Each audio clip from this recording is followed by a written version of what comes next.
No. No. I'm very scared. Running for No me, way, you kill me with a pistol! Thank you. He ran for me pretty soon as I shot his bitch ass. I ran out of the ammos. Platinum.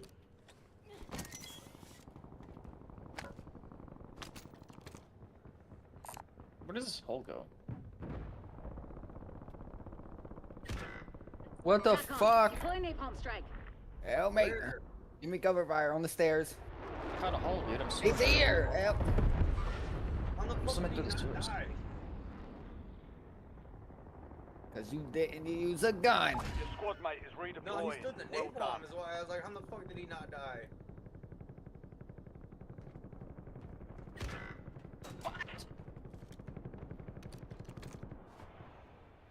Okay, Hi. I got this. Did you kill him? I didn't. He's right here on me. Enemy UAV overhead.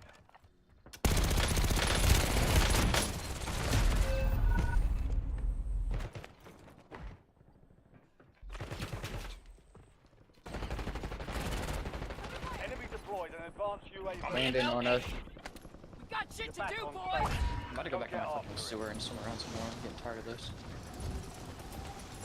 I just got fucked on, Grandpa. Well, that's I landed and one tapped that dude. Who was that? He's laying up here. Help! Oh, I'm not fighting that, Brian. Gone, yeah. Fuck daddy. Hostile There UAV in goes the area. my hero. Watch him as he goes. God, you know what? You wanna keep shooting me? Shoot a pussy. Enemy Where'd he go? UAV is online. I'm broke him through the wall. Or not broke, but I hit him. Oh, he's broke. Got gas moving in. No, man, say I broke him through the wall. He was broken. Broke. I'm rolling. Reload. By getting shot from behind when you guys are. My hemorrhoids are getting the best of me. Where's the sewer bit? Yeah. Goosh, You sneak up have on me. reinforcements inbound. Switching back.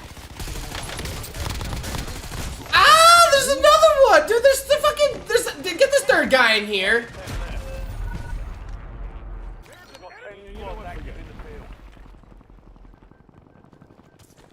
Oh god, they're healing. There's two people down there. There's three people down. You've got a loadout drop. I fucking hate this game already. They're all in there. There's three people in there. Whoever's looking at that. Oh, in here? Yeah, they just raised themselves.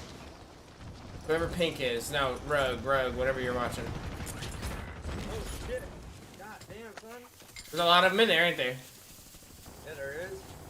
I got a slowly though. Oh shit, we got no one behind us. They're all in there. Friendly I loadout melted them, drops on the way. but I died.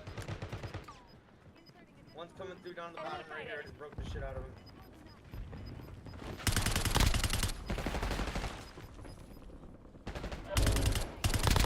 Mark remaining operators from that squad.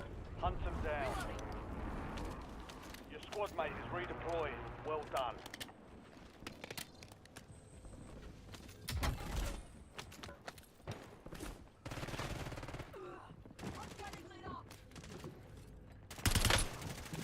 I'm dead. Fucking bitch! Fuck you. And everything you stand for. Where at? Enemy was a prison. UAV overhead. Oh no, I mean on the one that was shooting me, and I was like, where the fuck is he at? Yo, Brian just fried that fucking guy. Jesus Christ. Oh my god, they're camping up here behind a fucking shield. You need to get a fucking rope.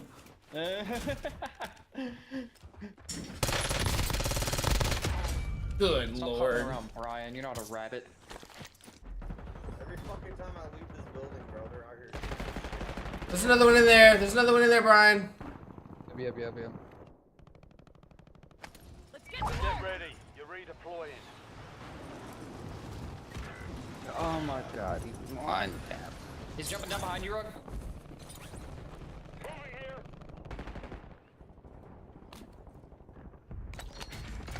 Are they still in this building? one shot right here. Running in. You Got have 'em. reinforcements inbound. I'm really surprised that was the first Enemies time are I dropping died. into the area. Watch the skies. He's on top of the building, yo. Live ping, live ping. Squad mates Down. back on station. Good work. Nice.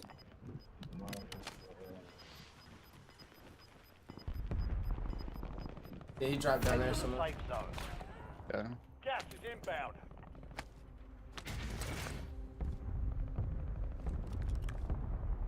What the fuck am I walking into? Yeah, how does he like it? I'm waiting on him to come back so I can kill him with his shield. Like, alright.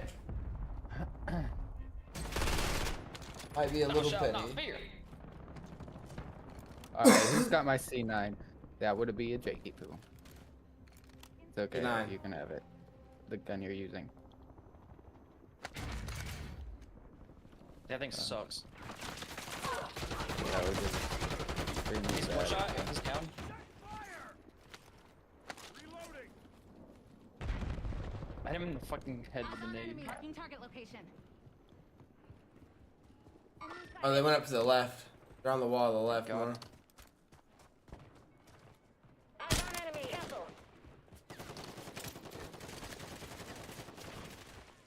I'm coming back! Oh no! Why am I coming back? Hostile UAV in the area. Oh, I stuck him with it! Yes! There's a dude down. Oh, he's getting himself up. There's two people and oh man. Two people down in grandma's house. Oh, he's getting them up. They're at the window next to the loadout right now. They're at the bottom floor of the loadout. Bottom floor of the loadout? Yeah. Fire sale. Next to Brian. Jesus Christ! That's the same guy that killed me a minute ago. He had 17 goddamn bombs down there. We got shit to do, boys. You're redeploying. Right Hey, I'm behind you, Rug, on the stairs. Enemy UAV is online. Yeah, straight up the stairs.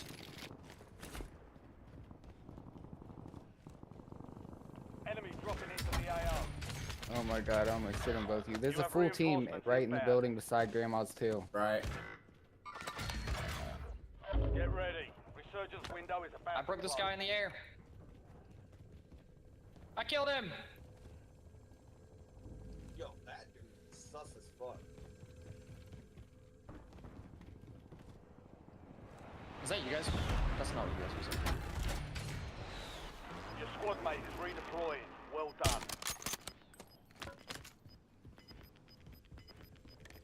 Switching mags. Some of your squad is outside the safe zone. Hostile UAV in the area.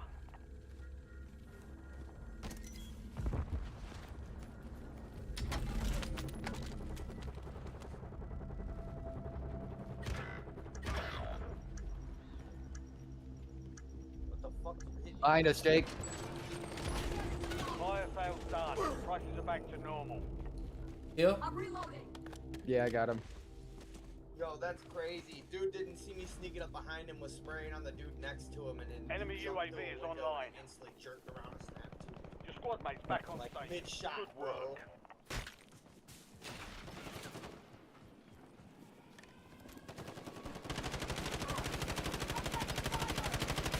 Down right there, Rug. On the red ping.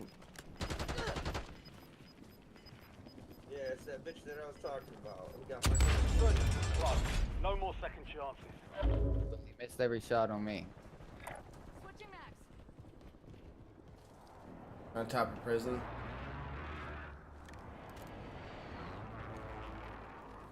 You said they are? Yeah, they are. I'm precisioning and then push up there. They over here. Watch for Alright. movement. Enemy UAV overhead. Cancel that.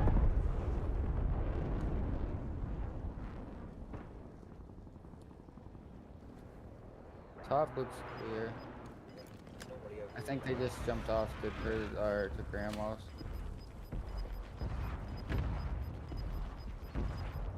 Yeah, Move to 15 the safe Grandma's. zone. Gas is closing in. They're buying back their homies.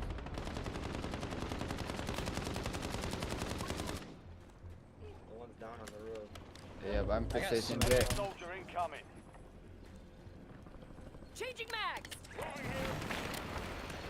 I downed one, killed one. Watch for movement. Watch for movement.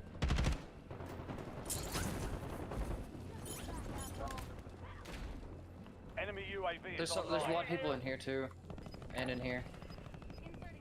They're bought back again back here. They're gonna be coming up there.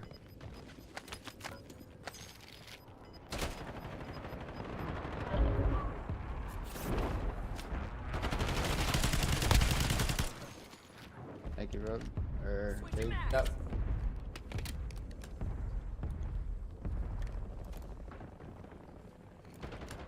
Oh, behind me in the window. He broke it. This time. Only 4 remain. Finish the job. 5 squads still operational in the AO. Painting napalm strike location. It's cracked. Safe zone. Changing mags. Gas is moving. Hell, you're my asshole. Oh, good shit. Thank you so much. I'm taking fire. Bang. You fucking blades. I didn't want those girl charges, goddammit. Good to go. He's over that way. I mean, fucking hell, dude.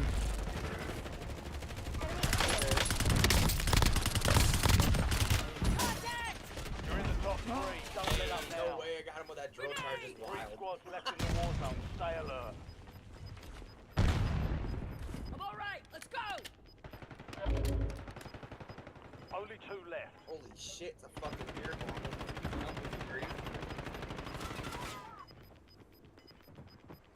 Advise you head to the safe zone. Got a lot of ground to cover. Oh yeah, Jake, you're in prime positioning. Oh, they're going to the next circle, maybe. I think they're leaving. I got him stuck. No, what get the up? fuck? No. Drop some dirt on you. Taking effective fire. No. Nice.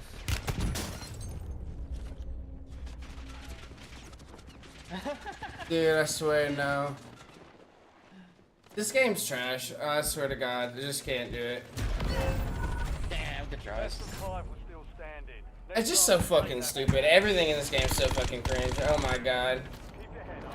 Turn to base for debrief. Like, I get out of the zone so I can heal up, and it doesn't heal me. Like, fuck you, game. Like, absolutely fuck you. And I know damn well I have the perks and shit on for the fast health regeneration, all the bullshit. So, like, that's so fucking cringe. And I know damn well I've seen people heal up, like, super quick. Fuck this game. I'm so sad.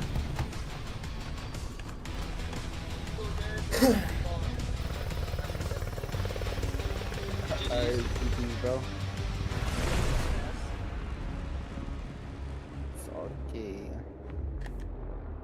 Alright, I'll catch you guys later though. Alright, bud. Deuces.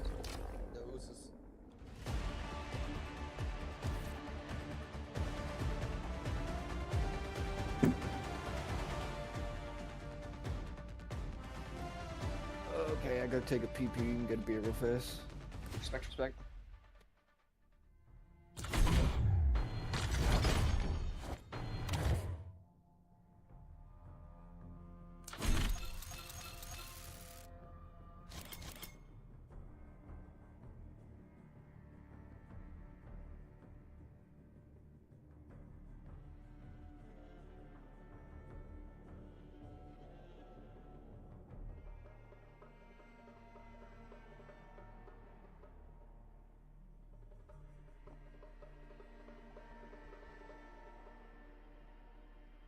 Ew.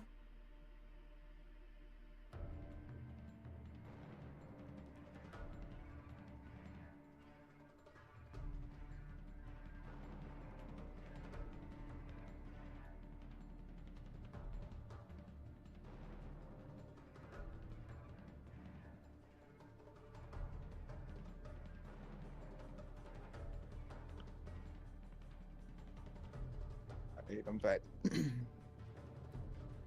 Oh, well, I'm good. Whenever you guys are. Alright.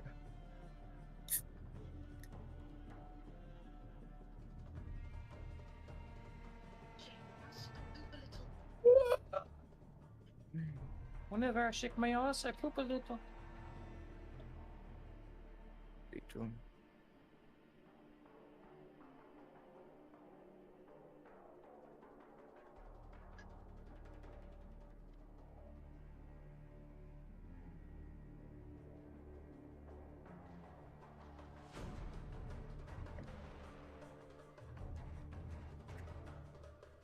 Send this to a bitch who needs to hear this. I mean, bitch.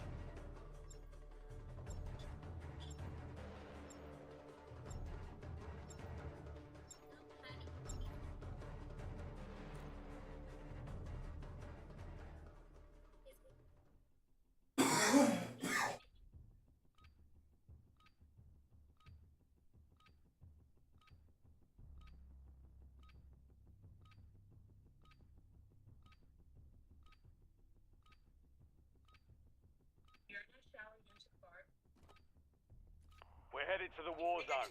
Get geared up and stand by. If you go on YouTube, this guy's name is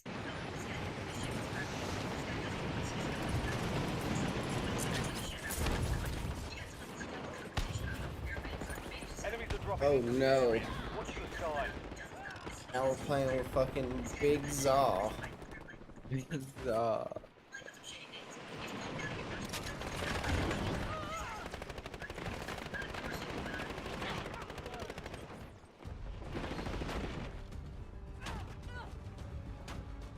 Playtime's over.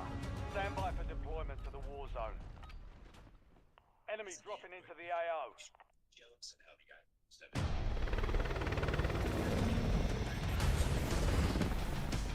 I wonder what Big Zaw has in store for us. Hopefully it's a big saw. Mike goes up. Blow them up. He's got a mic. Anyone else playing this game with a butt plug in? Stay alive.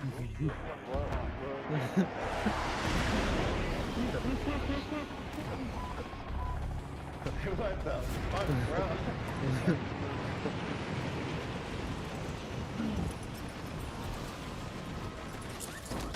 Easy aimbot every time it vibrates. Hey, my shots, you know what I'm saying? It's one shot. One, two, then. Come on, Enemy Everything. destroyed.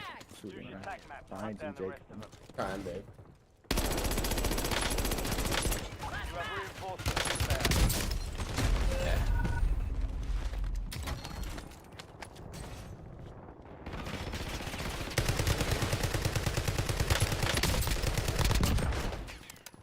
Okay.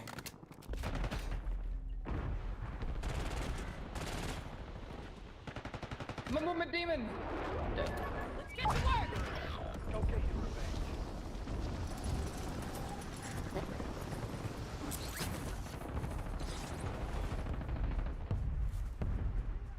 I was actually, in fact, not a movement demon, by the way. Nice. UAV No, I overhead. think those are the guys that are like in the border. Squad mates back on station. Good work. Damn, someone took the helicopter. My backup. Oh wow, a punch doesn't even break you? Okay. No. It's a fucking stupid.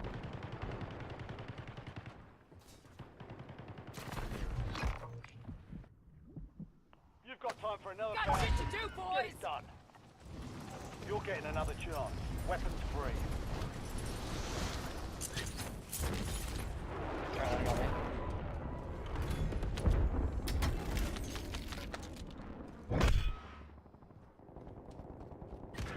He's a demon! Alright, respect, respect.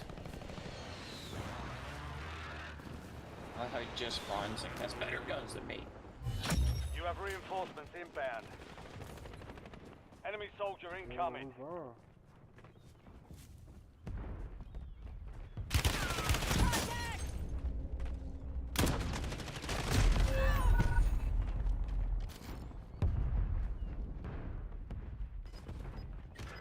Sorry, y'all. Dick's down here.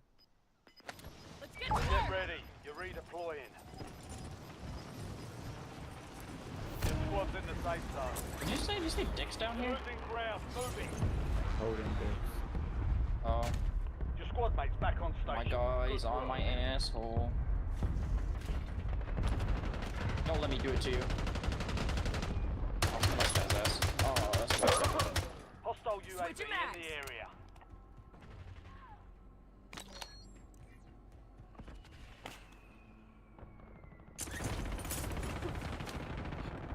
Tired of this, Grandpa. Les balles strike ready for I'll save you, delivery. Jake. Somebody said. Oh my god, I tried, Jake. Friendly shotgun. bro. Enemy UAV overhead. You've made it to the top 10. We've got 10 squads active in the field. What you doing, Brian? Are you down? Oh, I thought you were just laying there. Your squad mate is redeploying. Well done.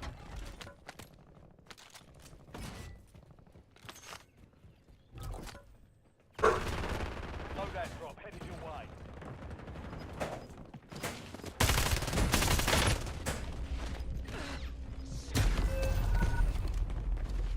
I don't know what's going on. I'm getting shit on everywhere I go.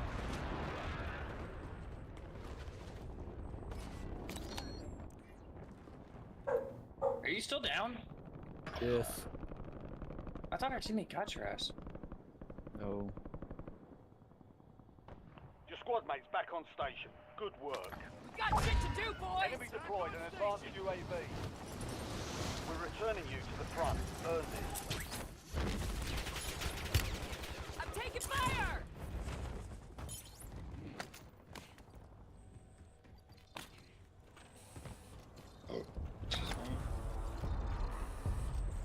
Your squad mate is redeploying. Well done.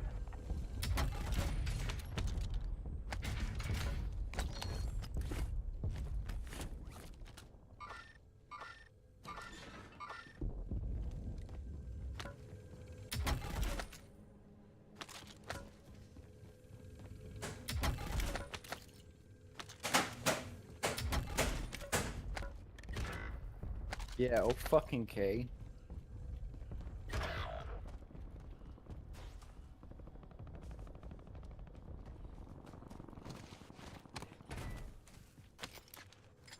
Come on, let's load out. I'm gonna lie, Jake.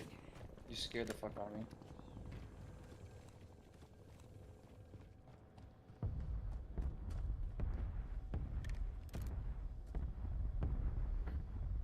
You have reinforcements inbound.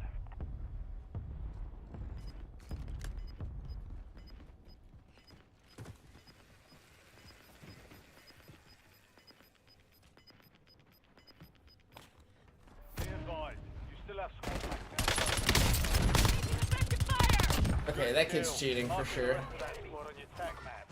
Get hunted.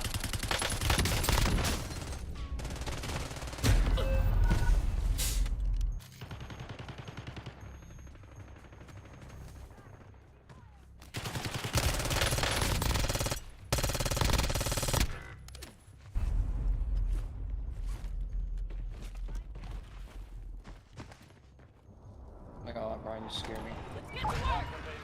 You're redeploying. There's a team, a hard teammate. How you can handle it?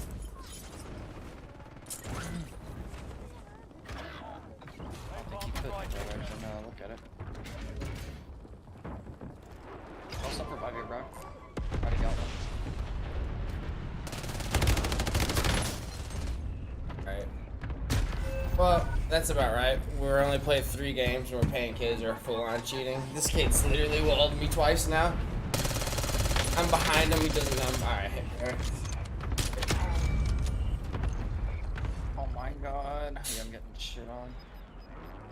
What is this stupid idiot shooting me from?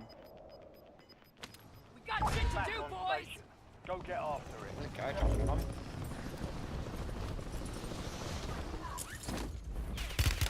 Taking a... Fire sale is active. Buy station prices are adjusted. Hostile UAV in the area. Much appreciated. On top of prison. Enemy UAV is online. Grass. Good to go! Enemy Oh, advanced I'm just UAV on. overhead.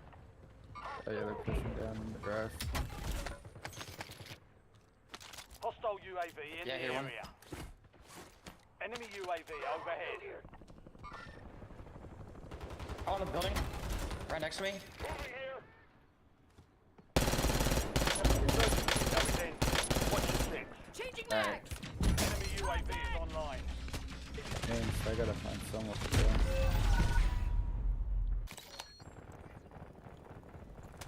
1-1 requesting recon at this time. Mark the target. Reloading.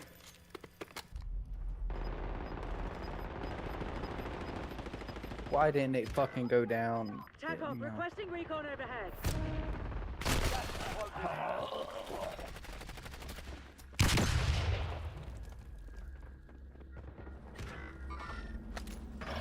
Stand by for redeployment. You're the last one standing, soldier. Survive until your squad can redeploy. Hostile UAV in the area. Fire sales over. Adjusting prices. On zip. Can I get that song stuck in my head, Jake? Somebody save me. Oh, dude. Your squad mate is redeploying. Well done. Your squad mate's back on station. Good work.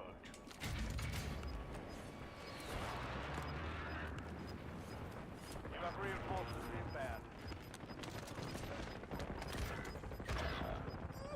Resurgence has been deactivated. This is the end game. Switching mags.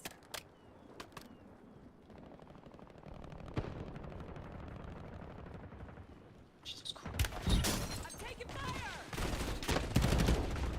Just, I can't do it.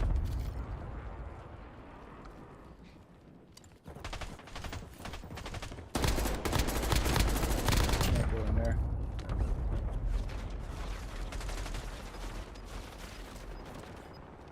I wanted to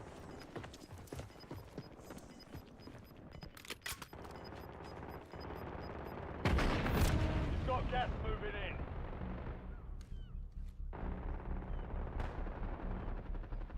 You're in the top side. Bring home the win. 5 squads Switching still mags. operational in the AO. Under fire.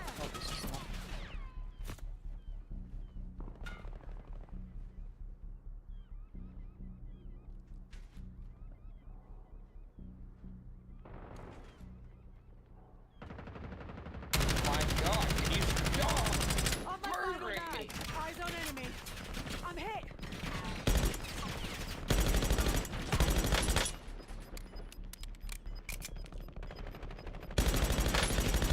Reloading. Fucking serious? Did you back us out? Oh, okay. I Yes. thought my game fucked. Well, all I want to say, right, is like I was laying down in a corner where dude like definitely could not see me. No one could see me. You know what I'm saying? And the first guy runs past, second guy runs past, third guy jumps around the corner, instantly starts shooting at me. Like fuck you. You know.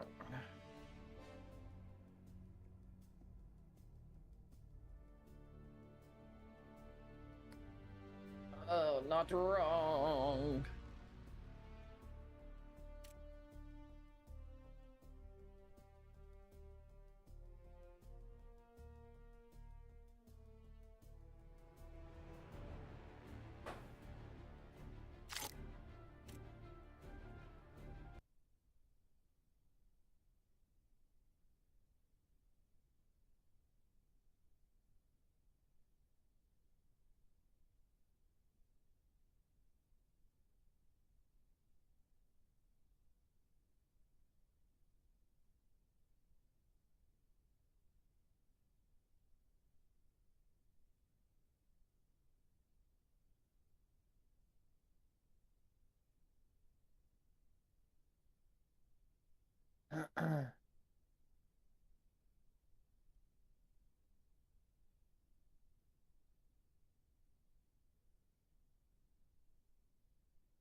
It's your boy, Scampone. Let's hear mine.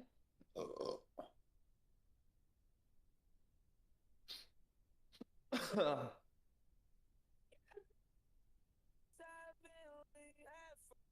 gotta go to a 94 on this shit.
You know, a lot of people think that in order to conceal carry, you're going to need a tactical belt and a set of jeans. Well, I'm here to tell you that you don't.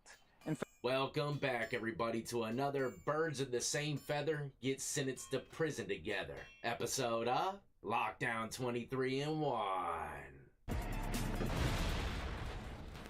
That's right, today we're going to be speaking about 3 young carjackers that got caught. And upon fleeing the vehicle, one of these individuals shot a deputy and killed him. The other 2 individuals that didn't shoot nothing are going to be paying the price with them. So listen up, all you young bucks out there committing crimes with your buddies. Let one of them get trigger happy, take a life. Trust me, you're going to be going to court with them. I'm going to give you a little breakdown on the situation, then we'll jump into the courtroom and witness one of the non-shooters gets sentenced for his crimes. Now, let's get into it, ladies and gentlemen. If you're new to the channel and enjoy all things lockup and crime related, then this is where you want to be. Hit that like, subscribe, notification bell before you leave, and check out my beautifully assorted playlist with many more videos for you to start watching today.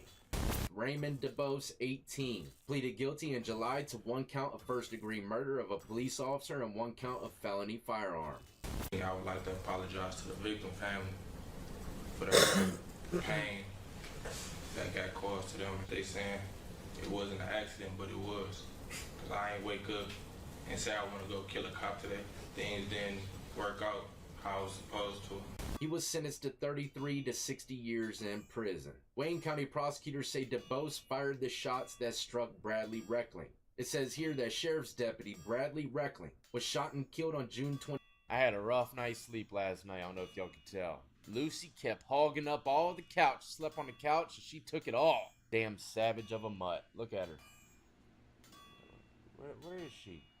Where's Lucy girl at? Oh, there she is. There you are, Gear. Took off that whole damn couch, that ditch, Gear. If you don't like me, tap the like button for Lucy. I know y'all like dogs.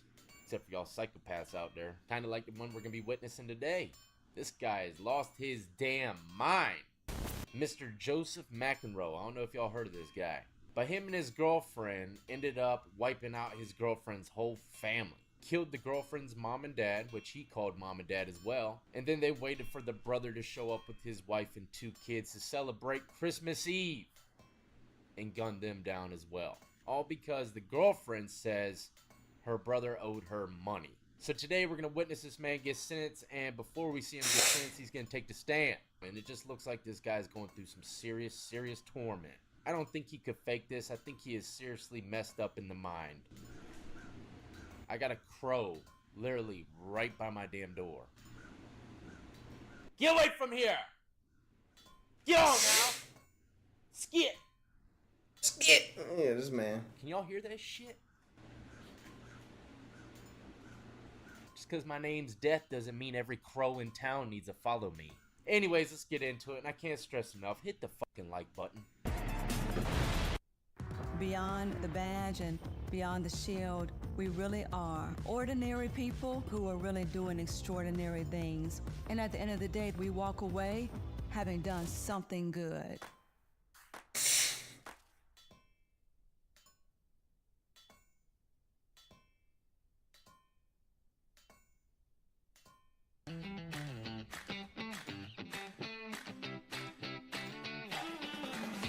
Why did you just give me the ad for the feds?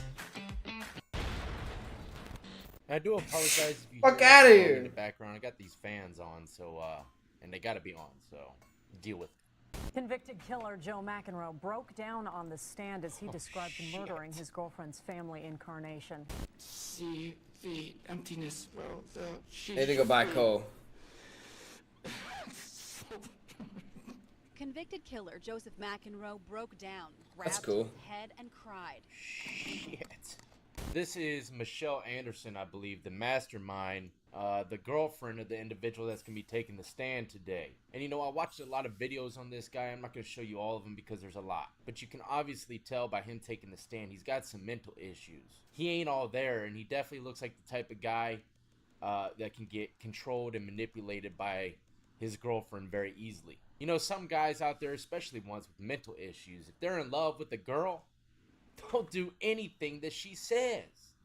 Anything, even if that means murdering her whole damn family over some money that her brother owed her. I seriously doubt that's the root cause of it, but that's what they're saying. And if you were to see this girl take the stand compared to the guy we're going to be seeing today, I mean, it's like two mental worlds. You can obviously tell she was the mastermind and he was definitely the lackey. But what can you say to a man that's head over heels in love? That's why in the courtrooms, even though this is a little bit different of a situation, but there's a phrase in the courtroom called crimes of passion. A lot of guys end up killing a girl and a guy because he found out she was cheating, or walked into the house and seen the girl sleeping with a man in his bed. Kills them both. Crimes of passion. I can guarantee that shit is definitely taken into consideration in the courtroom. And I think the judge or whoever gave this man his sentence and had that in mind. There's different forms of crimes of passion. Sometimes you're just manipulated to do it. After a more than 2-month trial in which McEnroe wasn't heard from, prosecutors are seeking the death penalty. But now, in this penalty phase, McEnroe takes the stand for the first time. What did you do to try to stop this, Joe? I can't even say now. I tried everything that I could. We got to stop it. We got to analyze these questions and his answers deeply. He said, why didn't you just stop it? He said, there was nothing I could do. I tried everything I could. He didn't try everything he could. He could have shot the girl that planned the whole situation. When he says he tried everything he tried everything he could by talking to her. He would never kill the woman that he loves. He'll kill others for her, but he won't kill her. So if I were to play it out in my mind, this shit was about to go down. He probably didn't want to do none of it. So he had to have been easily persuaded. But I believe him. I believe him when he says he tried everything he could. In his mind, at least. In his mind. In my mind, he could have shot the girl. Stop this, Joe. I can't even say now. I tried everything that I could. Well, why not just walk out the door and leave? I couldn't do that. Okay, well, I'm piss poor again. The girl that he loves? I can guarantee this guy was so in love with this girl, it's unreal. So now he's going to describe a little bit of the murder scene, how it went down, and, I mean, just really watch this guy's body language. What do you think? I know there's some professionals out there probably that watch my channel. I got to hear y'all's input. I think this man is completely hurt about the situation, is being tormented every day. Then she wasn't moving anymore, and so I went over by where she was, and I told her that I was sorry, and I shot her in the head. So he said he goes up to her, says he's sorry, and shoots her in the head. He didn't want to do that. Why would he say he's sorry? That's a man that's mentally disturbed. But now he's about to talk about how he was cleaning up the scene after the fact, and he really... Hold the fuck on. I gotta watch this one. This is some crazy ass work this motherfucker got going on. Like, yo, what the fuck? Man did what?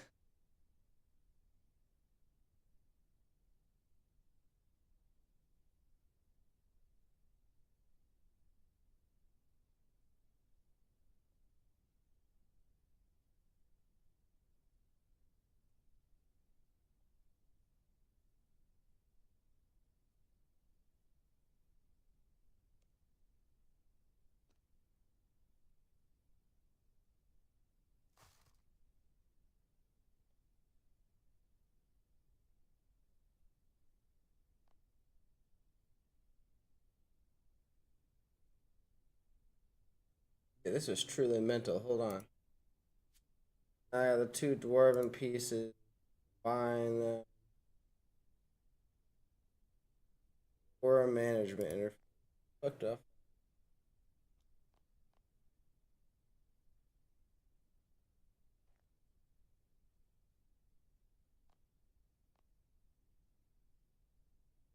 Alright.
Find magical chest of loot. Okay. Pretty cool. Alright, let's see.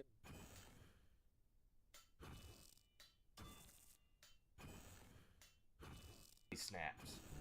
See the emptiness where she should be.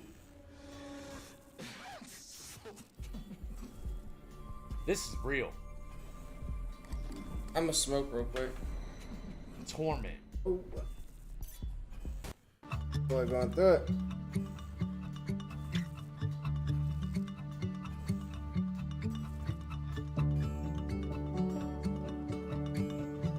I'll light up one of them specialties, I think. God damn, of course. Add. Seeing the emptiness, you know, that's one thing that people will never forget. When you see a dead body and the emptiness that comes with it, you'll never forget it, man. It's almost as though you realize right then, that very moment, that this shit ain't nothing but a shell.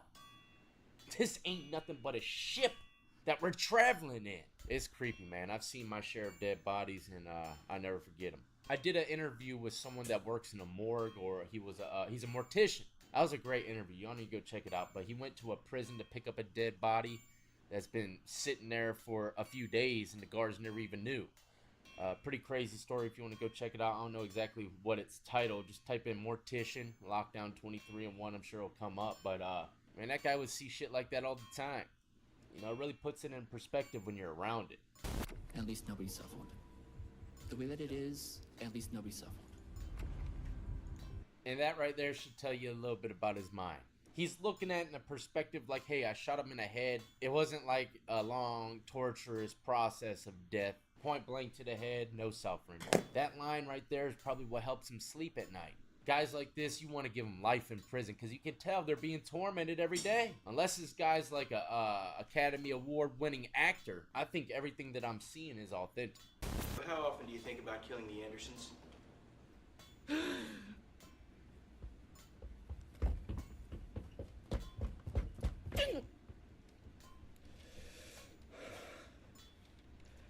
I'm trying my hardest not to turn this into some kind of comedy because this is far from comedy, but he's got his khakis and button up on. Had to do it. Had to fucking do it. So he asked him, how often do you think about these murders?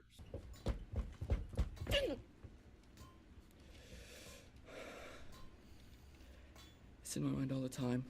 Yeah, better Convicted be. murderer Joseph McEnroe wants to live. That question really triggered something, man. I don't know if it was real or fake. Hard to tell nowadays, ladies and gentlemen. Hard to tell. Let's watch it one more time. You said a couple of days ago on the witness stand, you said, look, why don't you kill me? I don't even care. So do you care? Why don't you just accept execution? I have to make.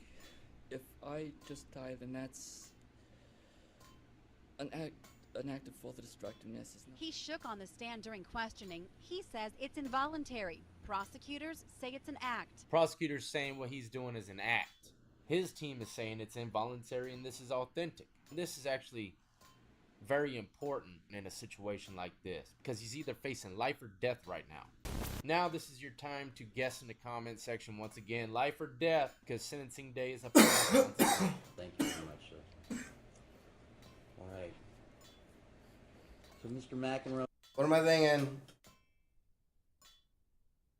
All right, I don't know.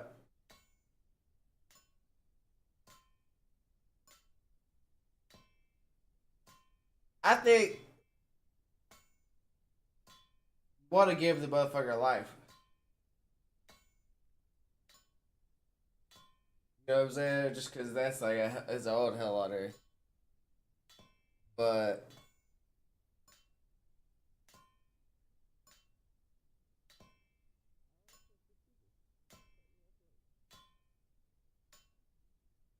I bet they give life and not death. Death would be too. Behind you is an empty bench bearing 6 carnations and 6 name placards. Damn. In placing those items there, this court has borrowed loosely from the military tradition of the fallen comrade table. Huh. Never knew that. It's a tradition. Fallen comrade table. They bring their, I'm guessing, the ashes of the fallen soldiers to the table. And we seen this in a court trial just the other day that I did where a female brought her daughter ashes into the courtroom. So just imagine how creepy that shit is. That empty bench and each of the 6 white carnations God, he looks at symbolize the people whose lives you have taken. Wayne, Judy, Scott, Erica, Olivia, and Nathan. Because of your actions, we're all assembled here today. Also because of your actions, those 6 individuals cannot physically be present and must be represented by flowers. People who don't work within the court system oftentimes think that judges, lawyers, and even jurors forget about the victims and only care about the rights of the defendant. This is not true. The victims are not forgotten, and the pain and anguish experienced by their loved ones does not fall on deaf ears. Oh, so they used cards and flowers. Okay. Not everyone uses ashes, I'm guessing, because not everyone gets cremated. None of us who have been involved in this case will ever forget the names and faces of Wayne, Judy, Scott, Erica, Olivia, or Nathan. How could we? The horrible fate that befell them should never have been visited upon any human being. For example, we will all remember Erica's courageous and selfless plea to spare her children. We will all remember Nathan's innocent attempt to placate Mr. McEnroe by handing him a telephone battery. These images, and a myriad of others, will remain with all of us forever. I can assure you that the victims have not and will not be forgotten. Fortunately for you, Mr. McEnroe, we live in a society that is committed to the principles of due process and the rule of law. You have been the beneficiary of all the protections that our legal system affords. Wow. You've been provided excellent and capable counsel. You've been provided access to the state's evidence against you. You've been provided an opportunity to conduct your own investigation. You've been provided resources for the retention of experts. For the ones who get it done, the most important part is the one you need now. And the best partner is the one who can deliver. That's why millions of maintenance and repair pros trust Grainger, because we have professional grade supplies for every industry, even hard to find products. And we have same-day pickup and next-day delivery on most orders. But most importantly, we have an unwavering commitment to help keep you up and running. Call, click Grainger.com, or just stop by. Grainger, for the ones who get it done. You've been provided a courtroom and a judge for resolving legal disputes. And you've been provided an opportunity to present your case to a jury of 12 unbiased individuals. All of that stands in sharp contrast to the manner in which your 6 victims were murdered. So the judge was pretty much just breaking down, fortunately for you, you got all that shit. You got all that for you to help you. In other countries, you would have been tortured by the whole damn city. Stoned, beaten, whatever the case is, dragged through town. No court case, just eye for an eye. But I like how the judge worded it. You know, fortunately for you, we have a community that believes in due process and law. And you were awarded all this stuff to help you for your case, which is pretty wild to think about. If someone just wiped out 6 people. In a matter of moments, you became their judge, jury, and executioner. Yeah. They were defenseless before you as you wielded your firearm. There was no opportunity for them to save themselves, to obtain a reprieve, or to save each other. They were cowardly ambushed on Christmas Eve, a time when they expected nothing but joy and goodwill. God! It's no wonder that your actions... Them kids, man, they were just waiting for their Christmas presents. Wow! They're waiting to get their Christmas presents from their grandparents, man. And they walk into just... I can't even picture this, man. I can't even imagine it. Holy shit. This guy's a goddamn monster. Wow. Oh my god, that dude's a fucking monster. Outrage of the public. So it's sad. Also no wonder that many members of the public... Wow, what a piece of shit. ...be executed for these brutal and senseless murders. Yeah. Yep. Consequently, though divided, the jury as a whole returned a lawful verdict imposing the presumptive sentence. All 12 jurors, each in their own way, followed the court's instructions. Their service was honorable, and their collective judgment must be respected.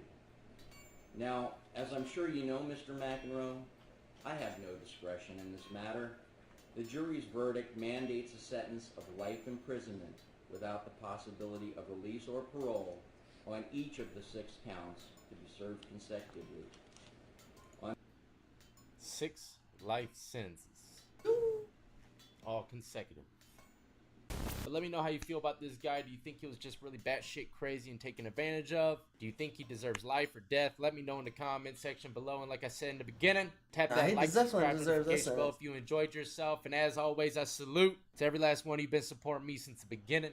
And everybody who's just now joining the lockdown compound. Y'all be easy, be safe, and stay free. Today, ladies and gentlemen, we will be entering the courtroom once again. There's going to be quite a bit of outbursts today. Before we go in front of the judge, I'd like to say something based upon this content. Usually when kids get in trouble, they go to juvie, but there's a lot of wrist slapping before then. You can get in a lot of trouble before they actually put you in juvie jail, but unless the charge is really serious, like murder or something. But if you're breaking into cars, vandalizing houses, you know, typical teenager shit, chances are they're going to give you a lot of slaps on the wrist, probation, community service, and last but not least, before you get locked up, is scared straight. Now, all that stuff might work a little bit, but I think people should be seeing these guys get smoked. There's no better way to learn your future than watching someone else go through it first, at least in the courtroom, right? I swear, man, if I knew what I knew today, I wouldn't have committed half the crimes that I did back then, because I had no idea how much time you could get for strong-arm robberies. I had no idea how much you could get for pistol whipping someone. I had no idea how much time you could get for robbing a fool and make him walk home butt naked. I had no idea, but I know if I did, I never would have done it. So maybe someone out there listening can incorporate this into their juvenile program. Let them see what kind of smoke trail they're going to be following if they don't change their shit up. I don't know. Maybe I'm overthinking things, but let me know in the comment section if you think that's a good technique. Now this is a quick one, but it's a good one. 19 years old, this man can't believe what's about to come his way. I do apologize about the audio. It looks like it's only coming out the right side of the headphone for this video. Dexter Darnell Johnson, the jury has found you guilty of capital murder. In accordance with the laws of the state of Texas, this court hereby... Okay, he was found guilty by a jury in accordance to the law in Texas. If I were to guess, if you're found guilty by jury, it's just like over here in Virginia, you're gonna get the max. That's why a lot of people over here in my state are terrified to take a jury trial. Even though they might have a great chance of beating a jury, they don't want to risk the max penalty, so they'll take a plea bargain. Capital murder. In accordance with the laws of the state of Texas, this court hereby assesses your punishment of death. Ladies and gentlemen of the jury, this is going to complete your jury service. He can't believe it. In the jury room. Most guys can expect that shit. You can tell he didn't expect it. That's his mama. Gotta be his mama.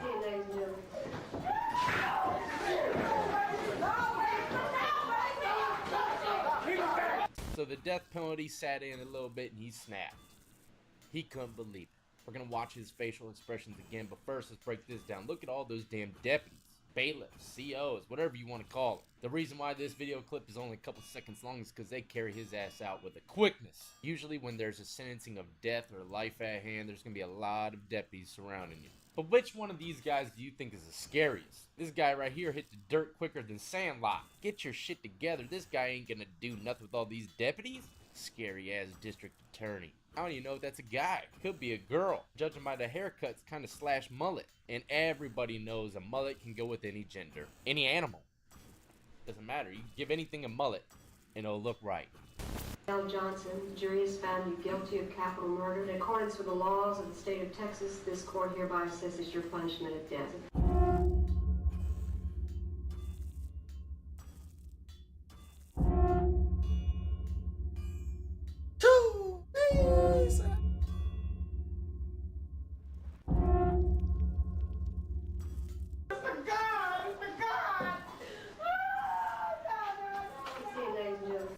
Those are some desperate cries, but it's only beginning. We got more cries at hand, ladies and gentlemen. Ladies and gentlemen, I recognize this is a very emotional situation, but I need you all to please. God, they're already crying. Most of all, I want to say sorry for my mom for letting her down. Damn, sorry, Mama, for letting you down. You raised me good. It's my fault, Mama. Based on the indictment presented by the grand jury, and you're having entered a plea of guilty. Oh man, it's very rare this man's old school. He's old school for sure. Look at that gamble. Is it gamble? Or oh god, don't start with me in the courtroom analysis, my boy. I don't know. I watched a lot of Roadrunner growing up, Coyote and Roadrunner, and they used to drop something on them. It was either an anvil or a ganvil, I can't remember. So I get these kind of things mixed up every now and then. But this guy's he's got the official hammer, man. And look at that damn monitor on his desk. It's got to be Alienware. In count 1 to the charge of first-degree premeditated murder, a capital offense, is he ordered judgment and sends in this court that you be committed to the Department of Corrections for the rest of your natural life. This fucking asshole is on top of my bullshit. It has to count 2, based on the indictment filed by the grand jury, and you're having entered a plea of guilty to the capital offense of first-degree premeditated murder and or felony murder with a firearm. Is he ordered judgment and sends to this court to be adjudicated guilty of that offense, and that you be committed to the Department of Corrections for a term of your natural life. It has to count 3. You're having entered a plea of guilty to the life felony charge of attempted first-degree murder with a firearm. Is he ordered judgment and sends to this court that you be adjudicated guilty of that offense, that you be committed to the Department of Corrections for a term of your natural life. That, Mr. Williams, did you hear and did you understand that sentence? Was that... Now, you see how he pled guilty in this case? I can almost guarantee, I don't know what state they're in, but he probably pled guilty so he didn't get the death penalty. This happens all the time. This is how they get easy guilty pleas. Pretty much the same effect as a jury trial. If you take it to trial with a murder charge in a state that has a death penalty, chances are if you're found guilty, you'll probably get the death penalty. Especially if it had, you know, mitigating factors involved that made it a little more heinous than other murders, you know? But when it's situations like that, they'll take a plea bargain quick because they don't want to get death. They much rather get life, right? But the audience watching this man get sentenced is about to go crazy. Not him, he's actually cool, calm, and relaxed. But he must have a lot of loved ones out there that's really hurting from this. Consistent with what you understood the plea agreement to be? Yes, Yes, sir. Yeah. They love you no matter what. Okay, no matter what. I did. I did. I want to know. Why did he do it? She's screaming.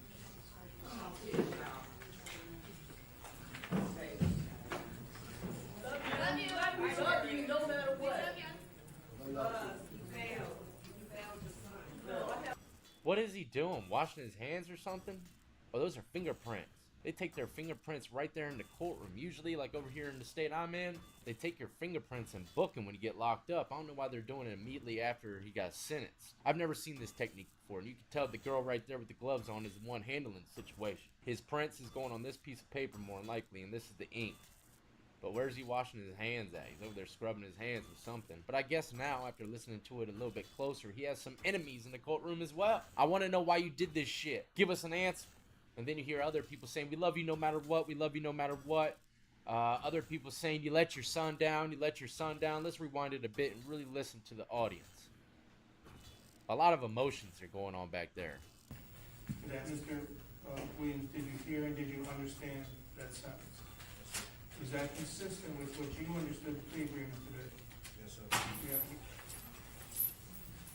I can almost guarantee by the way he answered his judge, nice, calm, and collective, he's already came to terms with this. Before he even came into the courtroom, he already came into terms with the life sentence. Okay, no matter what. I did. I did. I want to know.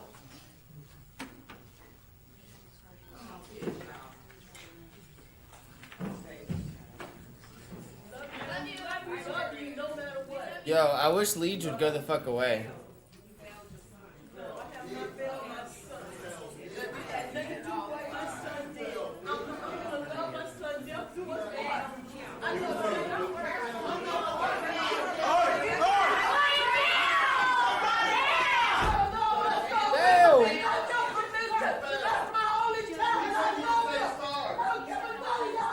Now see, this is another thing a lot of people don't realize.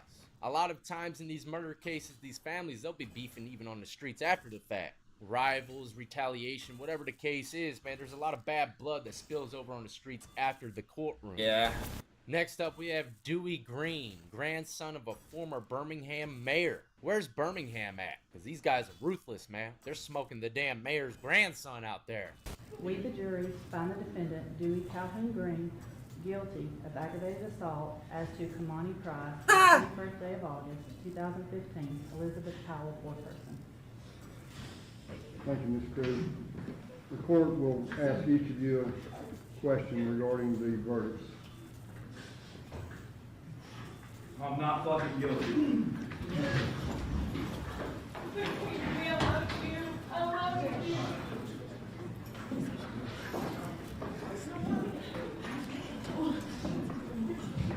Damn. Did that guy have a Doritos t-shirt on in courtroom?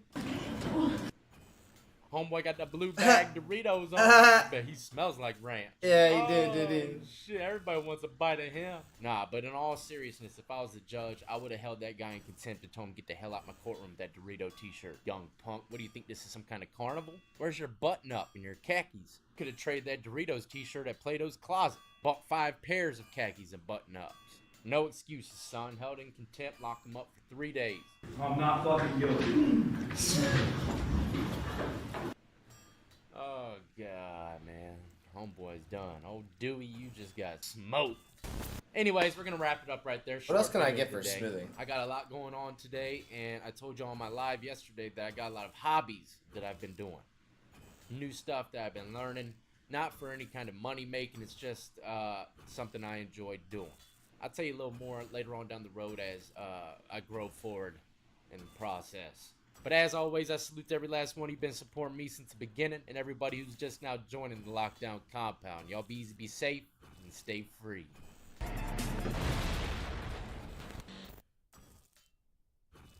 Are you ready to sell your house? I will buy it. Oh no, You can targeted get a cash ads offer again. in 24 hours. Fuck or you less. guys, It's man. hard to understand. But You guys know it's hard out here for a told y'all she was pimp. perfect. Suck me. And why wouldn't God want something perfect beside him. What the fuck? Why? Why can't I make any changes without an admin approval? Huh? You should try Monday.com. I'm swearing off work platform. Back and lost her life. Not to mention a bunch of other attempted murder charges that they probably got just by shooting in a crowded space in the club. But let this video ring bells to all them gangsters out there that like to carry their guns into the club. This is how much time you'll be facing if you end up pulling the trigger.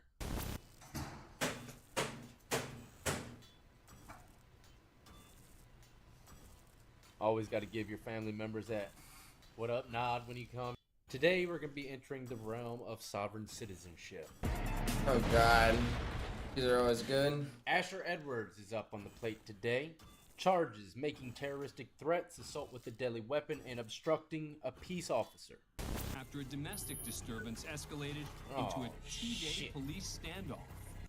See, that's the thing about these domestic disturbances, man. They can either be really, really easy going, nothing really going on at all besides some screaming. Or it could end up in a 2-day standoff, man. Grizzly shit. They just had to throw Grizzly in there because his beard. That's it. That's the only reason why they threw Grizzly in that. Mr. Edwards, this is the time and place set for your arraignment. Do you consent to have an arraignment? Almost 105. Oh my god. Sir, is this an Maritime Admiralty Law courtroom that we're crossing? Shit. No, it's not. Edwards considers himself a sovereign citizen who lives. Alright. Here we go. I know the comment section is about to be jumping. I don't dare speak on the maritime law. Anyway, sovereign citizen, I understand what do they think it is. I've had people in the comment section saying that's not even a real word. That doesn't even make sense. Individuals who believe the law is illegitimate and answer only to their own interpretation of the law. Do y'all concur? God, I know this shit's gonna be crazy. Maritime Admiralty law that he's referencing is the law of the sea and international commerce, a body of law that sovereign citizens believe to be the foundation of the country's modern legal system, which they reject. I look at it like this, and this is someone that's been to prison 2 times already. Look, I went because I wasn't living right. You live right, you do what's right, you won't go. You can live a great life by following the laws that are put in place. And to be completely honest, the only things I've been seeing these type of individuals win is like petty traffic stuff and fines, or you know, where they can or can't build something, stuff like that. I haven't seen anybody beat any kind of major crime like murder or anything with the basis of sovereign citizenship or anything along those lines. If there's someone out there that has seen it, let me know. Link it.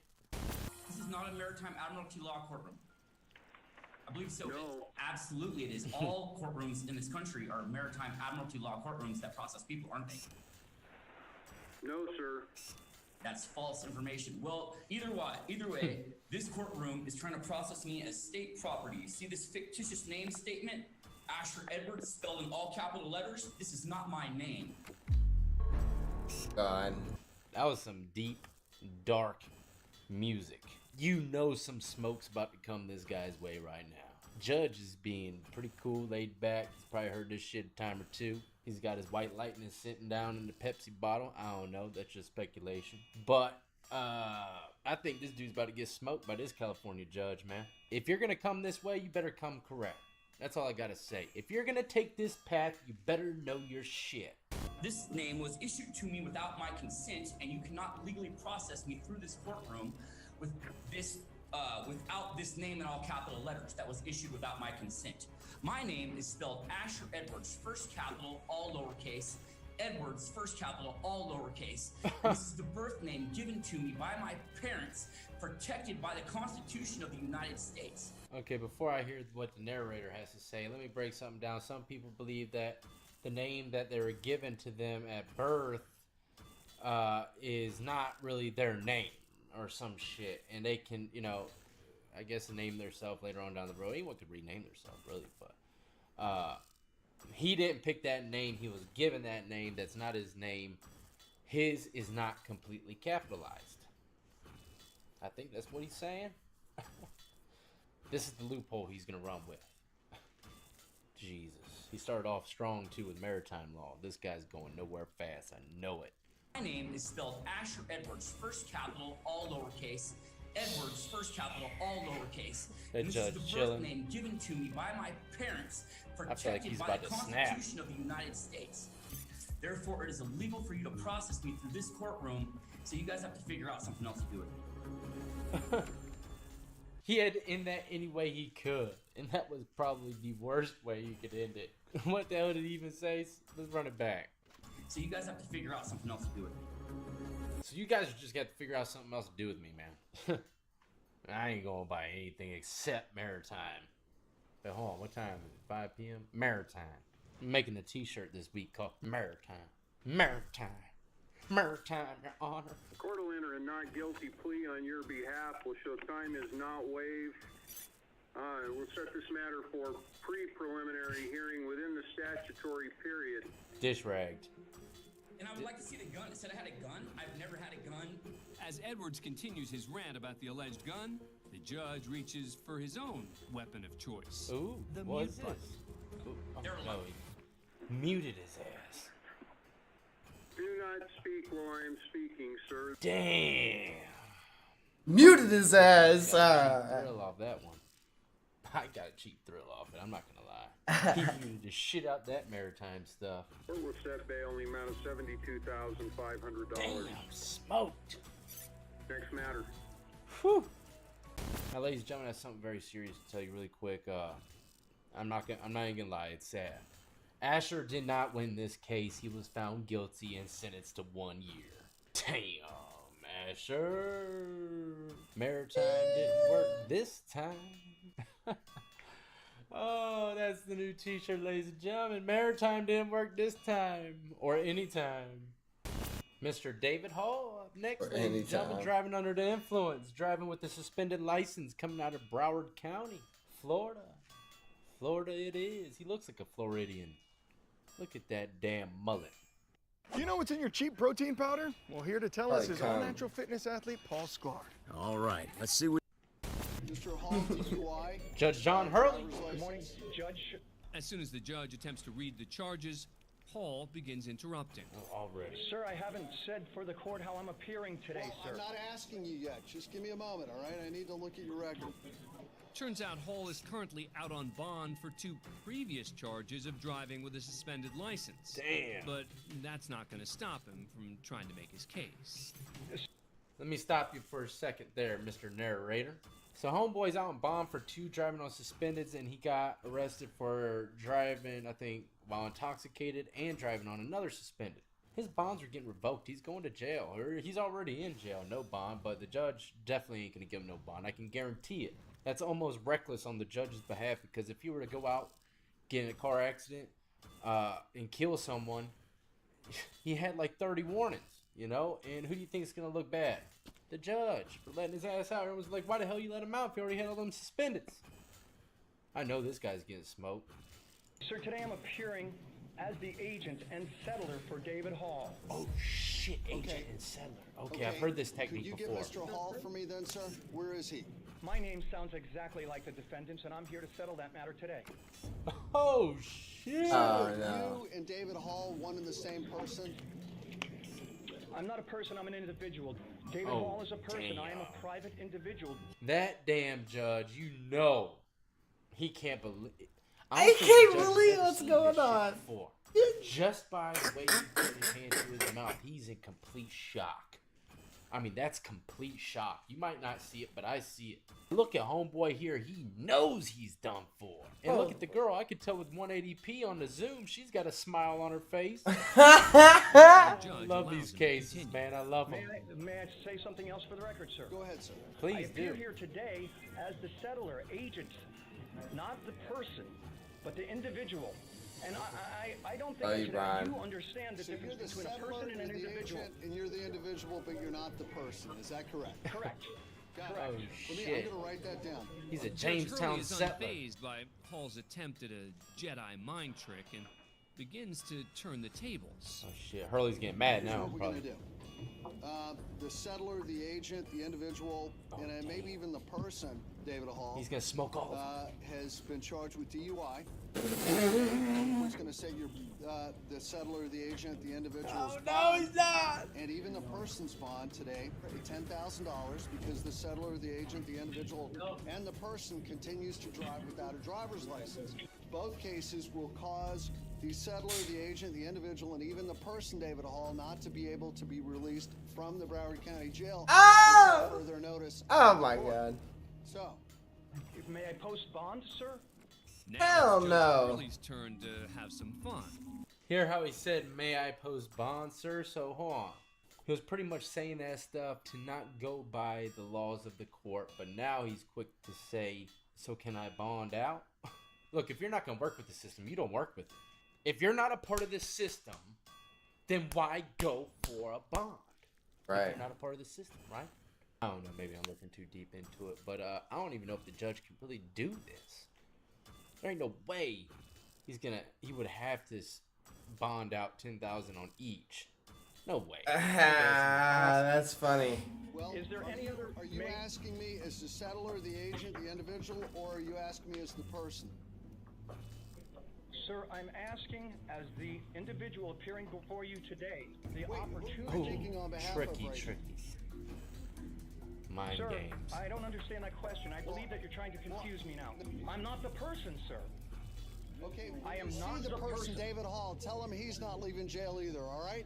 Have a nice day. Thank you. Thank you, sir. Come on. Done for, dude. Let's roll.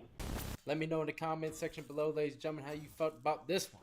I know it will be diverse down there, that's for sure. A lot of debating going on. But anyways, hit that like, subscribe, notification bell if you did enjoy. And don't forget to check out my second channel, 23-in-1 Highlights, ladies and gentlemen, for the comedy. I know y'all love to laugh. Let's go take some turns. A common phrase at a university at the foot of some of the best. This is what I have left because of his greed, his selfishness, his complete disregard and disrespect of others and life. Next. First things first, anytime there's a murder trial and you see a bunch of people taking a stand to talk badly about this guy, guarantee he's getting the smoked. judge has already turned on the broiler. That damn North Carolina style white vinegar smokehouse barbecue's on its way. Next we take you to Cincinnati, Ohio, for the sentencing of 23-year-old Jaleel Smith Riley. Nearly 3 years earlier, 20-year-old Portia Brooks was in her car with boyfriend Aaron Martin when Smith Riley and two men approached, looking to rob them. You can see the group on this security footage as they near the vehicle. Smith Riley ordered Martin out of the car, and when he didn't have any cash, shot him in the head. Damn! Permanent brain damage. I don't understand shit like that, man. You know, the couple's in the car, right? They're in the car. Dude, I'm guessing, probably ran up on them, put the gun to their face, and told them to give them all the money. Look, I used to be a stick-up boy, and I came into situations like this numerous times. And even the most gangsterous cats that I robbed, man, they knew to give that shit up. I can almost guarantee Homeboy wasn't working with him. But this is the thing. If I was the robber and Homeboy wasn't working with me, I ain't gonna shoot him in the head. Why you gonna shoot him in the head for? If anything, pistol whip him, something like that, knock him out, and then run his pockets. Or if dude was to give me some trouble or something, I'd probably just dip off. I never wanted shit to escalate to anything worse, like violence. But I knew if, you know, some people, when they did give me a fight back, not like literally fighting but saying no, that's when the shit gets tricky, man, because you have a choice to make. Do you want to get violent or do you want to just flee? It's up to you. It makes me wonder why he shot this dude in the head, you know, like, did he get out the car and give him a fight? I don't know. Smith Riley then leaned into the car and fired at Brooks.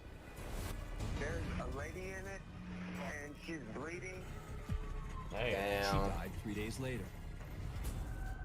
Damn. The homeboy After a with the lengthy headshot lid? investigation, police arrested Smith Riley, charging him with both shootings. To avoid the death penalty, he pled guilty to aggravated murder and attempted murder. He's now facing a sentence from anywhere between 23 years to life without parole. Alright, now check it out. This guy's reaction to his sentencing is what I just don't understand. You shoot a man in his head, he barely lives. Hopefully he ain't got no brain damage now, but he's definitely gonna have some PTSD if you were to ask me. Shoots a girl, she passes away, and he pleads guilty with a plea bargain to not get the death penalty. If the plea bargain is not to get the death penalty, what should you be expecting? All of my viewers out there probably ain't never been in the courtroom or anything, still knows the damn answer. You're gonna get life, bro. That's simple. And this guy's reaction is like it's like he with no or without idea he was parole, about to get though. life, man. It's like he had hopes and dreams for probation or something. Yeah, there ain't no way. There's just no fucking way this guy's about to do that. But before sentencing, with victim Aaron Martin sitting in the gallery, Portia Brooks' family speaks directly to the court, as well as the man who shattered their Damn, lives. is that an urn or? Bruh, hold on. Is the guy who got shot in the fucking head about to take the stand on this man? Or what do they call them things where you get cremated and they put it with urn, right? I think that was like a special urn. They brought that jank to the courtroom. That freaked me the hell out, man, if I was that guy. You know, like, I don't think that's the case. That can't be what it is, man. That can't be. Maybe someone could break it down in the comment section what that little brown box might be. I thought it was just a plaque or something to, commemorate, is that the right word? Commemorate? The young lady. And Aaron Martin sitting in the gallery. Oh, that's the guy who got Portia shot. Brooks' family. Oh my God, it is. To the court, as well as the man. Oh who my shattered fucking their God, lives. it is. He killed me mentally, emotionally. He killed my identity as a mother of 3, as a family of 4. This is what I have left because of his greed, his selfishness, his complete disregard of and disrespect of others and their life. Yeah. I mean, how far gone do you have to be to pop someone in their head and then kill the girl? Next to speak was Portia's younger sister. He wants parole. Well, I want my sister. He wants parole. Oh, right. This fool thinks he's gonna get some damn parole. Stop it. No, he don't. What the hell? Come on, man. There must be more to this case than meets the eye. If this guy's hoping for parole, maybe life without parole. That's what he's hoping for. I don't know. I have to deal with life without Portia, so he should deal with life without parole. Yeah, she looks just like her sister. Then it's Smith Riley's turn to try. We've seen a lot of people get sentenced over here on 23 and 1, and when guys cry, chances are it's crocodile tears. You don't see too many tears at all. But this guy's got that one teardrop slow roller. It could be a legit tear. Let's find out. This app pays your bills now. Oh, you pay fuck back you, later. ads. Come on, Turn man. big bills Won't into you 4 suck me manageable absolutely payments. dry. Plus, to convince the court that he deserves leniency. Hey. Sorry. Go back away. I'm so sorry. Damn. Weak as I hell, don't know, bro. I don't know. It could be partial crocodile and partial sad because he knows he ain't never going to see sunlight again.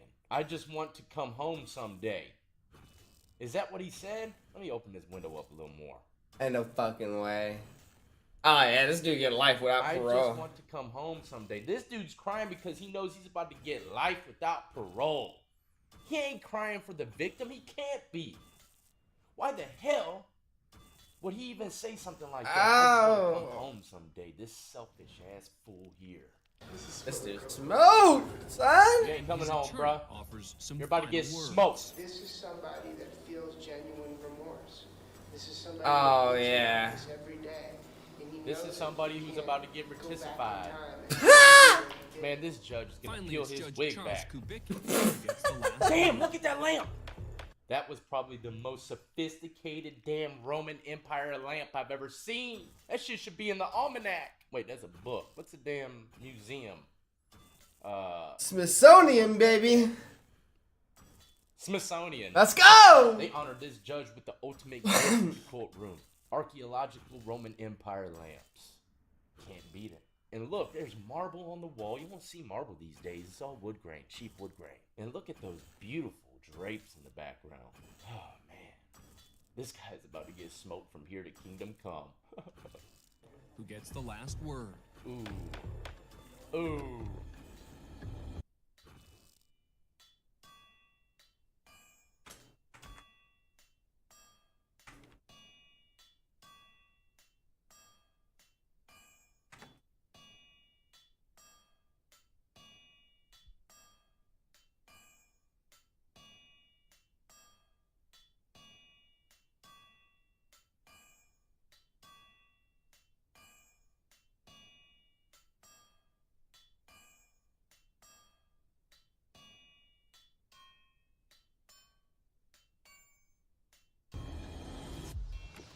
No, damn well, that's not what I was looking. Life without parole.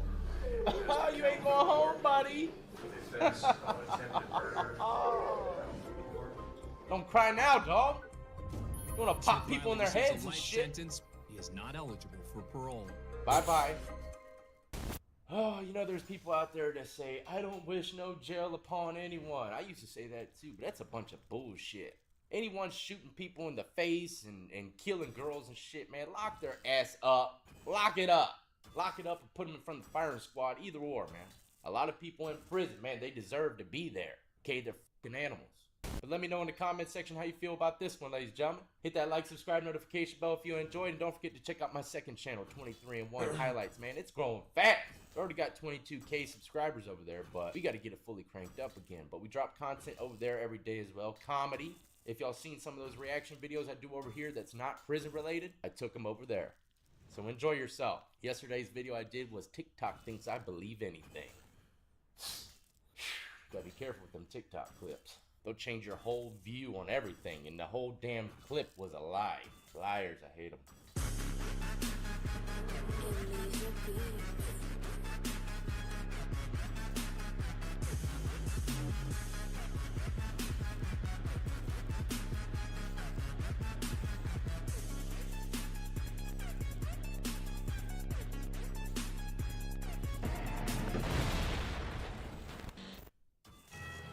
Paper's looking mighty big for its britches there, Poppy.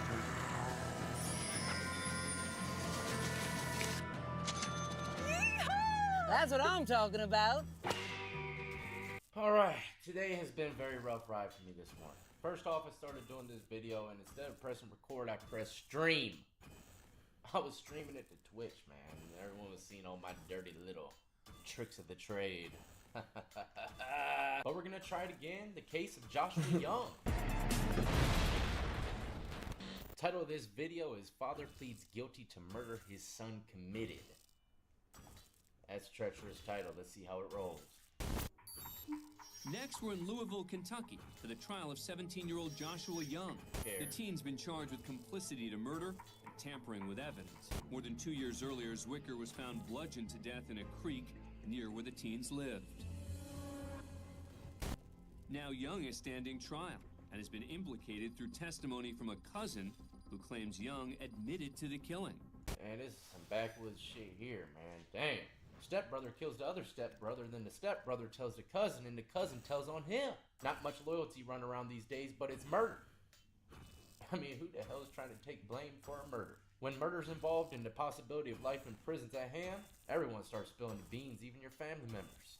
But just a few months earlier, it was Young's father, Joshua Gauker, who pleaded guilty to actually carrying out the murder. After being sentenced to life in prison, Gauker appears in shackles at his son's trial to remind everyone what he told them already, that he and he alone was responsible for killing his stepson, Trey Zwicker. His son Joshua had nothing to do with it. The man's already been sentenced to life. I mean, he has nothing to lose. Of course he's gonna try to save his son. He already did his best to save his son by taking the life sentence. Can you imagine if the father really didn't do this and he soldiered it out for his son? How many of y'all fathers out there would take a life sentence if you knew your son committed a murder? Would you take the fall for him? That's a very, very hard question. It depends, man. It depends. Like, if I have a son and he ain't respecting me his whole damn life, he's hurting animals, growing up and shit, and then eventually turns into hurting people, takes someone's life, I ain't taking no damn blame for that young punk. He was a bad egg. I'll make another one. A good egg. You know, just because they're your son doesn't mean they're not a psychopath. I ain't taking life for no damn psychopath so he can go out there and do some more psychopathic shit. Son or not, I don't give a damn, but only this guy knows his son, you know? So, if the tables were turned, you know, and he was a good kid and just got jealous from his stepbrother or something, getting too much attention, and snapped and took his life, something along those lines, I mean, yeah, I can understand how the father could easily take the blame for it, especially if he was, like, neglecting the kid and, wasn't being the right father he should have been. He's gonna have a lot of guilt, and he'll definitely take the blame. So there's two different ways to look at it. Since arraignment court, I've told you I've done it. I admitted everything I've done. I've been sentenced for it, life in prison. Yet here I am, going over this same f***ing story. You're the mastermind, right? I mean, you can call it what you want. It's not easy to be a mastermind when you're dealing with dumb people. You told the judge that after you all smoked the blunt, that Amanda fell asleep, Yeah, she fell asleep. and that you went out on the couch Pure gas. to play Mortal Kombat. Oh, not the Mortal Kombat, man. I don't know. I know what you're doing. I know what you're trying to do here, make me look like a dumb gamer, okay? I love Mortal Kombat. Homeboy's practicing fatalities all night, man. You don't know what he's capable of. You're trying to make microscopic little holes in the that I didn't even give a about 2 years ago. So how can I tell you the exact thing now when I really didn't give a then? So he's right though. The prosecution is probably trying to make little holes in the story so that Josh can be found guilty to prove that this man is lying to take the blame for his son. Okay, that's what prosecution does. They are wonderful manipulators, and if I remember correctly, this is a Commonwealth state. I live in Virginia, which is a Commonwealth state as well, and I know what kind of ends the prosecutor will go to get a conviction. They don't stop. Even if there ain't no witness, they ain't stopping, man. Commonwealth pick that shit up and smoke their boots to the core. After more than a week-long trial, Gauker's son, Joshua Young, was found not guilty of complicity to murder and tampering with evidence. But the story doesn't end there. Oh, 6 years later, homeboy got a 5-point star and a teardrop on his eye. Wonder who that teardrop stands for. Could it possibly stand for him taking his stepbrother's life? Because, you know, a lot of people get teardrops if they taking someone's life. You know, depending on how they're shaded in and all this other stuff. But it could be, you know. And this guy, man, you could just sense sadness from this photo, man. Pure sadness.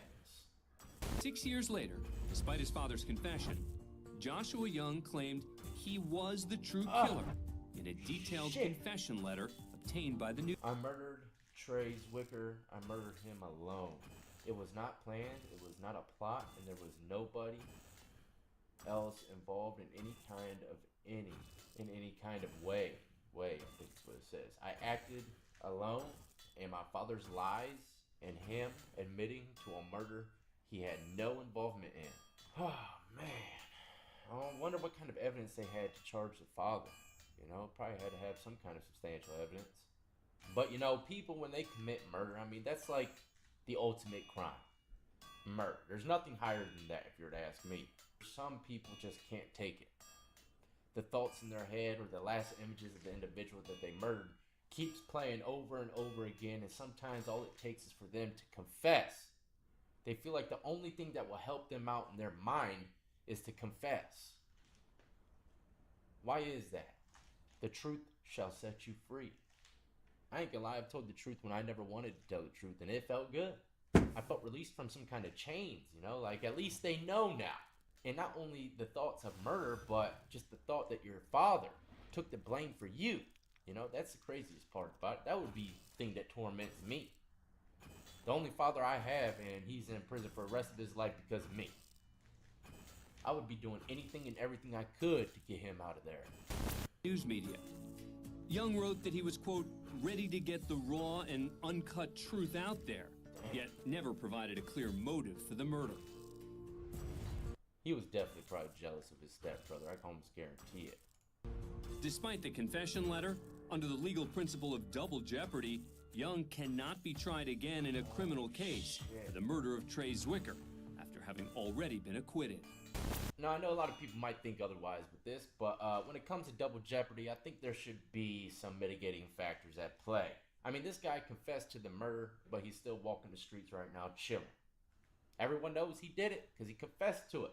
And it makes a lot more sense than his father doing it. But at the same time, by law, he can never be convicted for that crime since he was found innocent already. Just imagine if he killed 30 people at one time, you know, and he beat the case magic. Later on, he admits to killing all 30 of them. Nothing they can do. Isn't that a little weird to you? Let me know Pretty in the good comments stuff right there. how you felt about this story. Do you feel as though the son should get life and the father released? Do you think the law of double jeopardy should be fixed or tweaked in some kind of way? Especially if someone is confessing to the crime years later? Let me know, ladies and gentlemen. Please do not forget to hit the like, subscribe, notification bell before you leave. Check all the links in the description of the video. Add me up on Twitch, Twitter, Instagram. And go hit that subscribe button over there on YouTube on my second channel, 23-in-1 Highlights. I'll be dropping some comedy your way today.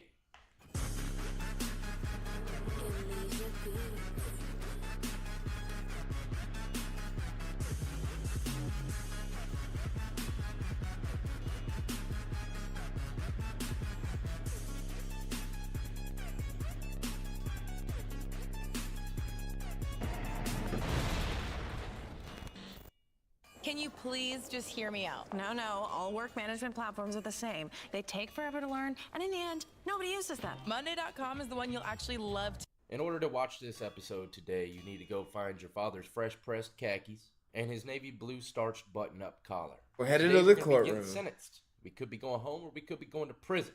We have to look good and dress to impress the judge. Also, all of my cigarette smokers, if you forgot your cigarettes, of course, you know, you might need one before you get smoked. Go ahead, walk across the street to the gas station or McDonald's and tap into that ashtray.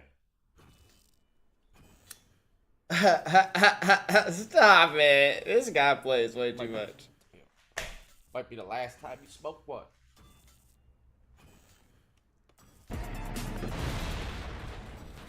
Bob Cipriano was beaten to death. Bob's wife Rose and son Salvatore critically beaten. 20-year-old Tucker Cipriano and his friend Mitchell Young are both headed to trial next week on first-degree murder charges. Both have confessed, both facing automatic life if convicted. Both young men had been kicked out of their homes for drug use. They were living on the fly and said they did not intend to kill.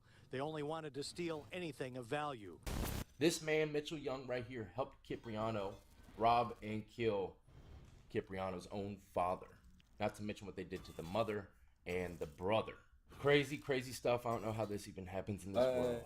But let's go ahead and see. Well, I think we already know this guy's about to get smoked. And especially after Mr. Skrinsky's, what he just had to say, I'm actually quite eager.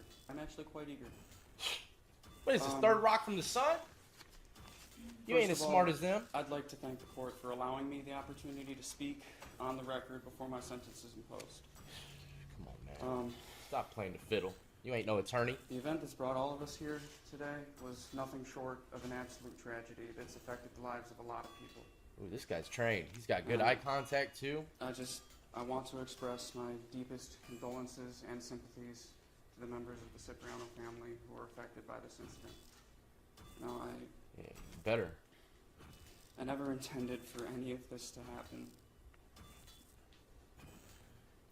And every day I deeply regret the fact that I was unable to stop it. I don't believe that shit. I don't believe you, bro. I never once thought that my association with Tucker Cipriano would lead to an event like this. Cipriano. That being said, I once again want to state that I am not guilty of the 5 crimes I am to be sentenced for today. What? And I do intend to file for my appeal as soon as possible following the conclusion of this hearing. Now I'm going to cover some, but not all, of the issues that I intend to raise on my appeal. And I ask you all to please keep in mind that while some of what I have to say may seem motivated by anger or frustration, it's not my intent in any way to be inflammatory, merely to point out the things that I feel strongly represent a miscarriage of justice in this courtroom. I can almost guarantee by the age of 10 he was watching A Few Good Men on repeat. The best lawyer I've ever seen on earth was Tom Cruise.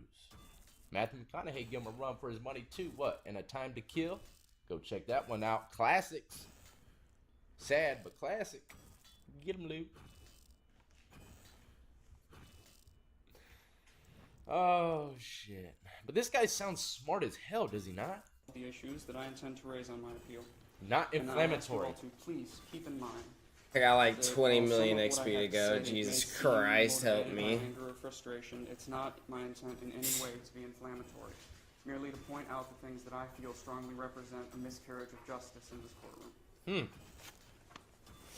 Starting with the fact that I was not provided with, nor did I have an opportunity to examine all of the documents, photographs, and other paperwork that the prosecution intended to produce against me at trial, despite my request per MCR 6.201. I was not provided with any criminal record of all the witnesses the prosecution produced or intended to produce against me, despite my request to the same MCR. This list continues further, but in short, I was not allowed the opportunity to properly prepare my defense due to the lack of information in the discovery with which I was provided. I do not know why I was not provided with this information, but the why does not change the fact that my requests for information that I had every legal right to were completely ignored. If they didn't give him this stuff, of course it's a violation of your rights. You're allowed to get all information based upon your case. Just because you got a lawyer doesn't mean you can't work for yourself as well. You need, what is it called, motion of discovery. Everybody in jail is always like, man, give me my motion discovery, motion discovery. I never really worried about it because I knew for a fact I was guilty. So usually whenever I got locked up, there was no fighting. I was just playing cards, waiting for me to finish my time. No motion discovery needed for a probation violation, buddy. But who knows? This guy's bringing up some valid points. Maybe they didn't give him this Probation concept violation. or Oh, no. paperwork. Subject of Michael McCarthy, my court-appointed attorney, and I would like to thank you, Michael, for the things that you had to say on my behalf. They were very kind, but unfortunately, I also do have to bring to attention. Come on, man, you're fucking up. And you see how the attorney didn't even look at him when he was thanking him? But as soon as he started began to dish rag him, he turned his head at him. Damn, attorney's like, man, you don't need to thank me. I'm just waiting for you to get smoked. I'm tired of hearing your sophisticated mouth. And this brings me to the subject of Michael McCarthy, my court-appointed attorney, and I would like to thank you, Michael, for the things that you had to say on my behalf. They were very kind, but unfortunately, I also do have to bring to attention. That damn look on the attorney scared the shit out of him. I have to bring to attention that I'm not satisfied completely with the counsel that you've provided me. I believe.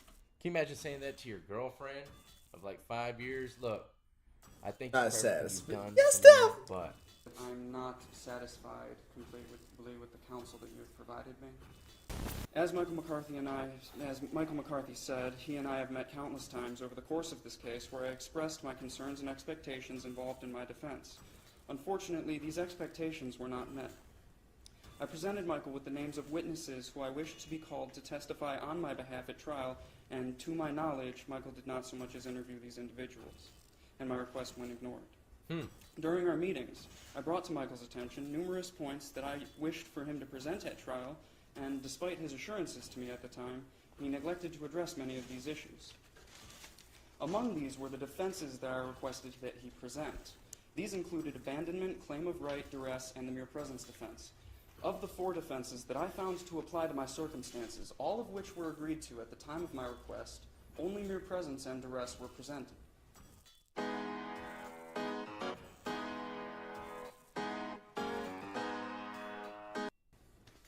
When I questioned Michael on this at trial, he remarked to me that at that time nothing could be done about it. In doing this, he impeded upon my constitutional right to present my defense. No witnesses were called in my defense. My requests for various types of expert witnesses went ignored. No defense exhibits were prepared whatsoever for the jury. Witnesses were not confronted on multiple contradictions and inconsistencies that were present in their testimony. Points that I practically harped Michael on that were key in my defense were entirely neglected, and timely objections were not made where they were due. It is for all of these reasons compiled together that I submit that I was not given effective assistance of counsel. I'm not trying to beset in any way Michael McCarthy's reputation. I'm not trying to say that he isn't a good attorney. He's very experienced, and he is effective, and the arguments that he presented were very persuasive. But what I am saying is guarantees and assurances that were made to me by him were not fulfilled, and the needs of my defense were not met. Look, I am not going to lie. This is probably one of the most well-spoken defendants during sentencing I think I've ever seen. You know, sometimes guys use big words and they don't know what the hell they're talking about. Kind of like me. Exuberant. Coloradians. Guys like me, ladies and gentlemen. That's who you want to look up to. Now to broach on the aforementioned inconsistencies in witness testimony. The first witness the prosecution produced was the female operator who received Tanner Cipriano's 911 call. His preliminary examination testimony was so inconsistent and contradictory that it would have been comical had the implications of his statements not been so grave. Attorney said, I'm sitting my happy ass down, tired of being dish-ragged like this, Your Honor. I work my ass off for this state. I smoke guys by the dozen. And y'all just gonna let this little young intellectual punk talk to me, dish-rag me like this. I'm sitting down. I don't give a shit what you say, Your Honor. It would have been comical had the implications of his statements not been so grave. I was able to count well over 20 blatant contradictions that he made to his story in just the first line of questioning by the prosecutor at preliminary examination. His preliminary examination testimony contradicted his previous statements to the police, and his testimony here in this courtroom contradicted both his previous statements to the police and his preliminary exam testimony in numerous ways. He even provided a convenient excuse for all of these changes and contradictions, and for the difficulties he had in processing the questions posed to him by my attorney. All he was able to do was attest to the general idea of the alleged conversation. Mr. Young, I don't mean to interrupt you, but I know you're planning on appealing. Yes. And this is not your appeal. Everything that you're saying now is your basis for your appeal that the appellate court. Speed that shit up, Yes, Your Honor, dog. I need to get this on the record, But we and can make a record in the appellate court. You don't need to say all of this today. All of this Touche. is going to be on record when you send a brief up to the appellate court. You get to say everything that you want to say to the appellate court. You don't have to say all this on the record now for the appellate court to hear your arguments. I just want to make sure you understand that. I do, Your Honor. Thank you. I mean, this is, we're addressing this. Oh my. Have y'all ever seen such an exotic clock as that? You don't know what year, time, or dimension you're in when you look at that one. Everything that you want to put in an appeal brief for the appellate court, this is not the proper form for it today. Okay, I understand. Free to say what you want to say. Thank you, Your Honor. And it's not only for the purpose of the appellate brief that I'm saying these things today. I want people to know that while I'm a 21-year-old man who has never had any legal experience in his life aside from what I've had in the past few months that have led up to this, the past year that has led to this trial, I clearly recognize these points that I brought to Michael's attention that were not addressed. He's just trying to show off. That's all he's doing. I'm 21 years old. I had no kind of help when it comes to the law. I sat in PC and read law books for the last year until my eyes bled. Of course people are going to know a little bit about the law. I'm sorry.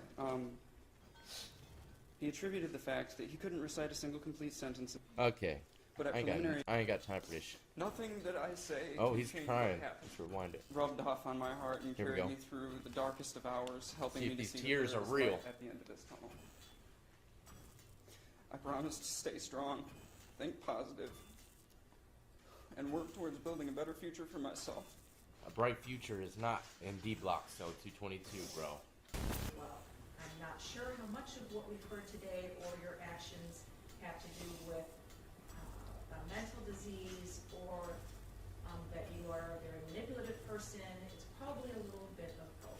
Probably. In my opinion. Absolute refusal to acknowledge any of your decisions or your activities in this event. Your absolute refusal to take any responsibility is really unbelievable to me.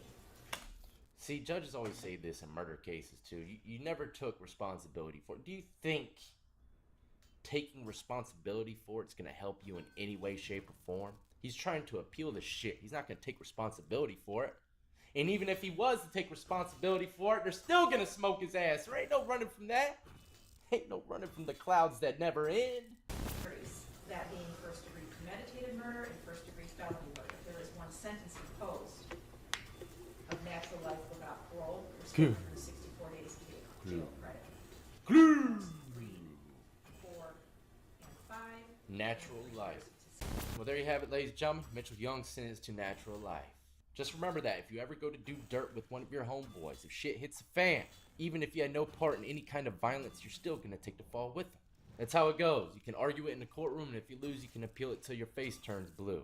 Look at Mitchell Young now, though. He's looking like a young pirate. Someone got to his eye socket. I don't know. Beating up old ladies get you nowhere in prison. His release date is life. Maximum discharge is life. He is assigned location is Chippewa Correctional Facility, security level 2, huh? He has a scar above his right abdomen and tattoo on his right shoulder, a paw print.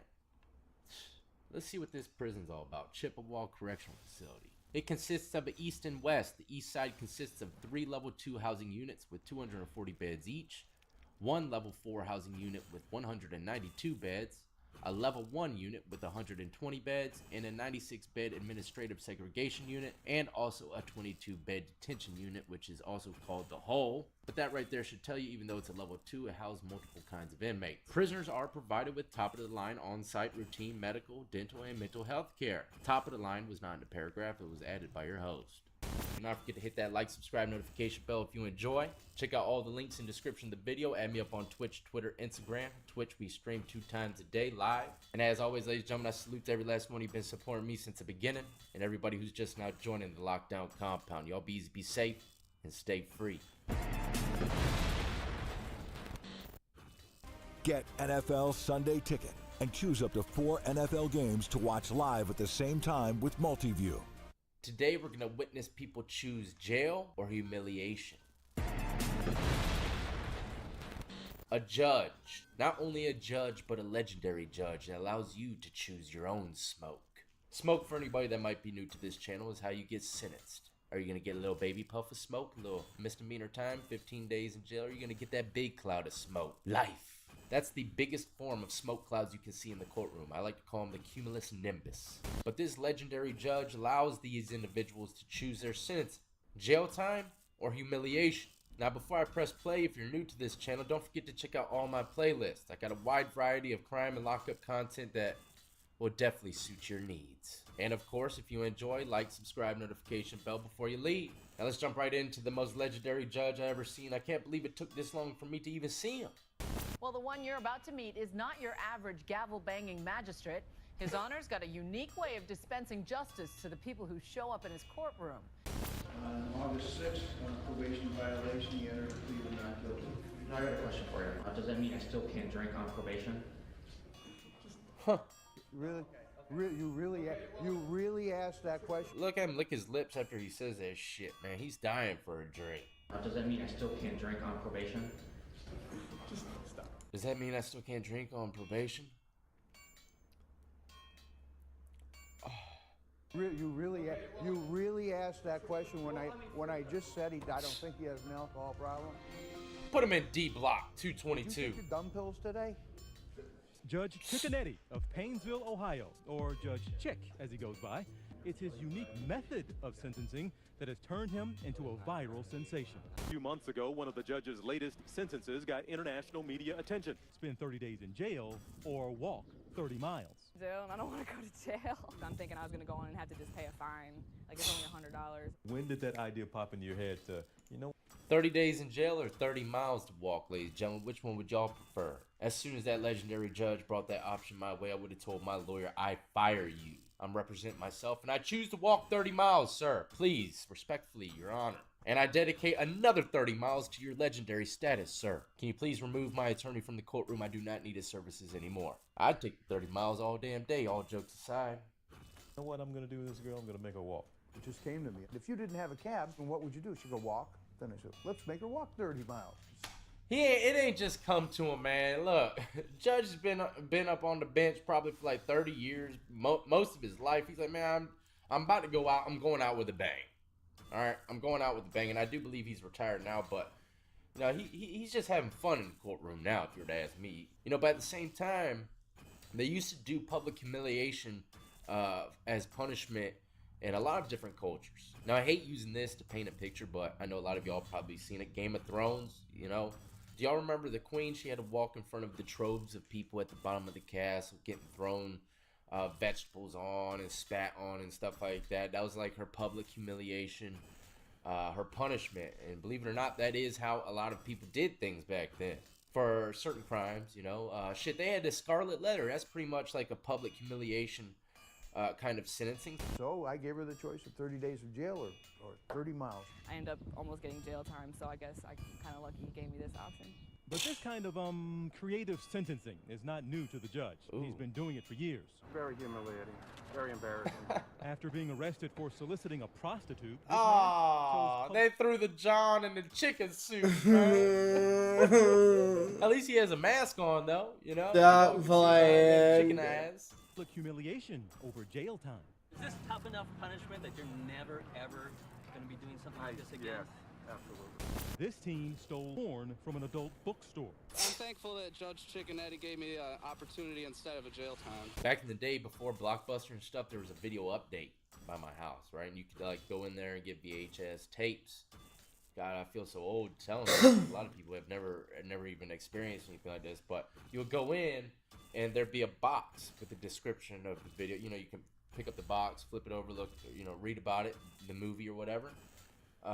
And the real tape would be behind it. You take the real tape up to the desk and check it out. But anyways, at this video update, there was an adult section, right? And every time we would go in there to rent a movie, probably like a scary movie or something, we could see the adult sections right next to it. And God, man. Anytime the dude wasn't there, we would go there and check out the boxes, flip them all over. Woo! Even though they're all, don't show nothing, it's still exotic to us. You know what I mean? Young men learning the ropes. But anyways, one day I said, I'm tired of looking at the box. Rode my bike up to video update with a mission and nothing is stopping me. There's no retreat from this. Whenever I had something in my mind, there was no turning back. So I bust in the joint like I own it, 9, 10 years old, who's counting? Walked straight to the adult section, popped those puppies right in the waistline and ran out. Tried to hop on my bike, and as soon as I pedaled 2 times, someone tackled me from the back. It was done. It was done. They took me in the back room with the video update. Next thing you know, my dad rolls in. Oh, shit. I can't even imagine getting called, you know, if I had a son and they're like, yeah, you gotta come get your son, man. We just caught him shoplifting some adult VHS janks, you know. I'm like, what kind? Can you name the title? They're like, Debbie Does Dallas. I'm like, shh. You're mad, but you can understand. I wouldn't know what to do, man. I roll up in there, like, son, are you kidding me? Are you kidding me, son? You ain't do that shit. I know you ain't do it. Let me see the video camera footage. Anyways, yeah, I got tackled. My pops came and got me, and yeah, there's a long spiel, but I got out of it. I mean, I'm 9 or 10 years old. Of course I'm gonna get out of it. Come on. But this guy right here got caught up for the same thing as an adult, stealing some adult stuff from an adult shop, and he has to sit outside with a sign saying, "See no evil." Picture that. Hi, I'm Brett. And I'm Jonathan. Pretty good punishment. This is Darla. This woman was caught on surveillance tape walking into a I just Burger learned King 3 and fucking pepper people's spraying names, I workers guess. in the face. Gave the An ad. defendant a choice: either W serve ad. time or get sprayed herself with what she thought was pepper spray. The defendant a choice: either serve time or get sprayed herself with what she thought was pepper spray. And you couldn't use. Oh, she thought it was pepper spray. This is absolutely insane. So he even had a decoy pepper spray can. How do you get those? He was planning this one. He put some thought into this one. See, this is why he would never do this for serious cases. Because let's put, for instance, my situation was sent me to prison. The judge would have had to say, you can do X amount of time. You know, now that I look back at it, man, I was really blessed. I really shouldn't have went to prison, but and I really don't think you'll understand the seriousness of what I did. I stabbed a dude with a knife that was like a Rambo knife for real. And it's just a surprise that the dude didn't die. But he would have to say, hey, you want to do 40 years in prison or get stabbed like you stabbed homeboy? That would be a hard one to pick from because you don't know if you're going to die or live from it, you know?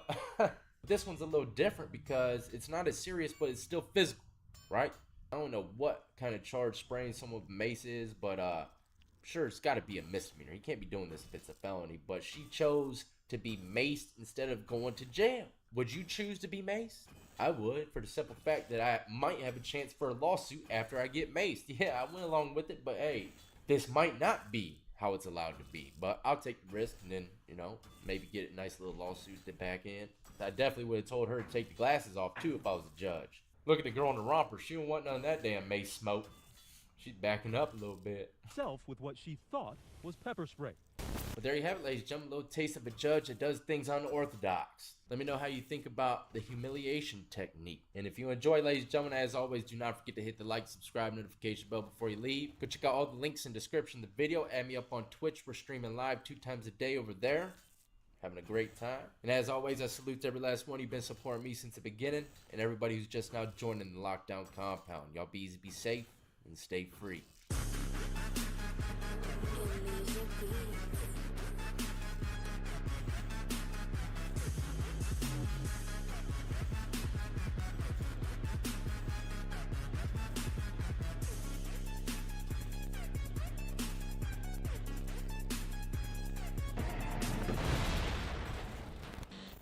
What's up, everybody, and welcome back to another exhilarating episode of Lockdown 23-1. Today, we are going to be entering the courtroom to witness 3 individuals get smoked to the core for the crimes that they've committed at a Sunoco gas station in Cleveland, Ohio. I'm going to pin the video for y'all to watch in the comments section below of the gas station shootout, broad daylight. It's pretty crazy. And for anybody that might be new and don't know what smoke means over here, it means people get sentenced to a lot of time in prison. So prepare yourselves, ladies and gentlemen. If you enjoy, please do not forget to hit that like, subscribe, notification bell before you leave. And one more quick thing before I press play. These jets, I live right by a military base. For anybody that doesn't know, they are flying their ass off today. I'm so tired of this area. I'm so tired of this state. I gotta get the hell out of Virginia Beach, man. I can't even freaking make a video in peace. If it ain't the Jets, it's the police. Sirens. It's always something. But we got 18-year-old Eddie Johnson right here. He don't give two shits about my problems. He's got enough of his own. 18-year-old Maurice Watson. 27-year-old Stefan Black. Number 634943, the cases of State of Ohio versus Maurice Watson, Stefan Black, and Eddie Johnson. This will do in that order. No lamps? Is there anything the defense would like to say on behalf of Mr. Watson? Hold on. Your Honor. Did I just spot their bootleg audio? Eddie Johnson. This will do in that order. That's their audio, ladies and gentlemen? A Fox 8 microphone? Well, that explains all of our audio issues in the courtroom now, doesn't it? But there is no lamps to be seen next to these Hewlett-Packard PCs, protective custodies. What's this courtroom thinking, man? And add some color. You can't make everything wood grain. And who's this judge fooling? That is not Diet Pepsi, that's White Lightning from D Block Cell 222. Judge, come on now. White Lightning, my boy. We are gardeners. We are farmers. Bum, bum, bum, bum, bum, bum. Don't wear these 3 colognes around your brother's girlfriend. Creed Aventus, $400. Versailles. This will do in that order. Is there anything the defense would like to say on behalf of Mr. Watson? Your Honor, briefly, you heard all the facts and circumstances surrounding this case. We had a jury waiver. There's nobody who knows the facts better than you. That court-appointed attorney sure knows how to butter those judges' biscuits up. Yes, I'm pressing pause a lot today. Every attorney, when they stand up and talk, it's almost like a skit or a talent show to the other attorneys, especially in this case. Look, there's 3 attorneys there. They're all going to stand up and probably try to show off their skills to the... Man, I actually want to watch this pretty bad.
Next one, but each defendant has their own attorney, and I'm breaking this down because this doesn't usually happen. 3 people being sentenced, and once you got all those people in the courtroom, I'm sure there's some people out there watching that have no idea what's going on. Now, each attorney for the defendants is going to stand up and show out. They're going to speak nothing but good things to the judge about the defendant. Last minute chances to try to persuade the judge to give him leniency. The defense would like to say on behalf of Mr. Watson. Your Honor, briefly, you heard all the facts and circumstances surrounding this case. We had a jury waiver. Yeah, I'm not going to stop it again, but I'm going to piss real fast. Facts better than you. I know this court very well, and I'm confident that you will make an independent decision as far as the penalty that is going to be imposed on Mr. Watson. I certainly hope that the court would not punish him for exercising his constitutional right to go to trial. It was a brief trial. I doubt that he is going to have much to say on his own behalf at this point in the proceedings, Your Honor. I hope the judge doesn't judge him because he used his constitutional rights to go to trial. You know, a lot of people that work in the system, they're not going to say this out in the open, but this is just like an unspoken rule. They can't stand it when you waste their time and take shit to trial when you know for a fact you are guilty. He has indicated to me that he is indigent. He wants to pursue an appeal, and I'm sure the court will appoint another attorney on that and provide the transcript at state's expense. He's been incarcerated for an extended period of time. I would ask the court to waive any court costs, and at the conclusion of the proceedings here today, I will have him sign an affidavit of indigency. But Your Honor, there's not much to say other than he's 21 years of age. His criminal record is confined to one juvenile conviction. There seems to be some drug and alcohol misuse in the picture here. He was working at the time of the offense, and I'm certain that the court will take his age and relative lack of any involvement with the criminal justice system into account. Thank you. Mr. Watson, is there anything you'd like to say on your own behalf? Oh, sir, I just spoke with him on the. Thank you. So he's indigent. For anybody that doesn't know what that means, he's pretty much ain't got a pot to piss in. He probably doesn't even have a honey bun in his cell waiting for him after he gets smoked. But he has an attorney that was appointed to him by the state. And you can only imagine how well could that work out for you if they work for the state, you know? But it is what it is. He has proper counsel, and he's broke. You know, he's going to probably appeal, get a whole nother court-appointed attorney, and all the expense of our tax dollars. On behalf of Mr. Black, is there anything you'd like to say on behalf of your client?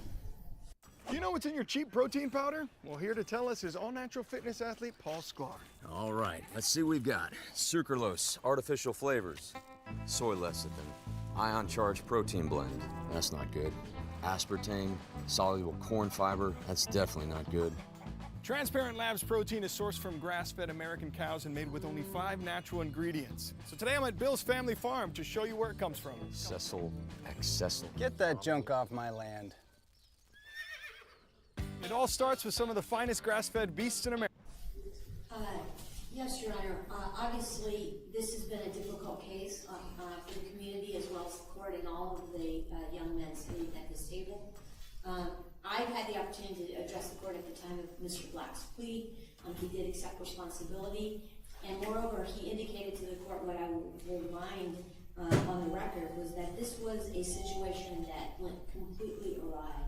He never planned. This was not supposed to be some kind of gangland violence or shooting in the community, which unfortunately is what occurred. And thank goodness no one, the little girl. You can tell you wear a wave cap too, man. You ain't getting no waves on that lake.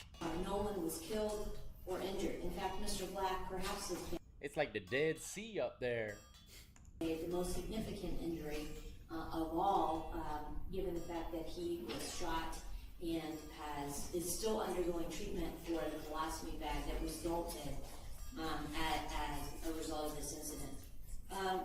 Oh, he got Mr. shot. Mr. Black was carjacked a day or two prior to this incident at the gas station by 2 of the named victims in the case, and he was upset. They took his car and his money for his kids' Christmas. And he intended this situation to be some kind of just stopping the gangland violence that has been occurring at this gas station. We have asked the owner of the gas station who manages it to come, and I indicated to the court that I believe he's going to be arriving shortly. He left the gas station. And the only reason is not because he's denying any responsibility for this incident, but we wanted the court to get a picture because it's been described, and especially in the media, as if this is some kind of robbery, aggravated robbery, and that these events are what causes the neighborhood to be at risk. And we accept that Mr. Black was a part of an incident that was very dangerous and risky, and again, he's accepted responsibility. But what we want the court to also know is that this is his community, and he also lives there and has to face, as well as members of his family, the other violence that unfortunately was a part of this. And how he acted and what he did to try to stem what had been going on was obviously a mistake and unfortunate. He can only indicate to the court his sincere regret. He is over here trying to say he's pretty much playing Batman. That he's trying to deter gang activity and gang warfare in his area by shooting back. His attorney's using the whole poor, hopeless me lines. He was just carjacked the day before, Your Honor. In his attempt, he was the first person to plead in connection with this case as far as the main defendants. He's been given the privilege by He was the first person to drop to down, address his injuries and his medical attention, which are ongoing. He has scheduled for surgery on June 20th as a final procedure to repair the infection and the situation that occurred while in the jail since December of 2017. So, Your Honor, we would ask the court to consider the purposes of Ohio Revised Code 29 and the overriding sentencing. This is not the worst form of the offense, given the fact that fortunately no one was injured.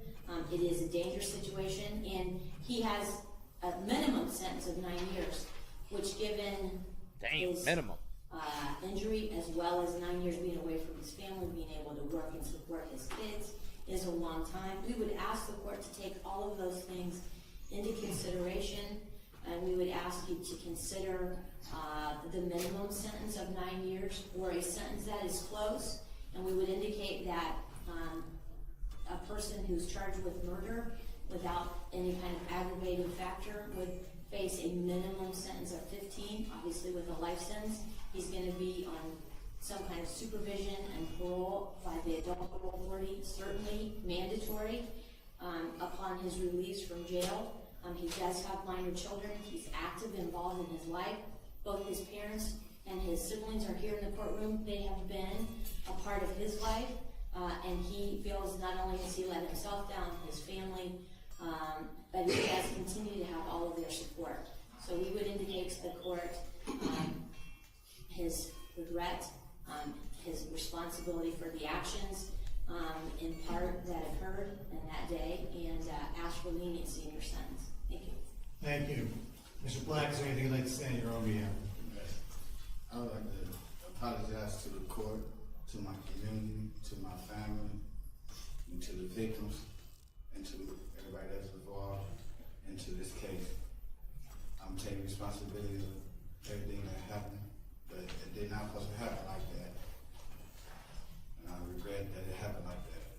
And I'm very sorry for the little girl being grazed. I'm very sorry for that. Well, he actually spoke with a little more common sense than I thought he would. He looked really out of it, man, when he was just sitting there. But yeah, I don't know if I told y'all, a little girl got grazed on her middle finger by a stray round. You can reverse a trailer, wire a fuse box, catch a foul ball without spilling your beer. So why are you still wearing a hoodie made for teenagers? You need the new 340 GSM military-grade bearskin hoodie to get comfortable in the wild. It's the ultimate 10-pocket tactical hoodie that blocks wind, repels rain, and regulates heat for incredible comfort wherever you are. It's the only winter hoodie that's built for working, fishing, hunting, camping, or conquering foreign lands. Thousands of men around the world already love wearing the bearskin hoodie instead of their regular hoodies. With over 21,000 five-star reviews on Trustpilot. Plus, now you can attach the new Heavy Storm rain jacket to the inside of the hoodie for an instant 10,000 millimeter waterproof layer that blocks the rain double time. Finally, a function. Thank you. I don't like how the attorney tried to bottleneck everything, like him being shot by the other people, into his punishment scheme of things. Yeah, he's been shot, 9 years away. I mean, all this stuff, taken into consideration, Your Honor, is enough punishment. He don't care if he got shot. That wasn't the punishment the judge has to give him. No judge would ever take that into consideration when it comes down to sentencing. He got injured on his own free will. On behalf of Mr. Johnson, is there anything that stand his behalf? Thank you, Your Honor. On behalf of Mr. Johnson, I will first, Your Honor, like to incorporate, as this court is aware, I did file a sentencing memorandum on behalf of Mr. Johnson, as well as the statements that were just made by both prior counsel as it relates to the facts and how my client found himself involved in this situation. I will not belabor the point, but the court knows that this was an incident that my client echoes that definitely spiraled out of control, but the true intentions from the beginning was not to have this happen. I can tell you that I have had numerous discussions with my client over the course of this case, and I can tell you that he stands before you completely remorseful for his actions and ready to atone for his actions on that day. That is evidenced by him accepting responsibility for his actions in this case and pleading guilty and standing before you now waiting on his judgment. As far as him as an individual person, I can tell you that Mr. Johnson is 19 years old, Your Honor. He has had ties to this community and the very community in which this incident occurred for his entire life. I can tell you that it has been a very eye-opening situation for Mr. Johnson. In my discussions with him, he has relayed both his remorse and his eagerness to put this situation behind him, to show that he can be rehabilitated, and when he returns to this community, to be a productive member of the community which he loves and he grew up in. I can tell you, Your Honor, that you are very familiar with the purposes and principles of sentencing, and looking at those purposes and principles, the things that I've outlined and which were outlined in my motion, we believe weigh heavily in the fact considering, in the factors into the court considering a minimum sanction or something very similar. The court is well aware that the minimum sentence in this case is 9 years. I point to the fact that Mr. Johnson is 19 years old. Your Honor, as this court is aware, these are very formative years in an individual's life. And the fact of the matter is that he is going to spend the majority of his young adult life behind bars. So what? I did. Look at me. Gotten himself involved in this situation, and it in fact has taken him away from his own child who will grow up without his father being present in his life. I can tell you that he's completely apologetic to all the victims involved, apologetic to the community, apologetic to his family for taking them through this. Man, that guy don't give two shits. She's saying he's completely apologetic. He's back there cracking his back and stuff, ready to go eat that half of ramen and lay it down. After the consideration of the record, oral statements made today, pre-sentence report, purposes and principles of sentencing. After considering the records, the words spoken in the courtroom today, the pre-sentence report. The pre-sentence report is probably the most important, ladies and gentlemen. If you don't know what that is, it's a point system. It gives the judge a rule of thumb on how he should be sentencing these individuals based upon their age, the crimes, and some kind of, program or artificial intelligence that they got calculates their points and how much time they should be getting. The seriousness and recidivism factors relevant to this offense and this offender, and the need for deterrence, incapacitation, rehabilitation, restitution. It should first be placed on the record that counts 3, 4, and 9 are all allied offenses and merged into count 8. Is that correct, Mr. Rubelski? 9 would merge into count 8. 9 would merge into count 8, and 3 and 4 into merge 1 into 1 and 2. Yes. All right, fair enough. In this order, the defendant served 9 years in prison on counts 1 and 2, plus an additional mandatory consecutive 3 years for the gun specifications. Those terms to be served concurrently. That's an 11 clip. He got 9 years for charges 1 and 2, and he got a mandatory 3 for the gun spec, all consecutive, not concurrent, ladies and gentlemen. That means he has to do the 9, and then when he's done, he does the 3. If it was concurrent, then they would have thrown the 3 with the 9, and he would have killed 2 birds with 1 stone. Only had to do 9 years. What'd I tell you? If it ain't the Jets, it's police sirens. I gotta get the hell out of here. I gotta go to the mountains. I gotta get me a real compound. I'm tired of this shit. But this guy's got 11 years worth of smoke so far. What else is in store for him behind that Hewlett Packard and that White Lightning Pepsi diet? Come on, Judge. You know that's a lie. This app pays your bills now and you pay back later. Turn big bills into 4 manageable payments. Plus, it can even... And 7 years in prison on counts 6 and 8. Mandatory consecutive 3 years for the gun specifications, which must be served consecutively. Counts 1 and 2 by application of law. Welcome to 36 Sizzlers. months on count 13 to be served concurrently to all of the other sentences for an aggregate total of 22 years in prison. Defendants are ordered conveyed to the custody of the Ohio Department of Rehabilitation and Happy life, buddy. Fred is granted for 192 days spent in custody in this case prior to sentence together with future custody days, while the defendant awaits transportation to the appropriate state institution. 22 Blickums, ladies and gentlemen. You see how the dude's attorney, the lady with the white jacket, I don't know if you remember what she said, but one of the defense mechanisms she was using was, look, Your Honor, even in murder cases, the bare minimal is 15 years for murder cases. And this was nothing like a murder case. No one lost their lives, so he should get nowhere near 15. Well, the judge sees otherwise, or shall I say the pre-sentence report, I don't know, because he just got 22 of them janks. All 3 of them, the Sunoco trio, smoked to the core. Anyways, ladies and gentlemen, I hope you enjoyed entering the courtroom once again today. It's been a while. We might have another one tomorrow, I'm not sure. Got quite a bit. I'm backlogged. A lot of people have been sending me clips of these court sentencings lately, but let me know. Do you think 22 years is enough or too much for... I mean, you'll see. Go watch the damn video that I'm going to have pinned in the comment section below, ladies and gentlemen. Don't forget about it. It's a surveillance video. But come back and let me know your thoughts in the comment section below. These jets are flying. I got to get out of here before I lose my mind.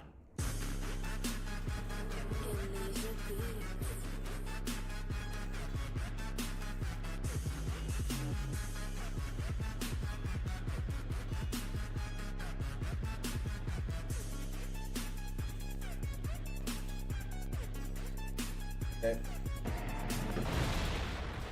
And what's up, everybody, and welcome back to another episode of Lockdown 23-1. That's right, ladies and gentlemen, if you're new to this channel, we talk about all things prison and crime related, including the courtroom. And the title of the video today is Pastor Fails Miserably when interviewed by the court about how he spends the church's funds. But this is a very important subject, believe it or not, because there's a lot of pastors out there that take advantage of their flocks. Now let's get right into the clip. If you enjoyed, please do not forget to hit that like, subscribe, notification bell. We drop content like this almost every day. What is this residential center? Residential center. Oh, this is a place that the ministry owns. Well, not own. We're in the process of buying that.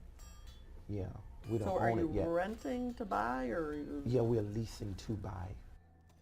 Based upon our flock's worthy donations. You have that as an asset of $2,844,500. So do you own it? I just answered that, didn't I? I said we didn't own it. Okay, but where does the? I'm sorry.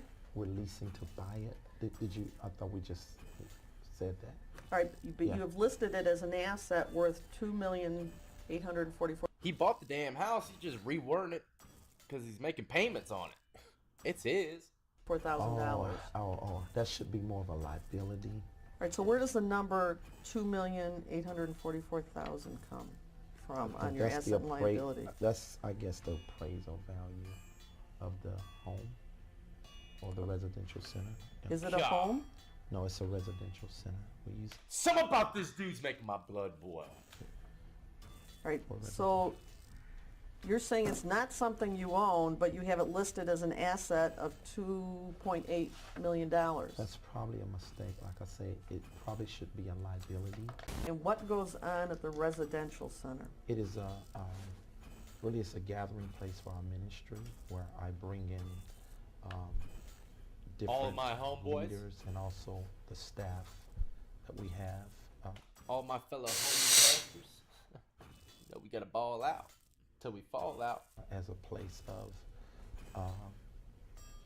maybe resort and teaching and training. Resort? Yeah, teaching.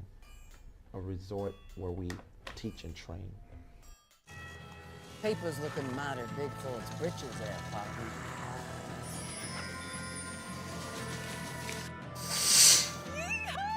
That's what I'm talking about.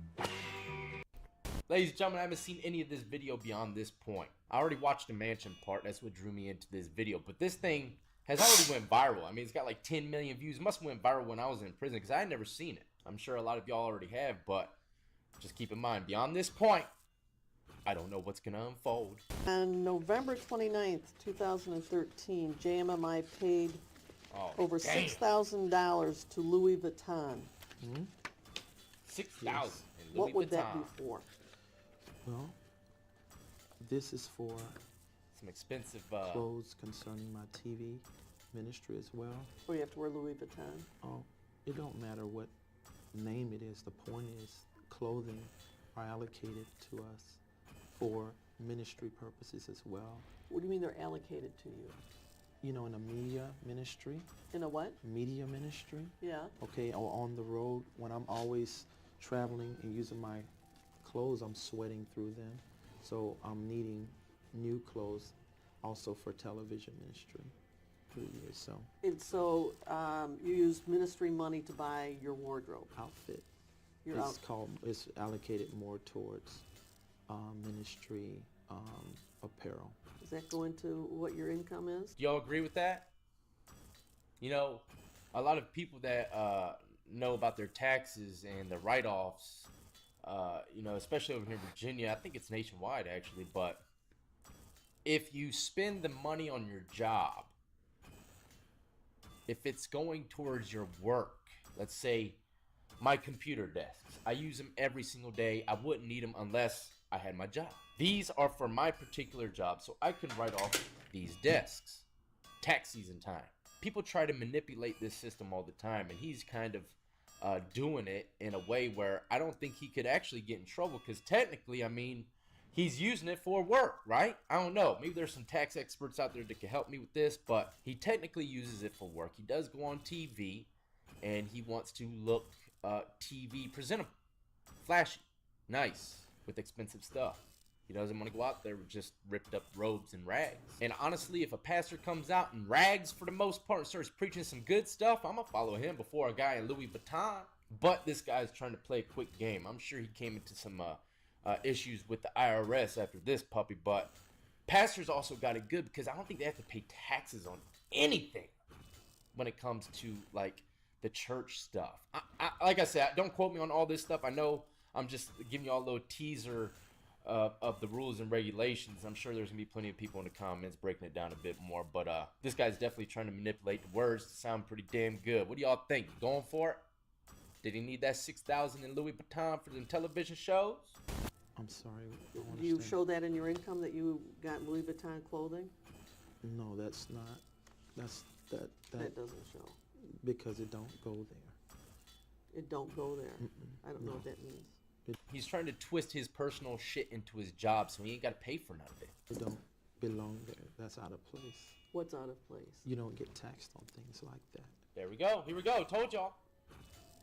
Bingo. That's for ministry business purpose. So June 2014, you spent $3,500 by JMMI to Versace in the Bahamas. Yes? I'm sure that's right. If it shows there. And that was for closing for you? Yes, probably. Yes, most likely. So you don't see that there's any problem when you're ministering to the poor, the sick, the needy, to be appearing in Louis Vuitton and Versace? Well, that ain't something I purchase all the time. No, it looks like you did several times in... I mean, I'm a very frugal person when it comes to this. I go to the right places to get a lot of suits. And if I get some from those places, you don't see that. I don't see Macy's. No, you don't see that. Yeah, because Macy's don't have the kind of suits that I wear. Macy's got nice suits too. Shit. I don't know. I ain't never bought a suit in my damn life. Except for that orange one. Full body jank. But anyways, I was just reading an article too, man, about a famous pastor buying a Lambo the other day. I think it might have been Osteen. I don't know. Don't quote me on that. Don't quote me on that. I'm just saying. Someone bought a damn Lambo. And that's absolutely right. Let me ask y'all this question really quick, okay? If a pastor's got such a huge following and he is just getting millions upon millions of dollars. Do you think that they could spend a little more money if they're getting a ton of it? I don't think so. If I was a pastor and I had $14 billion in my back pocket, there ain't no way in hell I'd buy me a Lambo. And that's just basic common sense. So any pastor that's filthy rich buying Lambos, what kind of impression are you putting off to the people, like she said, that are poor, ain't got nothing, but still donating to your church? This kind of stuff makes me so mad, man. But what I'm saying is, this Louis Vuitton things, you don't see that in our charges all the time. 2013 and 14, you spent over, GMMI spent over $30,000 in your clothes. Damn! That Taylor, sound about right? clothes What 30K? year was that? 13 and 14. Oh God, yes, because I was traveling so much. Oh God, yes, I was sweating and traveling so much. I needed 30K in suits. Man, you should have just went and bought yourself a Florida shirt. Mona Lisa, ski mask, Jank. Can't remember the name of the Pistols in Paradise. That's the name. Damn, it came right to me. Crazy. Pistols in Paradise, ladies and gentlemen. Go check out their clothing line. But God, let's run it back for a second. I just heard the tail end of. Are you interested in mushrooms? Do you like drama? You'll love this. I'm sweating. GMMI spent over $30,000 in your clothes. Does that sound about right? What year was that? 13 and 14. Oh God, yes, because I was traveling so much and sweating through all my clothes. Exactly.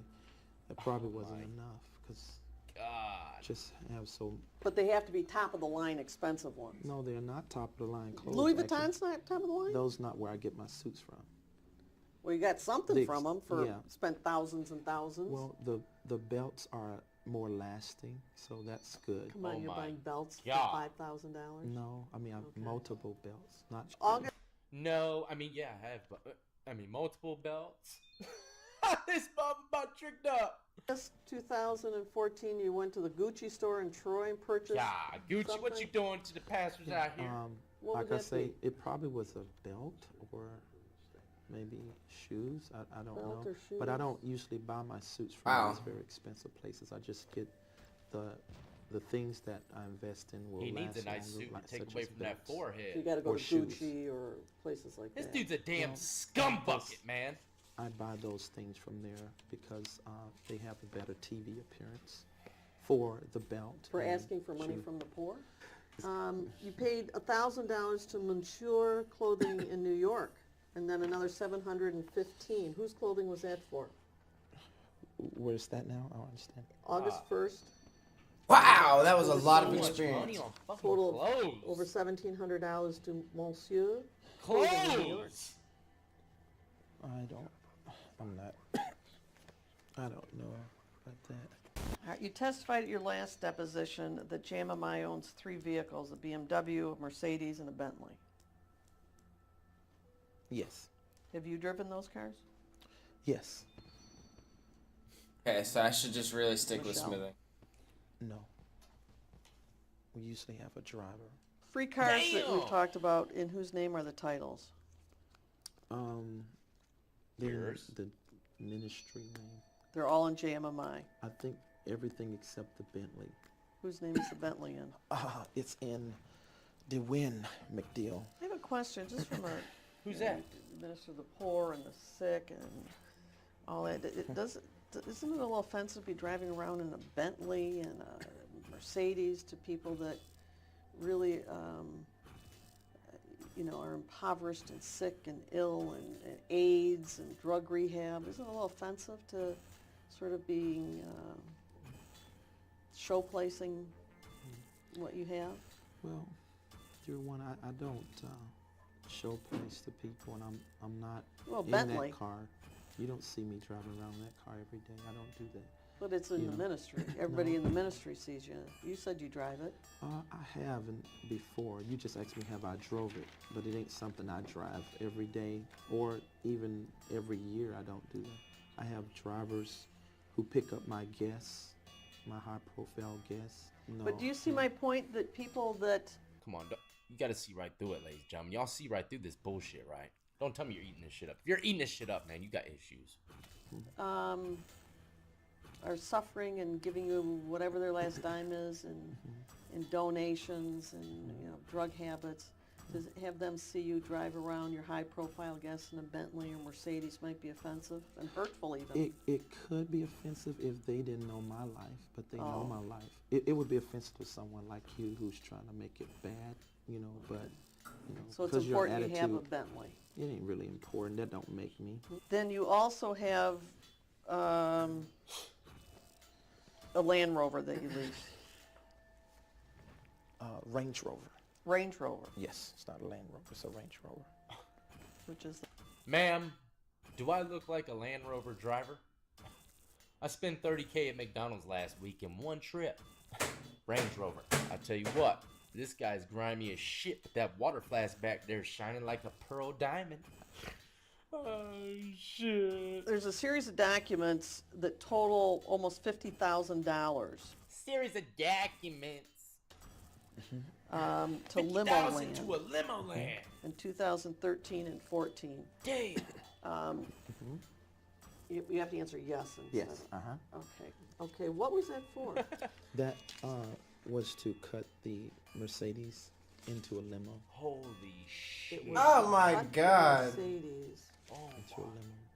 this dude just drop topped the convertible Mercedes into a limo with Crazy. the church's money. Turn that shit into a damn limo. Mm-mm-mm. And who needs that? No, that's for guests. It's for guests and for you It's mostly when for you're guests. entertaining guests? Yes. When you're entertaining. Well, I'm not.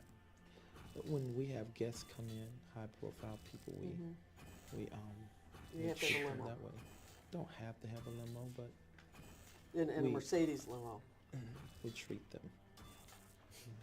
You treat them? I said that we have hospitality. Maybe that's a better So you do acknowledge them being treats. No, I mean hospitable. Hospitable. Okay, word. then. And this is not the first one the ministry's had. We Oh, had not the another first. Mercedes limousine. That's Damn. right. So So you paid Two-piece.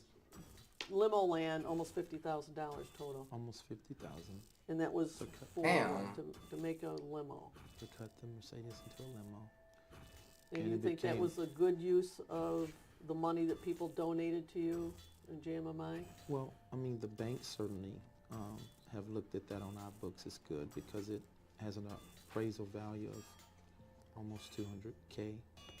A lot of pastors out there, they ain't even gonna come and be a guest at your church unless there's some, a three-tier audience inside of that sanctuary, or if you ain't got no limo or Mercedes or something, they might not be coming.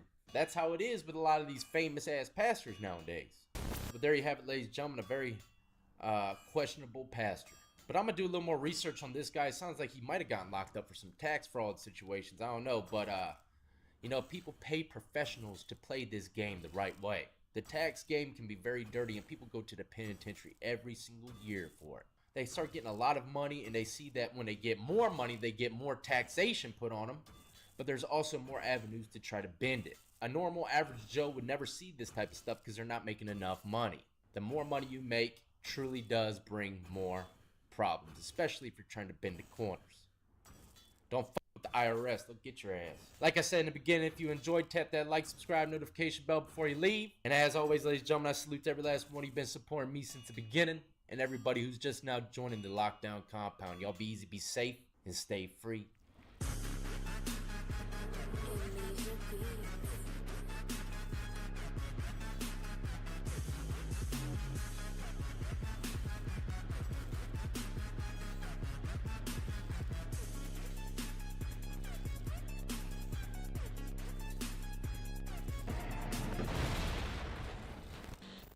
Can you please just hear me out? No, all work management platforms are the same. Monday.com is the one you'll actually love to use. It lets you set up your workflows yourself. No admin, no long approval process, you're in charge. It fits any type of work, marketing, sales, HR, llamas, and there's a free trial, so what's the harm? You know what? I'm ready to fall in love again. Thanks. What's up, everybody, and welcome back to another episode of Lockdown 23-1. Today we're going to be entering the South Carolina courtroom for a crime that happened in 2019. A South Carolina law student by the name of Samantha Josephson was waiting to get picked up by her Uber When it arrived, she stepped in, but it turned out it wasn't her Uber driver. It was a fraudulent driver, and he ended up stabbing her 120 times in that car. The family's impact statements were pretty damn treacherous, I'm not gonna lie. I almost brought a tear to my eye. But this case is very fishy. A lot of people think he didn't do it. He even claims he didn't do it before he got sentenced. But I'm gonna bring something to the light that a lot of people don't hear about.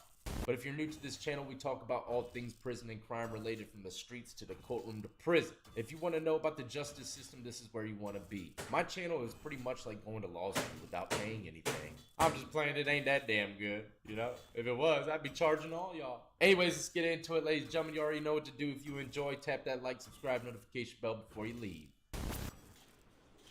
All right, we got Nathaniel Rowland right there in the red. I'm guessing that's his attorney.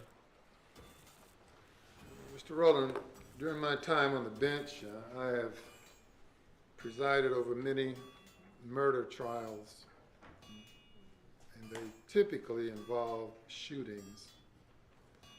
And with what seems to be an epidemic of criminal activity now, on a monthly basis, we encounter people accused of murder, people convicted of murder. This is the first time. Please cover your nose a bit more, sir. That I presided over a case where a victim was stabbed 120 times. The last case I participated in, where a victim was stabbed and tortured, resulted in a jury imposing the death penalty, which in this state is defined as murder accompanied by aggravating circumstances. Murder with aggravating circumstances, and this is in South Carolina, ladies and gentlemen. They do have the death penalty. I'm guessing, at least, because he just said he had someone in front of him before, and the jury gave him death. Matter of fact, let me go just look at it really quick. After a decade-long hiatus from carrying out executions, South Carolina passed a bill allowing death row inmates to be executed by firing squad or electric chair. Man, if I had a choice to go by firing squad, I would definitely pick that. Don't put me on no chair, don't put me in no chamber, and don't hook me up to no needle. Fire the 23-1 shots at me, please. That's just my personal preference, at least. But not all states have the death penalty, and not all states have the choice for firing squad. And certainly a kidnapping is an aggravated circumstance. I hear a lot of mothers tell me what a good child their child is. And quite often I have to unfortunately tell the same mothers and fathers that your child was a good child.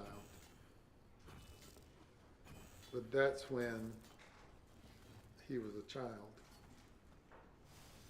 And my heart goes out to the Rowland family, as well as the Josephson's family.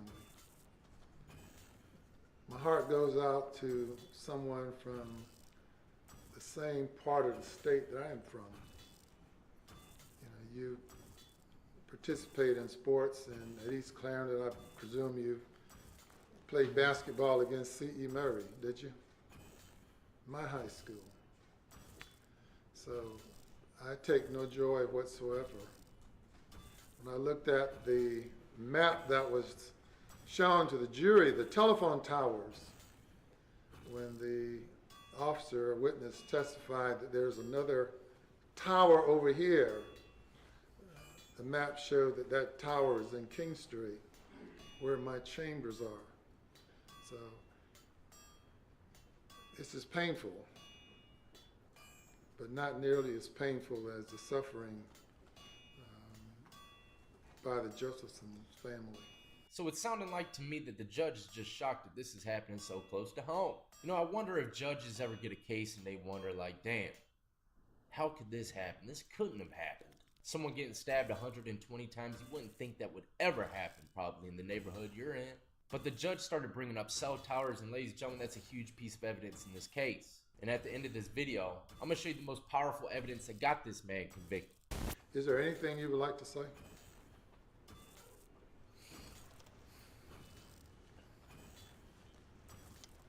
Your Honor, Wake up, sleepy? Shit. This dude's already giving me weird ass vibes.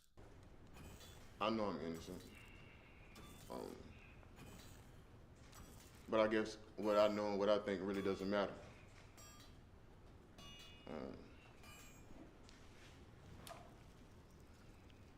I just wish the state would have done more in finding out who the actual person was, instead of being satisfied with detaining me and proving my guilt. I don't know about y'all, but if I was innocent, I'd be fucking snapping in that courtroom. And you know what? I can't really tell you exactly. Are you wearing so many layers you can't even fit inside your truck? You need the new 340 GSM military grade bearskin hoodie to get comfortable in the wild. It's the ultimate 10-pocket tactical hoodie that blocks wind, repels rain, and regulates heat for Exactly what the hell I do. That'd be a horrible situation to know that you're about to be sentenced for a crime you didn't do. But like I said, I'm gonna show you the evidence against this individual at the end of the video.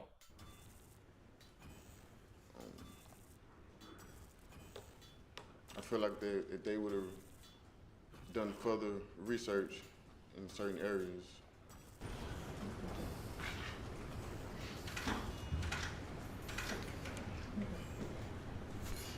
that's all, y'all. And I've sentenced a number of murderers. It sounded like she said something to him. Maybe she said stop, I don't know. What do y'all think about that speech? Is that a speech of an innocent man being charged for a crime he didn't do? Or about to be sentenced for a crime he didn't do? Many of whom have confessed, and I asked them, tell me about the murder. Tell me about the time you pulled the trigger. And I have yet to have one who could go back there. Everyone, each of them, have blotted the whole thing out of their mind as if it never occurred. That's crazy to think, and ain't it? They can't take their mind back there sufficient to tell me. Maybe the majority of them were possessed. Do y'all believe in dark entities persuading thy mind?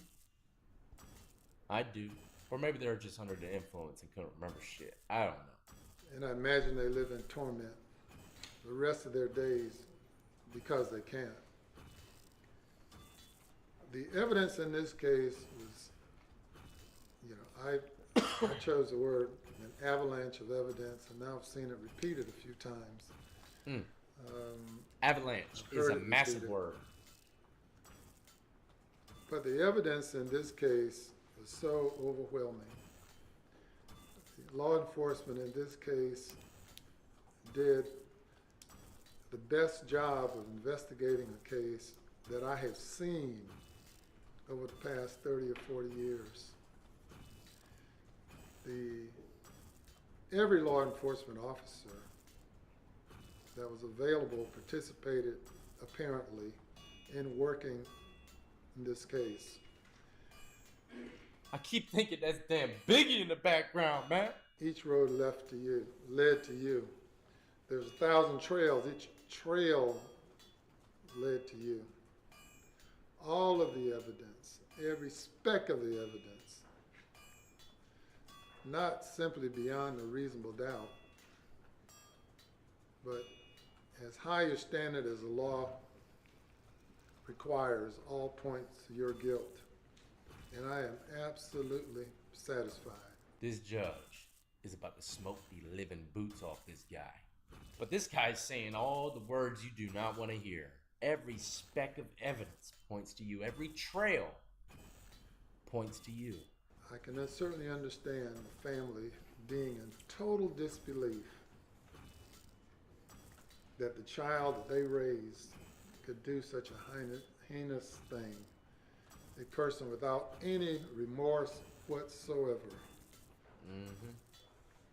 A person who is totally emotionless And in the law, we call it a depraved heart. And Depraved. it would be absolutely astonishing, amazing to me for the truth to be that you have engaged in this activity all of a sudden. That there are not signs that your family can point to, that your friends can point to, where if some intervention had taken place, this young lady would have been protected. Keep in mind, this man has no criminal history at all whatsoever. There's really no signs of anything that would show this guy being capable of stabbing someone 120. I mean, anyone's capable, but mentally, you know what I mean? But as much as your mom feels in the bottom of her soul or pit of her stomach about you, I feel that same thing based on my experience and based on my observing you and witnessing the evidence in this case. Damn. So I want to thank the jury for your focus on this case. I noticed that you all were totally engaged and tuned. Thank you very much on behalf of the citizens of Richland County and the citizens of the state of South Carolina. His mother took the stand and without a doubt in her mind knows that her son would never do something like this. There's no way, no possible way that her kid could do that. And the judge goes on to say, just as you, from the bottom of your stomach and your heart, know that your son is innocent, so do I. I have the same exact feeling as you, man. Athletes everywhere, including myself. But Daddy swear did by it! It's better, it works, and I'll tell you why. You may already know. But it's because he's guilty. And South Carolina is a wonderful state, a lovely place. And people from all over the country, particularly the Northeast, choose South Carolina because of its beauty and charm and people. Beautiful beaches. And Columbia, for all of the same reasons. Because we live in such a wonderful state. Oh my God, another 2 million. Okay, I can do it. Opportunities for everyone, and certainly opportunities for you. And for you to have attended South Carolina State University, if your parents have given you as much as they gave you, and for you then, your life story to end right here at this point in time. Of course, your life story doesn't end, but this is certainly a stop along the way. It's a tragedy. And whatever tragedy that causes these demons to reside within your soul and spirit, I don't know. I guess the judge concurs with old death as well, with the whole dark side, doesn't he? Maybe at one point in time, since this is not a death penalty case, they can be exorcised. Oh, shit. Out of you. Whoa! This judge is getting deep now. He says since we're not going to send you to death, maybe, just maybe, you can get those demons exorcised out of you. Come on, Judge, what you thinking about smokage session?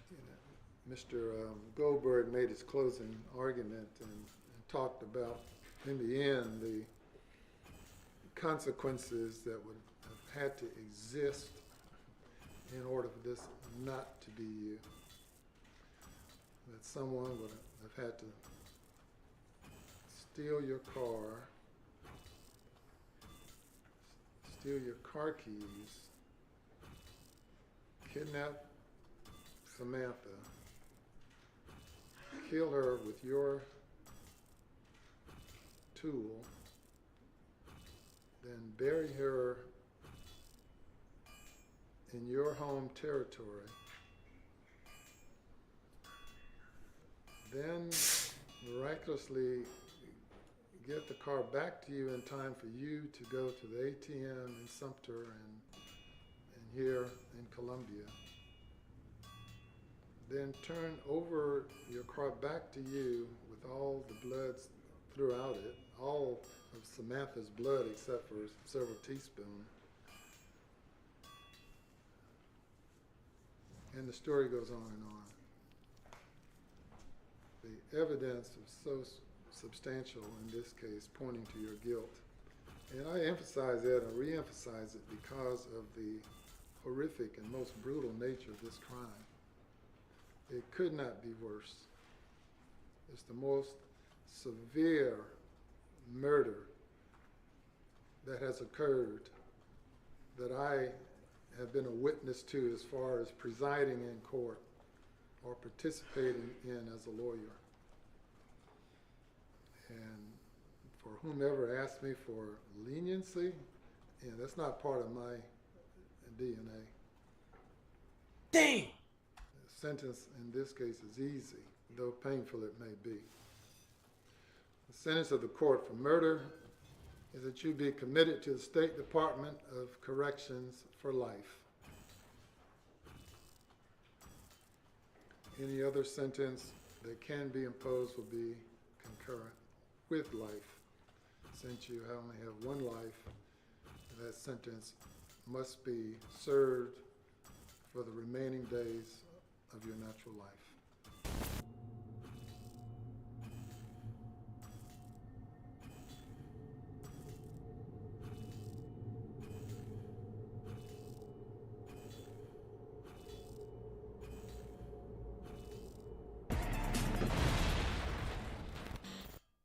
Folks, I've seen a thing or two, but these prescription prices? Pricey. Higher than a rooster on stilts. Ain't that right, Dusty Pete? Reckon it's time we rope 'em in. Good RX makes saving time and money easier than splitting a biscuit. What's up, everybody, and welcome back to another exhilarating episode of Lockdown 23-1. As you can see, we're in a brand new environment, and this environment unfortunately brings echoes with it. This is what it sounds like without anything that I've done to it. This is a natural echo in the room, no filters. And the filter that I am using, let me click it back on right now. This is the filter that I'm using, and this is the best that I've gotten to removing the echo. But I still have to clean it up. I'm learning all these new audio settings with this software or plugin, whatever you like to call it. And it's pretty damn confusing. It's a lot of numbers, and y'all know I'm horrible at math. So we're just gonna run it like this. Hopefully y'all can bear with me. But anybody that's new to this channel, we talk about all things prison and crime related, including the courtroom. That's what we're jumping into today. It's gonna be about judges today, losing their composure. Some of them lose their job as well. If you enjoy this type of content, you already know what to do. Tap that like, subscribe, notification bell before you leave. God, Lucy's in there barking at the thunder. But we got Judge Robert here. And I think he cries while handing down a sentence to someone. You know, Well, I can already tell the audio is only coming out this side of my headphones, so that's not my fault, though. I'm innocent. It's the courtroom's fault. They're guilty of faulty audio. the thing that I do here is going to relieve the pain that the family has endured all these years.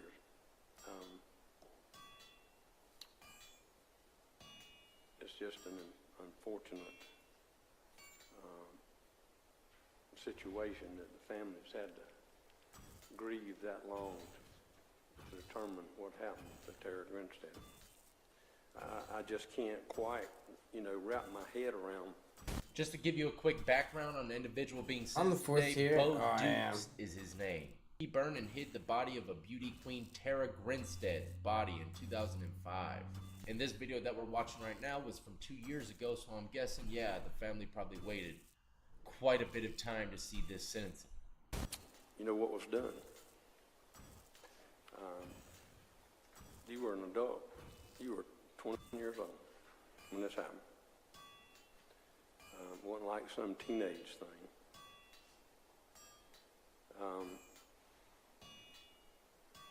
But since then, this family has waited, but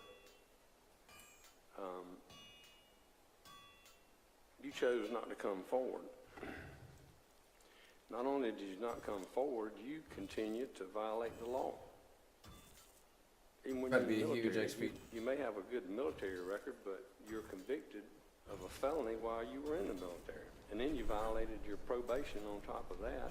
I haven't even looked this guy up at all, so I can't even begin to tell you about his military background, but the judge gave him some credit for it, you know, saying you do have a good military background, but you still caught a felony while you were doing it. And he wasn't even showing up to probation. And for, you know, a former military guy to not show up to probation, you know, they got to follow all these rules and regulations. They should be used to it. It should be very easy for them, right?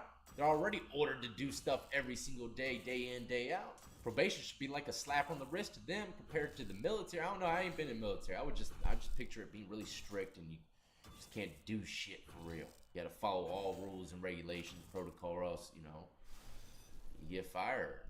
Or you go to the brig. That's what it's called, right? Brig? Pretty sure.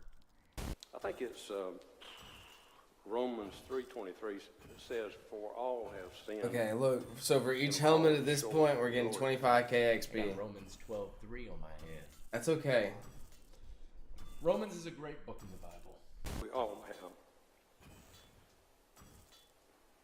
But that would have been the time to come forward. When you were asked about it. I mean, every judge out there should know that criminals ain't gonna care about lying or telling the truth or telling you when or where something's at. They don't care. A criminal's a criminal, man. You know? And this guy's probably seen plenty of cases just like this. I don't know why he's taking this one a little more personal than the rest. If you'll stand, I'm going to sentence you in this case. Case number... The way he said that, will you stand so I can sentence you for this case, was treacherous to me. Yeah, you're He not said wrong. that God so damn. This man's about to get terrible. smoked! 2017 CRW 038.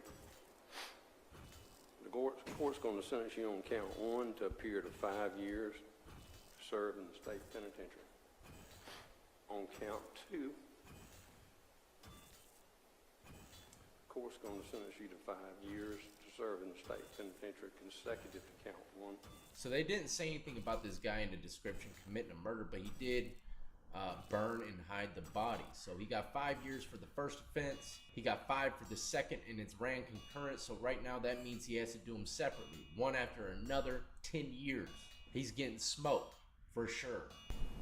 And on count 3, the court's going to sentence you to 5 years consecutive to count 2 to serve in the state penitentiary. And on count 4, the court's going to sentence you to 10 years consecutive to the sentence. Smoke City, buddy. State penitentiary. Now, your sentence, you can appeal this conviction by filing an appeal or motion for new trial within 30 days from the date of this sentence. Do you understand that? Mr. Fox, you can assist him with that. Yes, sir. You also have the right to file for habeas corpus relief within 4 years from the date of this sentence. You understand that?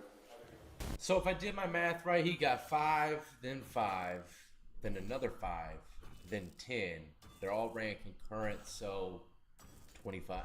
Now, I'm a little lost as to what he was charged with. It doesn't list it in the description, so I went ahead and did a little more research so we could get some closure on this. It says the jury took less than an hour to convict Dukes on 4 counts, including 2 of making false statement, hindering the apprehension of a criminal, and concealing the death of another. Duke's friend, picture this, Ryan Duke, ended up being charged for the murder of this crime. I would love to hear y'all's input if you feel as though 25 years is a reasonable amount of time for doing what I just explained. He didn't take anybody's life. He just helped his homeboy hide the body.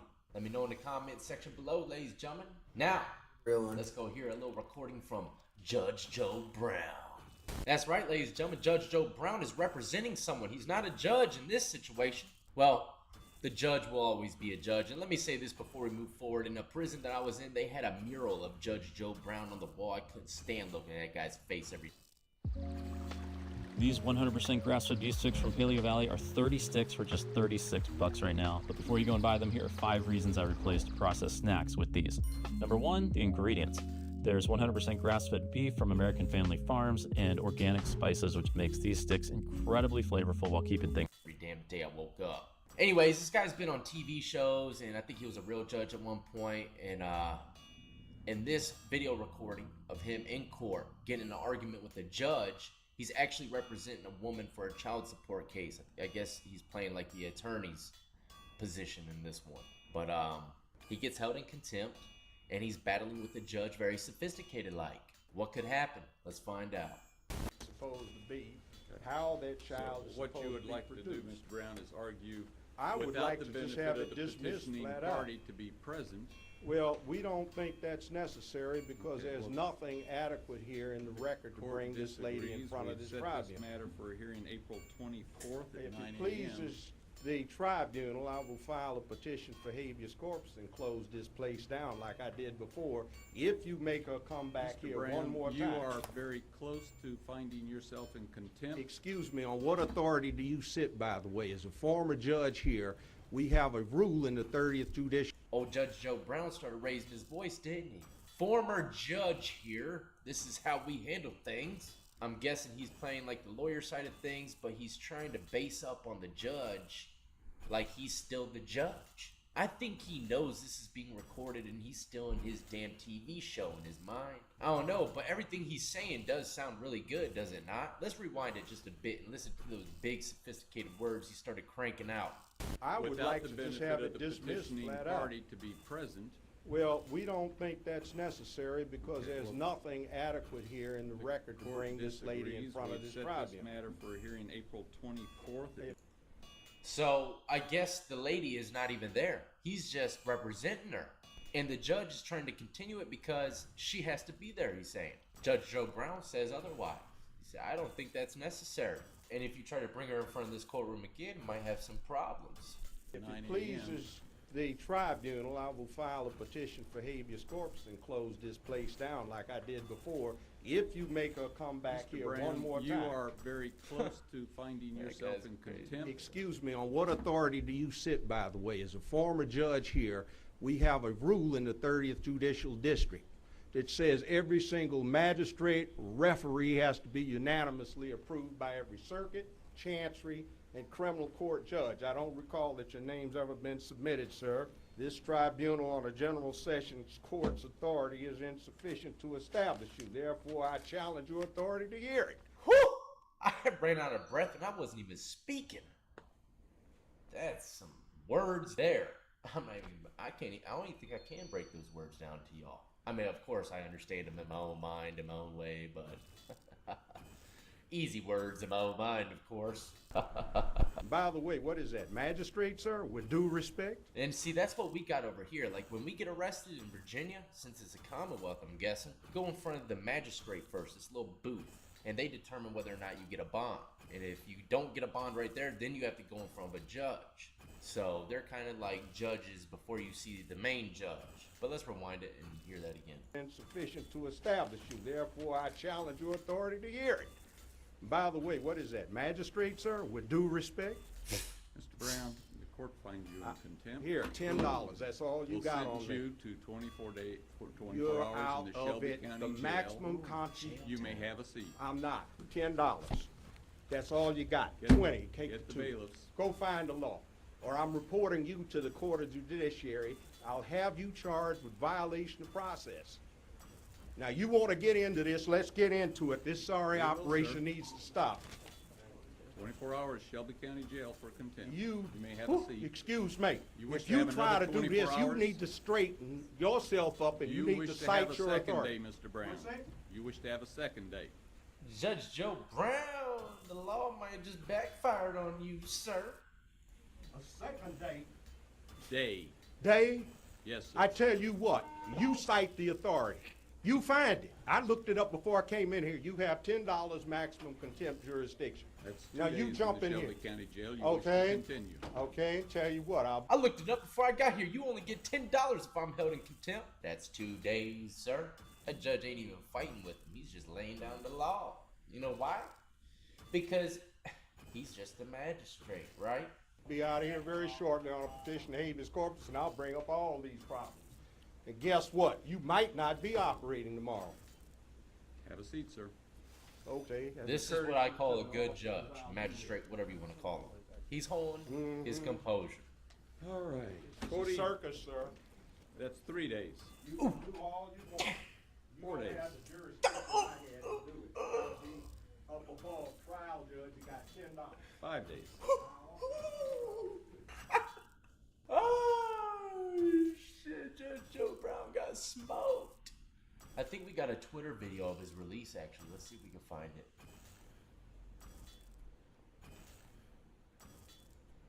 Judge Joe Brown Twitter video release from jail. Well, here we go. We found it. Judge Joe Brown discharged. I guess he did get 5 blickums. Greeted by friends, they say. Yeah. Here. What up, bro? What's happening? What's happening, bro? How you doing, brother? Good seeing you. Yeah. What's up, man? All right. As much. Okay.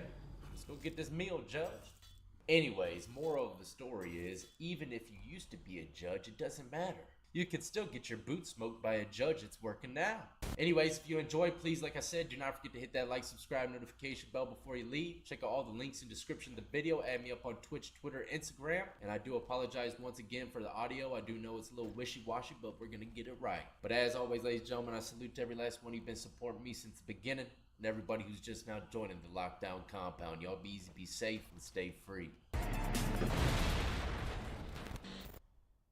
For the ones who get it done, the most important part is the one you need now.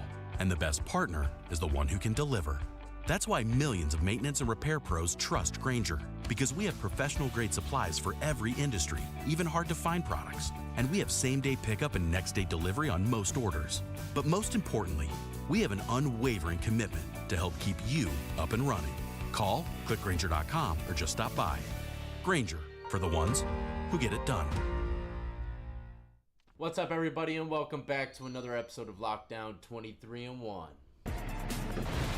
Oh, should I get this done with? Today, we will be witnessing 2 individuals being sentenced to death. We're not going to talk too much in the intro. We're going to get right into it, but I believe one is coming from Ohio, and the other one's coming from Florida. But if this is the kind of content that you're into, all things prison and crime related, do not forget to hit the like, subscribe, notification bell before you leave.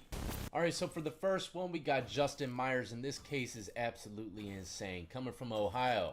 Austin Myers, now 26, was convicted in October 2014 for the stabbing death of Justin Back. The murder happened during a robbery with another claimed man, Timothy Mosley.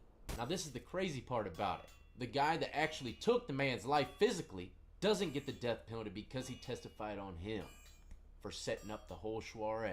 I can't even imagine, even if I did set something up like that, I couldn't even imagine being sentenced to death if I didn't kill him. But this right here is his last statement to the jury before being sentenced. It's always interesting to see what a person's gonna say to try to persuade them from giving them the death penalty. What's your name? Austin Myers. Austin, is there something that you would like to say to the ladies and gentlemen of the jury? Yes. Go ahead. I can only imagine the pain and loss felt by Mark and Sandy Cates, and by Jacob Back, Justin's brother. I have brothers and sisters myself. I can only imagine what it would be like to lose one of them. I'm sorry that this happened. Now, I know that doesn't bring Justin back, but I'm sorry. You're about to get I smoked, wish I could bro. go back in time and stop this before it even happened. I can't. If you choose for me to die, it's only going to cause more pain and suffering for another family. Not me. It won't hurt me. I won't feel anything. It's going to hurt more innocent people. No, man. My mom and my dad. My brothers Bryce and Josh over there. And Carson and Sage. To my sisters, Alex and Jenna. And Eva and Cammie. The people that I love.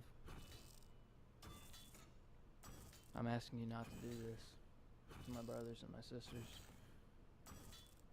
Who love me and look up to me. I ask you not to spread this pain any further to any more innocent people. It's actually kind of thought-provoking to think about the repercussions of his family members. Even though he did do a gruesome crime, people still love him. I spoke about that in a video in the past as well, but yeah, shit gets crazy in the courtroom, man. The terrible events of this past January have caused more than enough pain already. They won't fix anything. It won't bring Justin back. It's only gonna hurt more innocent people. It might hurt your family, but it can bring joy to another. I'm not asking you to spare my life so I can hurt I'm about to anyone. crush a Millie. I want to help people. I want to help stop tragedies like this from happening. That's all I'm asking you for is a chance for me to become a better person. Crazy work. I think there's a lot of good things I can do with it if you allow me to keep my life. The court finds that the state has proven beyond a reasonable doubt that the aggravating circumstance outweighs the mitigating factor. Therefore, the sentence of death shall be imposed upon Austin Gregory Myers on the charge of aggravated murder. There you have it, ladies. Jump smoked to the core. I believe he appealed it as well. And got smoked again. That's what happens when you set up a friend of yours. I swear, man, stories like this just embed within me never to trust nobody. I need to hear y'all's honest opinion because this case is just crazy. He didn't technically kill the guy, but he set it up. If he didn't set it up, then the guy'd still be alive. It's just crazy to think the guy that killed the person ended up snitching on the guy that didn't even kill him. And It got is a time wild. cut. Not really a time cut, just didn't get death penalty. I'm sure that was the stipulation for testifying. Unreal. You know, let me know what you think in the comment section below. Next up, ladies and gentlemen, we have a Florida man by the name of Tisdale. He was convicted of killing Sergeant Gary Morales during a traffic stop and was sentenced to death following a 9-3 recommendation by jurors. And just like the last clip, this man gets a chance to address the court before sentencing. One day I will walk free, and that is by the grace of God. And it's through the true justice, which is just is a gift to all mankind, which is freedom, forgiveness, and faith. Therefore, I know that that is the reason why I'm still alive today, and that is the reason why I have a voice to speak to all of the young men who don't have a voice to speak, whose parents are still grieving and have no reason to know why, have no understanding of why their son or their daughters have passed away by the hands of so-called justice. Therefore, when I walk free, I will be a voice to all the young men who have no voice. So therefore, I want to say also to the Morales family that I am truly regretful to be responsible for the pain that they have today, because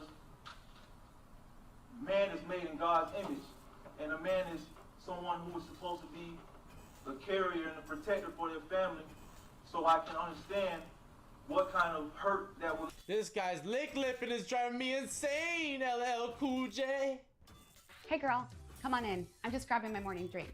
Oh nice, coffee? Nope, this is Dose, my liver health. Into that family, and I want to say that I am truly sorry, and I'm truly regretful as a man to be able to sit here in this position to be the man with the finger pointed at. What was that? Be responsible for this situation, but I want to say that no man was there to know my heart. No man was there to know what I had in my eyes and the feeling that I had in my chest on February 28, 2013. So therefore, I just want to say that I ask that something changes about the law, because there is no balance to this law. That's what I ask. No matter what my future holds, there's some kind of law that can balance it. There will be a perpetual cycle of violence, because man cannot estimate what reactions a young man will have towards someone who carries a badge and a gun.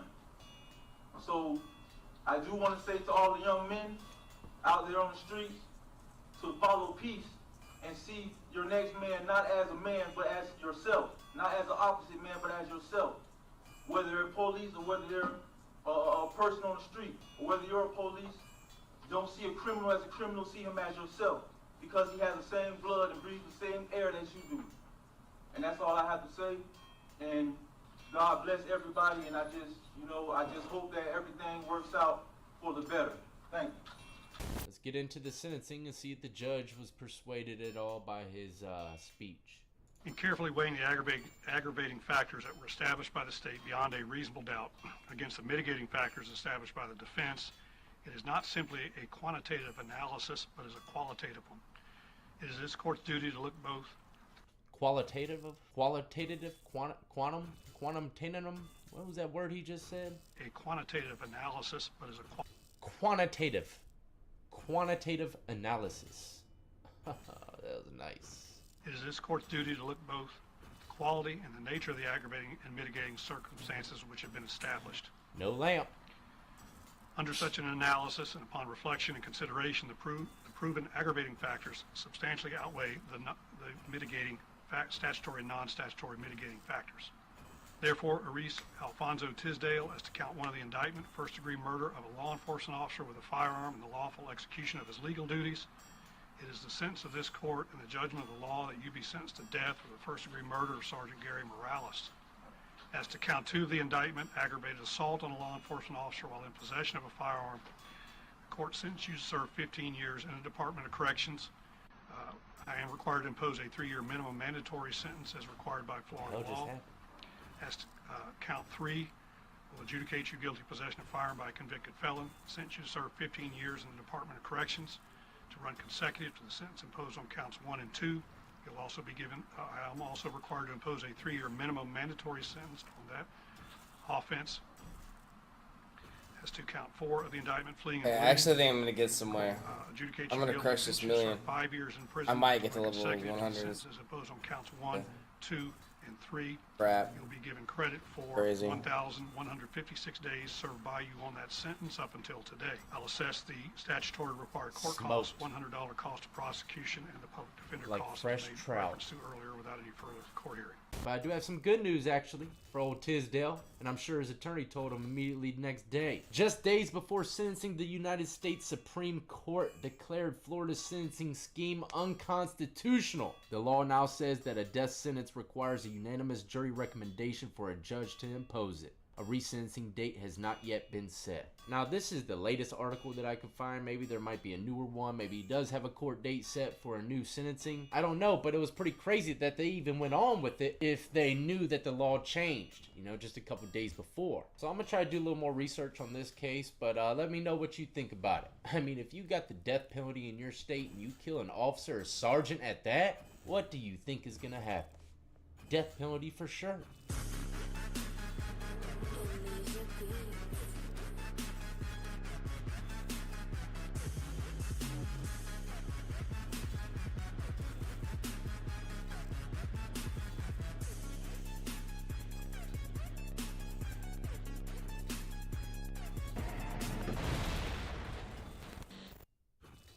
You know what's in your cheap protein powder? Well, here to tell us is all-natural fitness athlete Paul Sklar.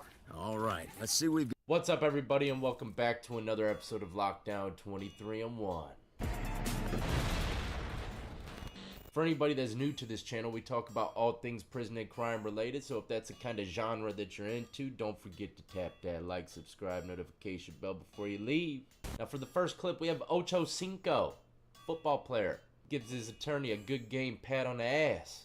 Judge didn't like it. Are you satisfied with the assistance of your attorney? He's awesome. Okay. You should be. He's an excellent attorney. He did a great job for you, sir. And then that quick pass. Oh, look at that bailiff there. He like, oh, Ocho Cinco, you so funny. Now, please pay attention to his facial expressions when the judge has a change of pace. Used. Mr. Johnson, I don't know that you're taking this whole thing seriously. I just saw you. Look at him. Oh, he changed up so quick. You're like, there's no way this judge smoking Ocho Cinco like this. Come on now. Slap your attorney on the backside. Is there something funny about what's going on here today? Yeah. I didn't laugh. No, ma'am. But the whole courtroom laughed because you just slapped your attorney. He looking at the courtroom like, y'all tricked me the hell up. Ah, stop! That's funny as hell. Laughing because he just slapped you. I don't think he meant on to the get a behind. reaction. I know. This isn't a joke. I didn't do it. That bailiff is in disbelief. Your Honor, how could you dare change that bailiff's smile into something like this? Everybody in the courtroom was laughing. I'm not accepting these plea negotiations. Oh, what a cunt. Well, Ocho Cinco got smoked. And by the way, for anybody that might be thinking that that was like a newer video of Ocho Cinco, it's definitely not. It's old. So he's doing just fine nowadays. Now, prepare yourself for Judge John Hurley. Wow. Nessie, Dolores, Shennis, Shinus. Oh, Dolores. Your Honor, does she have an attorney? Damn, bro, just got fucking toasted. A photo order for That was her funny and a as men's hell. drink. Look at that ragtag crew back there. They're so damn bored. They're just staring at the judge. Okay. Where Dolores at? Damn. Dolores, you old as hell. Now. Okay, ma'am. Stand right there, ma'am, Dolores. You've been charged with resisting arrest. What? And violating an injunction. Now, Damn, that Steve, was funny. I know she's out on bond on a case, right? This lady's got to be over 80 years old, and she's in there for resisting arrest and something along the lines of an injunction case. It's probably she violated some kind of terms or conditions where she was already out on bond. I can't remember exactly what injunctions mean. Now, what kind of officer would give this old-ass lady a resisting arrest charge? She couldn't have been resisting that damn much. She's like damn 90. She's out on ROR in the case. Pre-trial. Does she have any priors? Oh, she's out in a pretrial case already, so that's probably where the injunction came in. Usually when stuff like this happens, they take away your last little pretrial stuff you got going on, and they throw you in jail, no bond. No. Ma'am, I'm talking to the prosecutor right now, all right? So just give me a I'm moment. sorry. Sorry. It's okay, Doris. What? Patrice, Miss do you have Ashley, anything? Did you talk to the alleged victim? Okay. Right. Judge? Yes, sir. Got an issue with probable cause. What is it? I'm not. So she's charged with violating the injunction. There's nothing in the probable cause affidavit to indicate that she was technically served with the injunction. Case 150000970. And there's nothing in docket track to indicate that she was served with the injunction.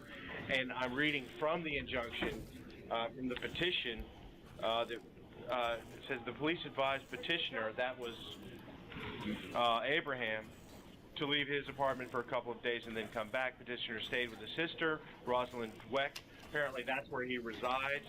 And my client's claiming that she lives at the apartment that's listed on the police report. That's where she lives. He lives with her sister while this is pending. I'm sorry, he lives with his sister while this is pending. And then it's alleged that she changed the locks. There is no, as I said, I don't believe that the petition has ever been served on her, but she's claiming residency of the apartment while he's staying with his sister while this whole thing is being sorted out.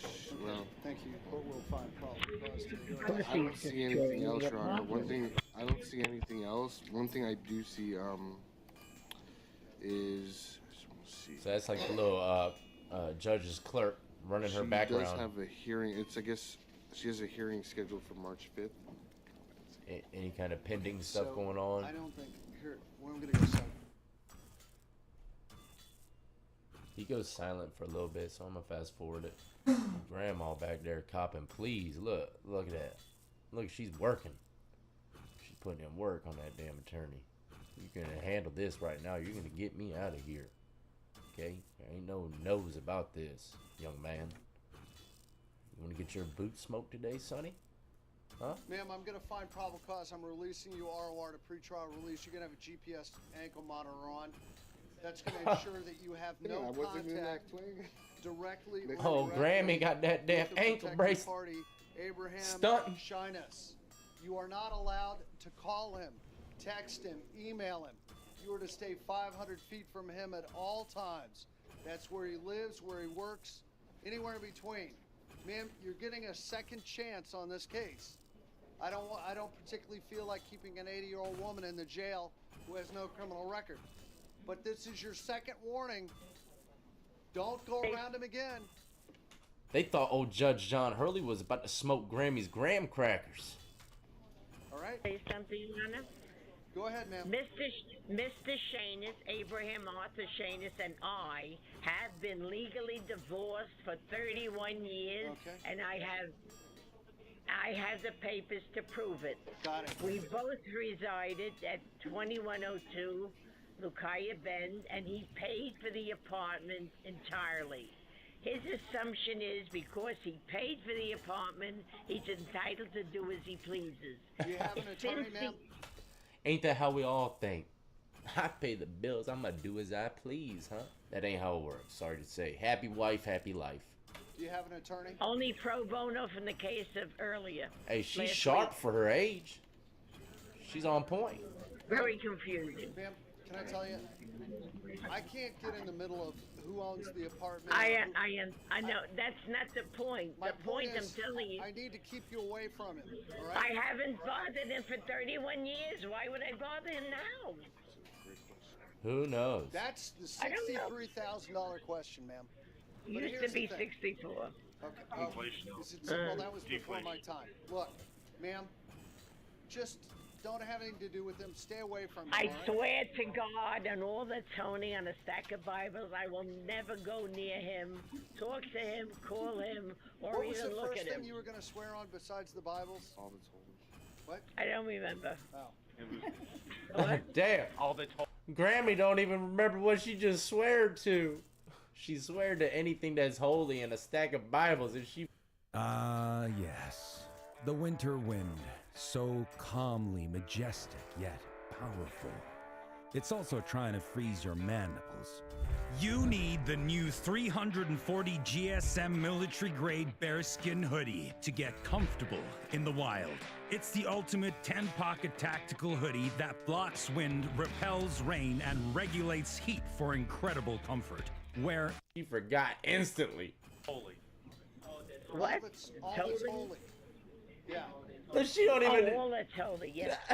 She said, what? I didn't say that. Oh, wait, yeah, I did. Sir, I didn't recognize your twang. What? Ma'am, have you ever thought of doing a stand-up routine? Have you ever thought about that? I did. If you pay me good. This guy's in the back, man. Ragtag group boy, all killing me. Good money, sweetheart. I'll be there. I'm really short of funds. Damn. Ma'am, I gotta tell you something. You seem like you have a great wit about you. I do, sir.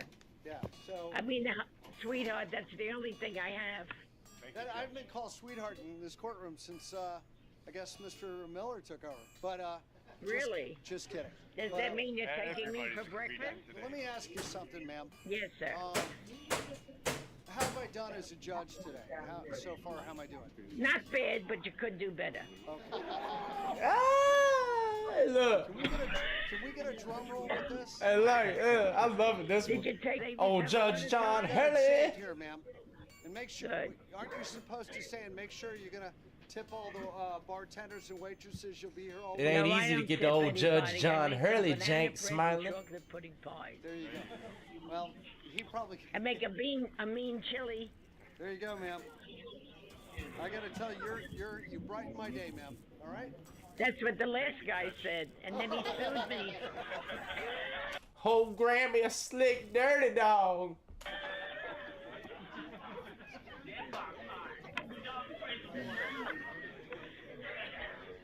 Sir, do you take your medication? Don't be disrespectful. Don't be disrespectful. Why is there not disrespectful? She's like, well, what do you mean? I didn't even finish the punchline yet. Aren't you glad I got you from pro bono? I'm glad you. I give you a buck when I'm we glad leave. you came in my courtroom today.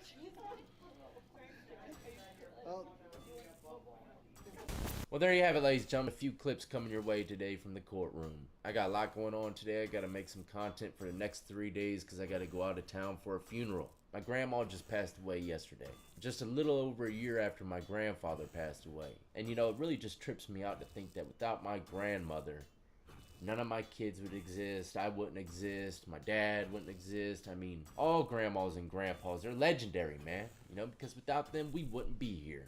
But I love you, Granny. And until the next time, ladies and gentlemen, I salute to every last one. You've been supporting me since the beginning. And everybody who's just now joining the lockdown compound. Y'all be easy, be safe, and stay free. New users can now get NFL Sunday Ticket for 8 payments of only $34.50 per month to watch every game every Sunday all in one place with NFL Sunday Ticket and YouTube TV. Sign up now. Terms and embargoes apply.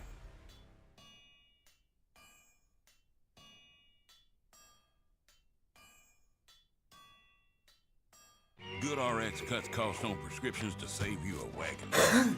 Even get them delivered lickety-split. It's Friday.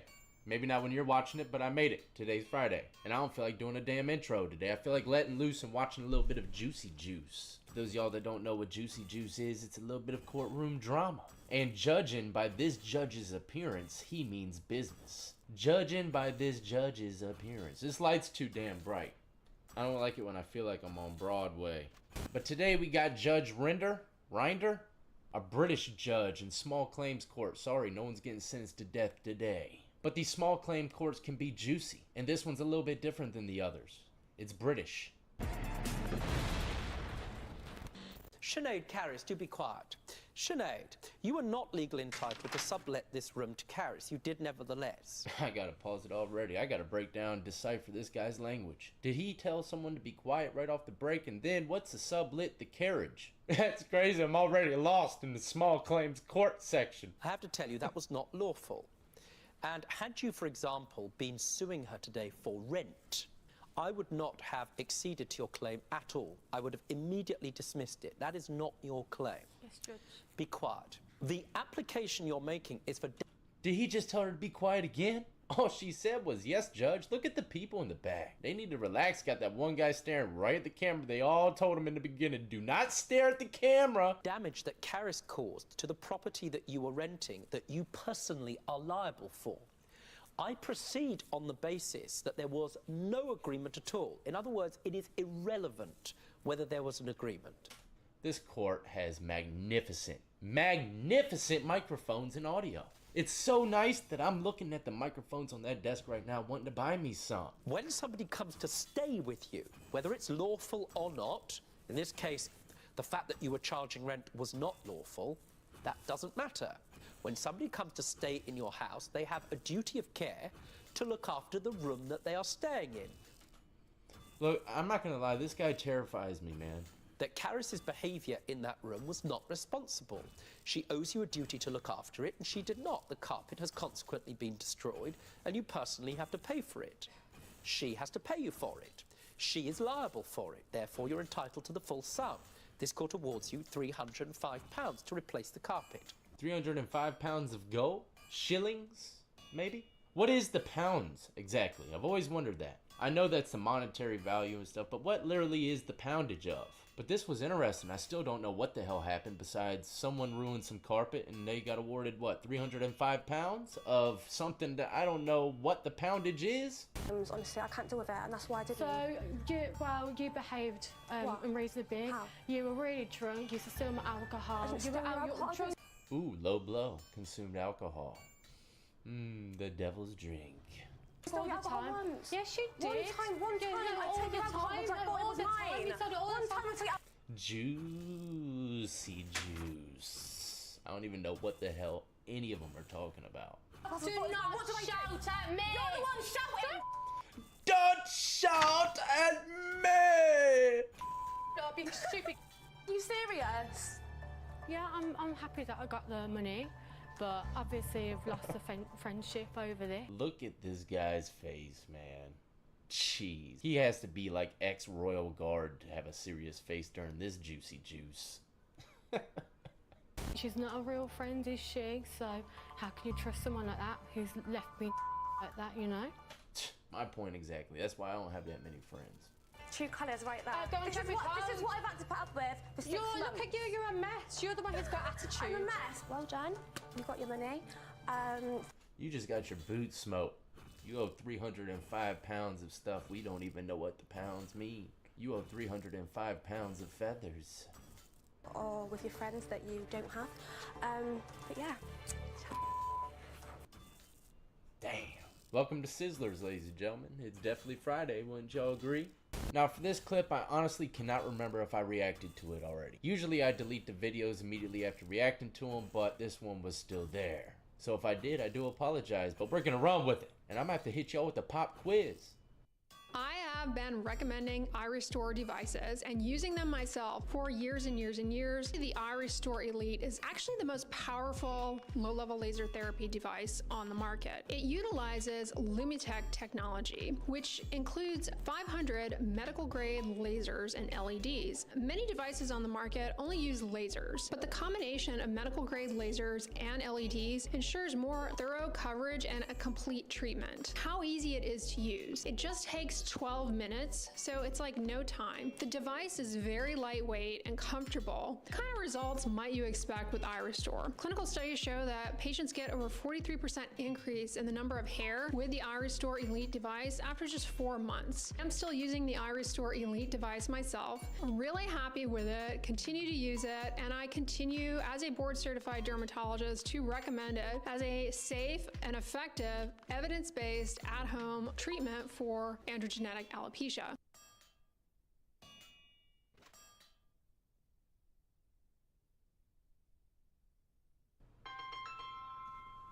Y'all might have been saved by the bell. Like I was saying, you got a pop quiz coming, so be ready. But this is in Detroit, and what the judge is about to say to this guy is just a little bit different. Notice you don't have a father listed on the PSI. You did not have a father? He's not in my life. He resided with his father for a short period of time, but the housing condition was deplorable. He was taken from the father at the court police, subsequently placed, and then returned to the biological mother. Pop quiz, ladies and gentlemen. What's wrong with this picture? Rule number 1, ladies and gentlemen, never hire an attorney with a mullet. Just my 2 cents, at least. I'm sure there's plenty talented mullet lawyers out there. Rule number 2, never hire an attorney that buys a suit 2 sizes too big. Rule number 3, never hire an attorney that doesn't have cufflinks. But you know, this guy's probably a public defender. He's probably decent. The guy decided to ride out with him. And I'm not gonna lie, if I was the judge, I'd be lenient. Because he reminds me of the guy from the Indiana Jones movie. You know, where he's protecting the Holy Grail? Old man just sitting there waiting. Choose wisely. That's what you have needed in your life as a father. Someone to discipline you. Someone to beat the hell out of you when you made a mistake. Damn! Treacherous. As opposed to allowing you or encouraging you to do it to somebody else. Insidious.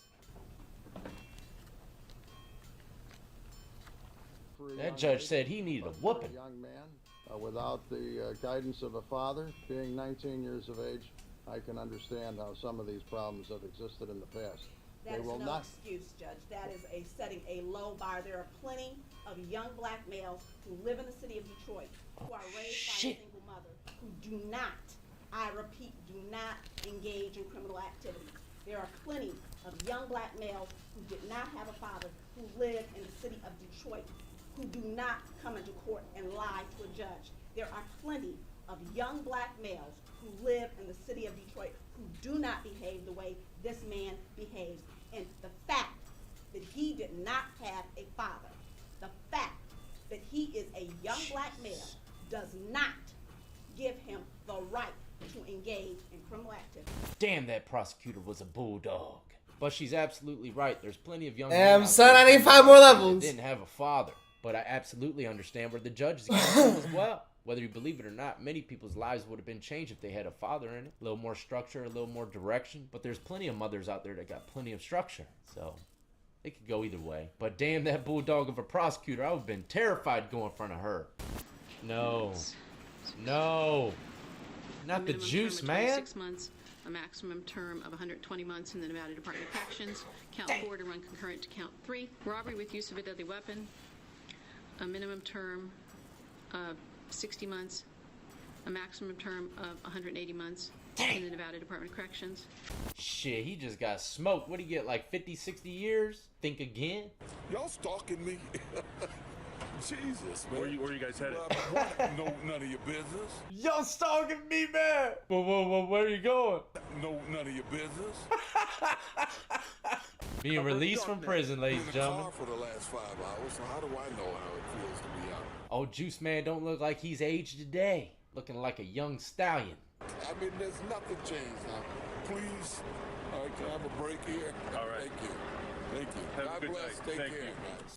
Anyways, I hope you enjoy, ladies and gentlemen. Do not forget to hit that like, subscribe, notification bell if you did. Go check out all the links in the description of the video. Add me up on Twitch, Twitter, Instagram, TikTok. Buy yourself some Lockdown 23-in-1 merchandise off of Teespring. And as always, I salute every last one who's been supporting me since the beginning, and everybody who's just now joining the Lockdown compound. Y'all be easy, be safe, and stay free. I'm gonna blow this out of the water. I mean, look at this face. This kid. What's up, everybody, and welcome back to another episode of Lockdown 23-in-1. And today, ladies and gentlemen, we have some snitch clips. Today's topic is snitching, ladies and gentlemen. You're going to witness some people drop dime on themselves and others. One in particular is really just a sad turn of events. Let me say something about snitching before we get into these clips. It might seem as though there's a lot of snitches nowadays compared to the past. I think the only reason why it seems as though so many more people are snitching today is because we got social media. Social media puts them all on blast. Back in the day, Duke could have been a federal informant for 20 years, and still to this day, you have no idea. And not only that, but nowadays, everything's recorded and used for some kind of entertainment. I mean, you got Cops, First 48, the courtroom. All of this stuff is recorded now, and we get to see the snitch game for what it really is. But yeah, there's a lot of stories and videos out there of people snitching nowadays, but let's not get it twisted. This shit's been happening ever since the feds were formed. Snitching ain't new, and it's gonna go on till the end of time. But ladies and gentlemen, if you were to get anything from these videos, when you're doing crimes with a group of individuals, you can almost guarantee 99.9% you will go down either by your own mistakes or someone else telling the feds about your mistakes. It's only a matter of time, and those people that sit there and think, oh, I ain't never gonna get caught, I've been doing this shit for 15 years, man, come on. You got lucky for 15 years. Now let's go ahead and witness these snitches in action, ladies and gentlemen. Do not forget to hit that like, subscribe, notification bell if you enjoy this type of content. So here's the first clip, and like I said in the intro, this one is just a sad turn of events. Left behind several brothers and sisters. I know who he is. His brother died 6 months ago. Sure did. His name Marcus, and the one I shot, his name Mike. You shot his name Mike, little Mike. Look, listen to me. You just said the one I shot. All right. So no, you said the one I shot. You already said it. Dumbass boy. So in case y'all missed it, let me break it down for you and run it back one more time. This individual, he's obviously not under arrest yet. He's being interrogated by the detectives for a murder. And he straight up tells them that he shot the guy named Mike. I'm not sure if Mike is the victim in this case, but if he is, this guy is done for. Behind several brothers and sisters. I know who he is. I know who he is. His brother died 6 months ago. Brother died 6 months ago. Sure did. His name Marcus, and the one I shot, his name Mike. His brother's name is Marcus, and the one I personally shot, me personally, that was me. His name was Mike. You shot his name Mike, little Mike. Look, listen to me. You just said the one I shot. All right. So no, you said the one I shot. You already said it. What do y'all think is gonna happen with this individual here? Do y'all Hopefully think he gets could smoked, get convicted retard. For this murder by what he just said? I don't know. I have no idea. But people do mess up sometimes when they talk. But that was a big mess up. How can you personally take blame for shooting someone? That wasn't just a mess up in a couple words. I mean, that was a whole damn statement. And I think a judge recognized that, man. But if that's all they have is evidence, I'm not quite sure if they could get a conviction out of it. But if they already have some evidence against this individual and he said this, he's in trouble. Yeah, he's done for. That's a fact. Now, for the next clip, this individual is on Instagram Live pretty much doing the same damn thing, telling on himself. But his was no accident. It was done purposely, and I want y'all to pay attention in this video. There's a girl in the passenger seat. Actually, driver's seat. I think the image is just reversed, but I think she's driving. God. Damn, I wish I didn't hit him. You hit him? Yeah, I hit 4 times. Oh, God. Really? Oh, God. I ain't got time to be talking, bro. He said he hit him 4 times. Oh, God, I hit about 4 times. Keep running, folks. I'm already pissed off, bro. God, make the news, make hood make the news tonight. They want to play. Put it in the hospital that quick. God, I can play.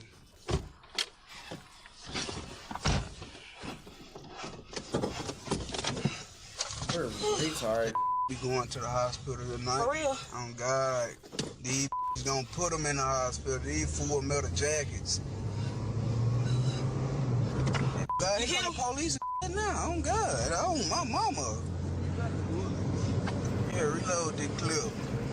Mama, take us the parkway all the way down. Take me back to my side. Oh, my mama. Pull up and air it out broad day. He pulled up and aired that shit out broad day. My mama. Put the hood on the news. The game and it's not, bro. Yeah, you thought. You think it's a game. Damn, here they come this way. Turn that Lakewood. Turn that Lakewood. Oh my f***ing God.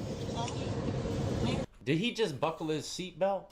Took some people's lives, but he's definitely still worried about his own. Got that seatbelt on.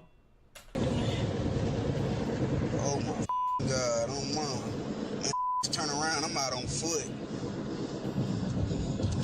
Can't turn around, nigga. Get out my face. My mama. Get out of my car. Get out. Go. Big boy ain't getting Big boy ain't getting away from the police, man. He be running on nothing but shins. Homegirl said, get the fuck out my car, you damn murderer. Big boy, you ain't getting away.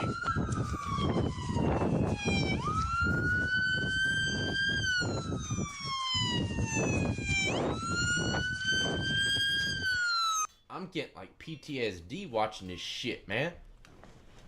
I ran from the cops so many damn times, y'all. You have no idea. Damn. They drove right up on him. Don't wear these 3 colognes around your brother's girlfriend. Damn, what a fucking Versace. What I do? What did I do? Ladies and gentlemen, is what you heard at the end of this video. I don't know what you did. Maybe talking on Instagram Live about Full Metal Jackets lacing some people up into the hospital.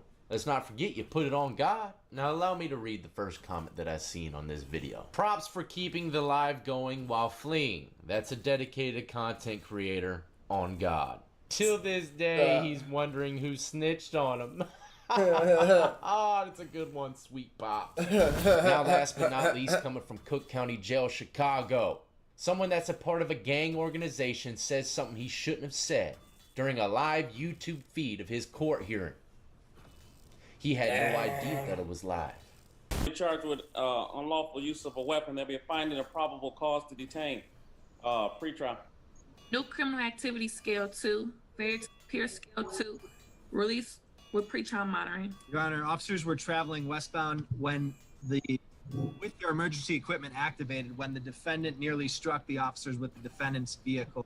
Officers then curbed the defendant's vehicle. The defendant did not have a driver's license that was active. Asked the defendant out of the vehicle, conducted a protective pat-down, where then recovered a loaded firearm from the defendant's person.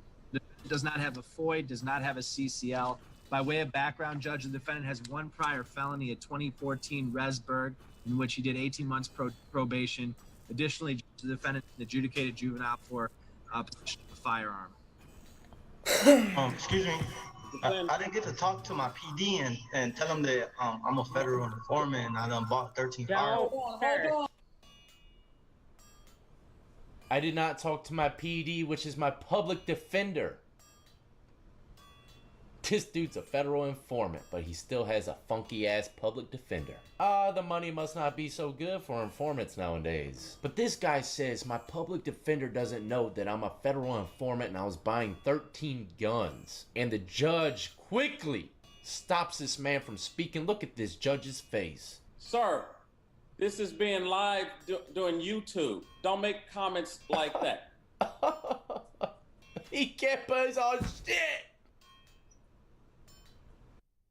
Background, Judge, the defendant has 1 prior felony, a 2014 Resberg, in which he did 18 months probation.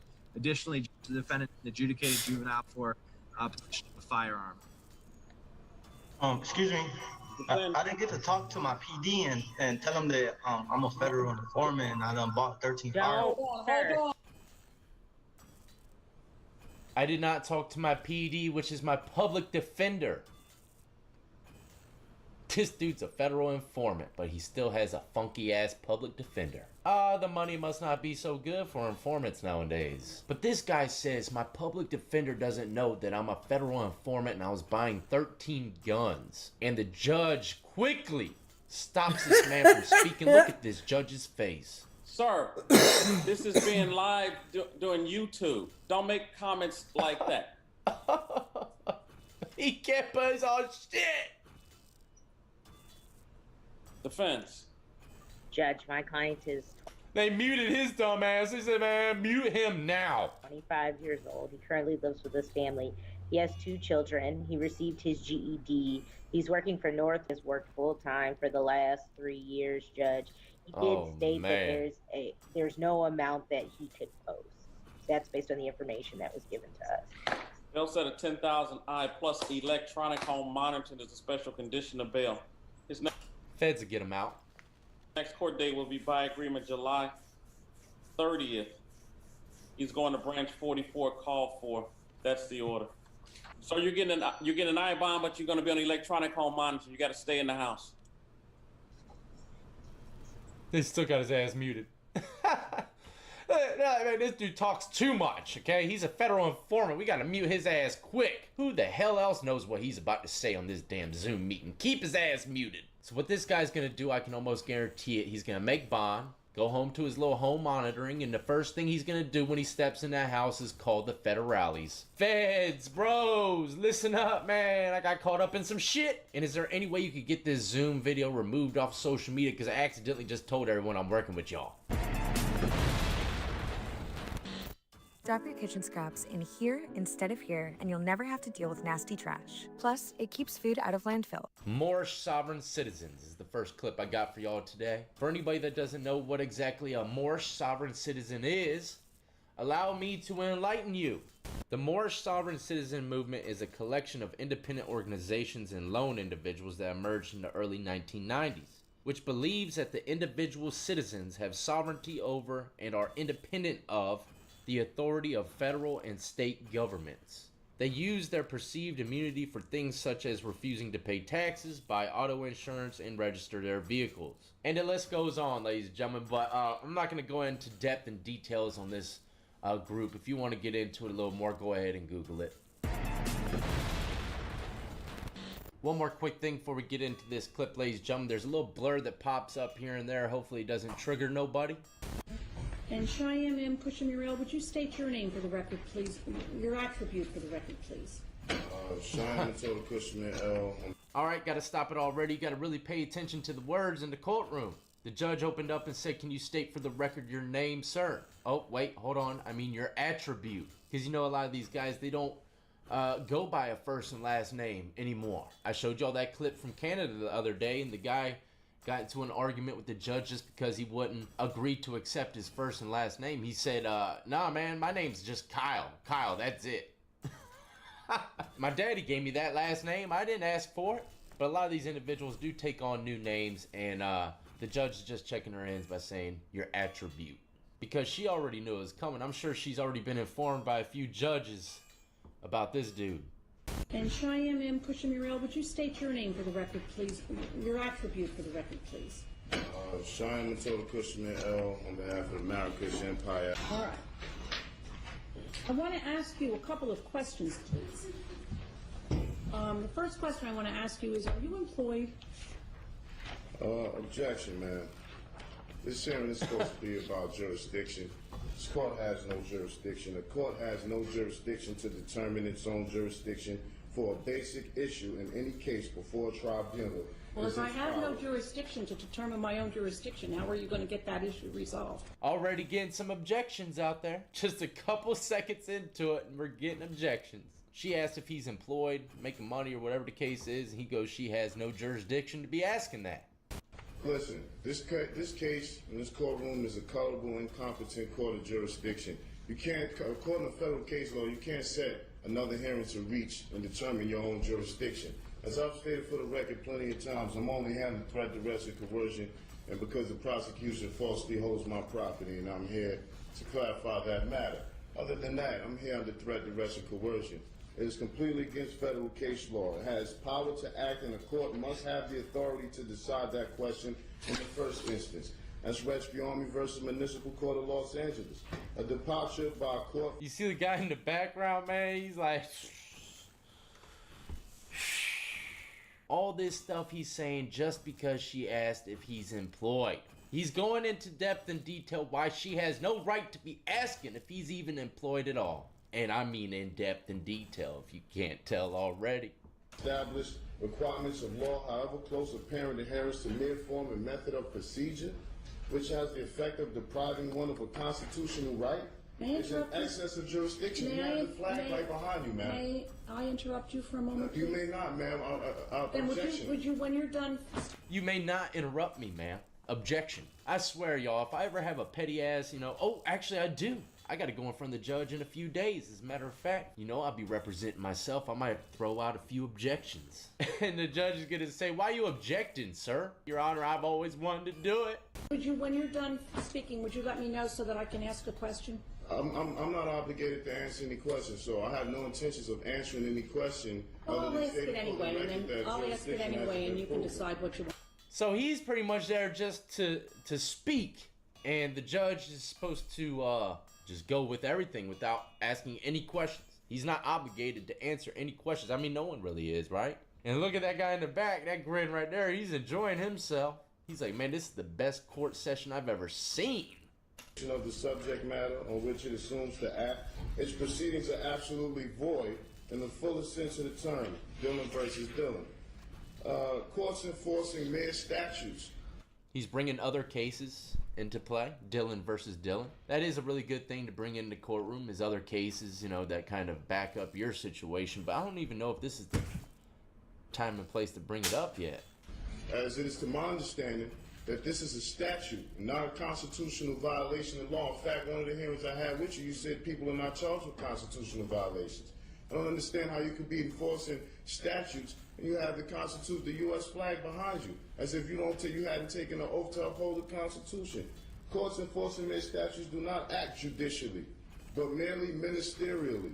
Thus, no judicial immunity, and unlike courts of law, do not obtain jurisdiction by service of process, nor even arrest and compelled appearance. Boswell versus Otis. I've been here 3 or 4 times on the threat, duress, or coercion. Prosecution doesn't even have folders in front of him. He has no objections. He has nothing to say. He cannot prove jurisdiction. This court should have been dismissed this case. This is a colorable court of incompetent jurisdiction. That fact is circumstance to be considered in determining whether the first instance there was a probable cause for the arrest. Monroe versus Popper. There is no discretion to ignore the lack of jurisdiction. Court must prove on the record all jurisdiction facts related to the jurisdiction asserted. A universal principle, as old as the law, is that proceedings of a court without jurisdiction are a nullity and its judgment therein without effect either on person or property. This case has already been put before the federal court and you will be receiving a notice of removal very shortly. This court has no jurisdiction. Prosecution can't prove jurisdiction. This case shall be dismissed, and it will. So yeah, if he's going to be going to a federal courthouse, I guess he really has nothing to say here. It could go against him in the courtroom later on down the road when he goes to the federal courthouse. But the way he's presenting everything, man, I can't keep up with it. I'm not a damn, I didn't go to law school. I just been sentenced to jail and prison a few times. I mean, yeah, I've learned a few things going in and out the courtroom, but some of this stuff this guy's saying, it's so fast, I mean, I can't even keep up. But it seems as though this guy's doing pretty good in the courtroom today. What do y'all think so far? Let me know in the comment section below. File a notice of removal with the federal court? Yes, you will be receiving it shortly. All right. When I receive it, I will rule on it. This is my question to you, however. You can reverse a trailer, wire a fuse box, catch a foul ball without spilling your beer. So why are you still wearing a hoodie? Are you employed? I'm not employed. I'm not employed with any, She went right back to the same damn question. Yeah. She went right back to the same question. Oh man, This bitch is hilarious. She's stirring the pot, ain't she? You see how she took a long pause after she said, "Can I ask you a question?" Because the first time she asked if she could ask him a question, he went into objections and then this whole speech. So she had that long pause to make sure he wasn't going to go into another spiel. But god dang that judge, she went right back to the same question. Can you believe that? Are you employed? Corporations incorporated with the state of New Jersey. Are you employed with any corporation that's incorporated outside of the state of New Jersey? Objection. I'm not here to answer questions about my employment. The last time I was made aware of this was supposed to be about whether this court has jurisdiction, and clearly it doesn't. A question about employment has nothing to do with whether this court has jurisdiction, so I'm not obligated to answer those questions. If you were to say he does work for a corporation inside the state or outside the state, she might be able to say she has jurisdiction. I don't know. She might be trying to lead him into a different path that he's trying to take, or she might not be trying to lead anywhere with the questions at all. But he's still in defense mode, saying that this has nothing to do with anything on why we're here today. No, I shall not be answering any more of those questions that are not pertaining to jurisdictional facts. Well, this is my question to you. I asked it before. If your position is that this court has no jurisdiction to determine its own jurisdiction. Objection, man. That is not my ruling. That is not my holding. I've given you the federal case law regarding such. Maybe you can take some time out that you need to do to recheck that, but that's what the case law says. It's not what I said. Well, I do have jurisdiction over you. Number one, you're here in my courtroom. Objection, Number ma'am. two, You do not have jurisdiction over me. I'm here by way of threat, duress, and coercion. The case law stipulates already that compelled appearance and arrest warrants doesn't give a minister acting ministerially and not judicially enforcing their statute's jurisdiction. That's incorrect and false. You do not have jurisdiction because I'm here. You've told me before when I was here that you would lock me up if I didn't come, which was threat, duress, and coercion. This guy knows a lot more than some of the clips I've seen. This guy ain't doing too bad in the courtroom, I'm not gonna lie. You know, law is fascinating, man. Every time I watch these clips, it makes me want to learn more about the law. I've been reading a lot into, lately, maritime law. That's something deep, ladies and gentlemen. Go Google it. I think that you misstate what I told you. Objection, ma'am. I have not misstated. I have the videos. I have it on repeat 24/7. I've seen you say it. I don't recall that I said I would lock you up. Well, objection, ma'am. That's on the record. Well, you can object all that you want, sir. And I will continue to have a difference of opinion about that. All right. Well, we'll continue with today's proceedings then. And I certainly appreciate the courtesy that you extend to me. She seems to be getting a little agitated, but she's checking her ends and she's being respectful at the same time. Let's talk about the issue of, Mr. Walker, I want to talk about the issue of jurisdiction. One of the issues that has been raised in this case and has been raised over and over again that really needs to be determined before we can proceed with it is with regard to jurisdiction. Yeah, she knows she can't move forward with anything, unless she has jurisdiction. I have received, that was filed with the court, it was received in my chambers on January 7th. I'm not exactly sure if it was filed downstairs on a different day. Something that has been entitled a non-negotiable affidavit of fact to dismiss with prejudice for lack of personam jurisdiction, lack of discovery, and lack of an injured party. It purports to raise the issue before the court of lack of jurisdiction with regard to Cheyenne Mutada Kushmir L. Despite what Cheyenne Mutada Kushmir L says, this is not an application to the court to dismiss anything with anything. There are certain ways, as you are aware, Mr. Walker, to bring issues before the court.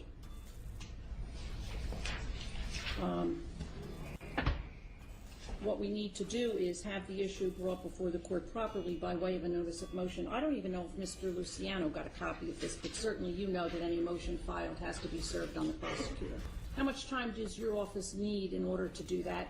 And did you receive a copy of this? Judge, I have not received a copy of that, and before I address that issue, I would respectfully request that you inquire into this defendant's assets to see whether he has a present ability to retain private counsel. Objection. This is obscene. Sir, this is a conversation that I'm having with Mr. Walker, not with you. He and the way cannot you speak didn't for want me, me man. to interrupt you, I would like you not to interrupt me or Mr. It's a conversation about him, though. Right? Shouldn't he have the right to say something that they're conversing about him? Especially in the court of law? Mr. Walker. Objection. This man cannot speak for me, man. I hadn't filled out any public defender's applications nor contracts to agree to that. You cannot force me against my consent to have someone who I had no formal contract or agreement with to speak on my behalf. I'm a natural flesh and blood man. I don't have to have, yes ma'am. I do not have to have an attorney at law, a colorable attorney at law, de facto attorney at law propose or purport to speak for me in any regards to these matters at hand.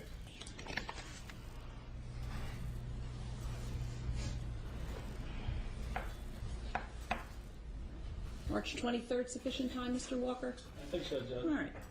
Then this matter shall be and hereby is continued until Monday, March 23rd at 9 o'clock. Objection, man. The notice. He's objecting to continuance. The removal's already in. You will be receiving it today. So. If I receive it before March 23rd at 9 a.m., I am aware of my obligations when a matter has been removed to federal court. If for some reason the federal court does not accept it, or it's not properly filed, or there's something else, that's the next stage for this proceeding. Objection, ma'am. See how she had to throw in, or it's not properly filed? Come on, with the low blows, Your Honor. I will not be participating in any more of these proceedings. Oh, shit. Do what you want. I'm sorry, I can do that. This is the only notice that I will give you of the proceeding on March 23rd at 9 o'clock in the morning. We don't send out letters reminding people. We'll simply expect that you will be here. Thank you very much. He will be contacted by my office, and we'll arrange an interview with him in the office, and he'll have to sign in. Do you have his address? It's on here. How dare this guy? He has some nerve. This court-appointed attorney's just trying to stir up the hornet's nest now. We'll get him in the office. We'll get all that stuff, Your Honor. Don't worry about it. This guy's looking at him like, you will not get me in that office, man.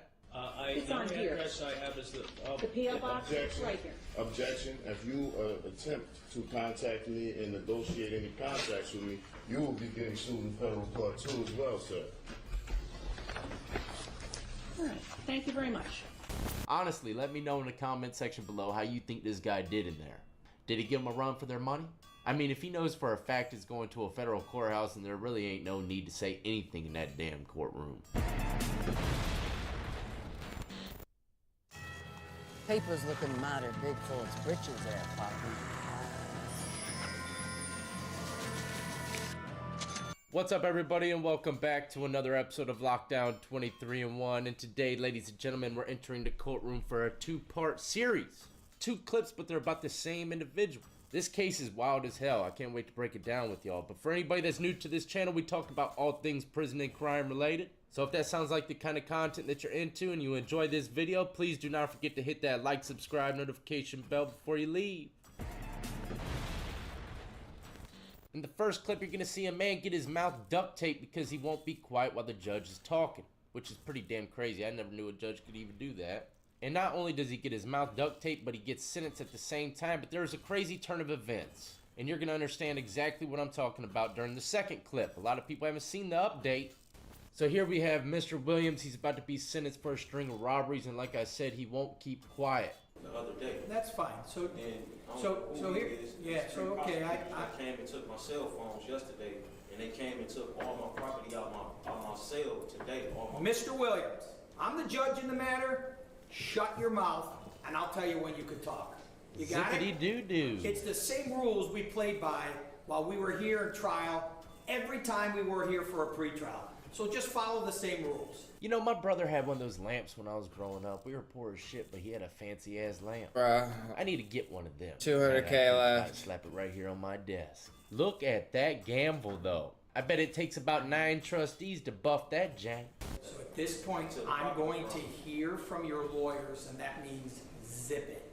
But you're not letting me That means zip it right zip now. It. Does that make sense? No, it doesn't. No.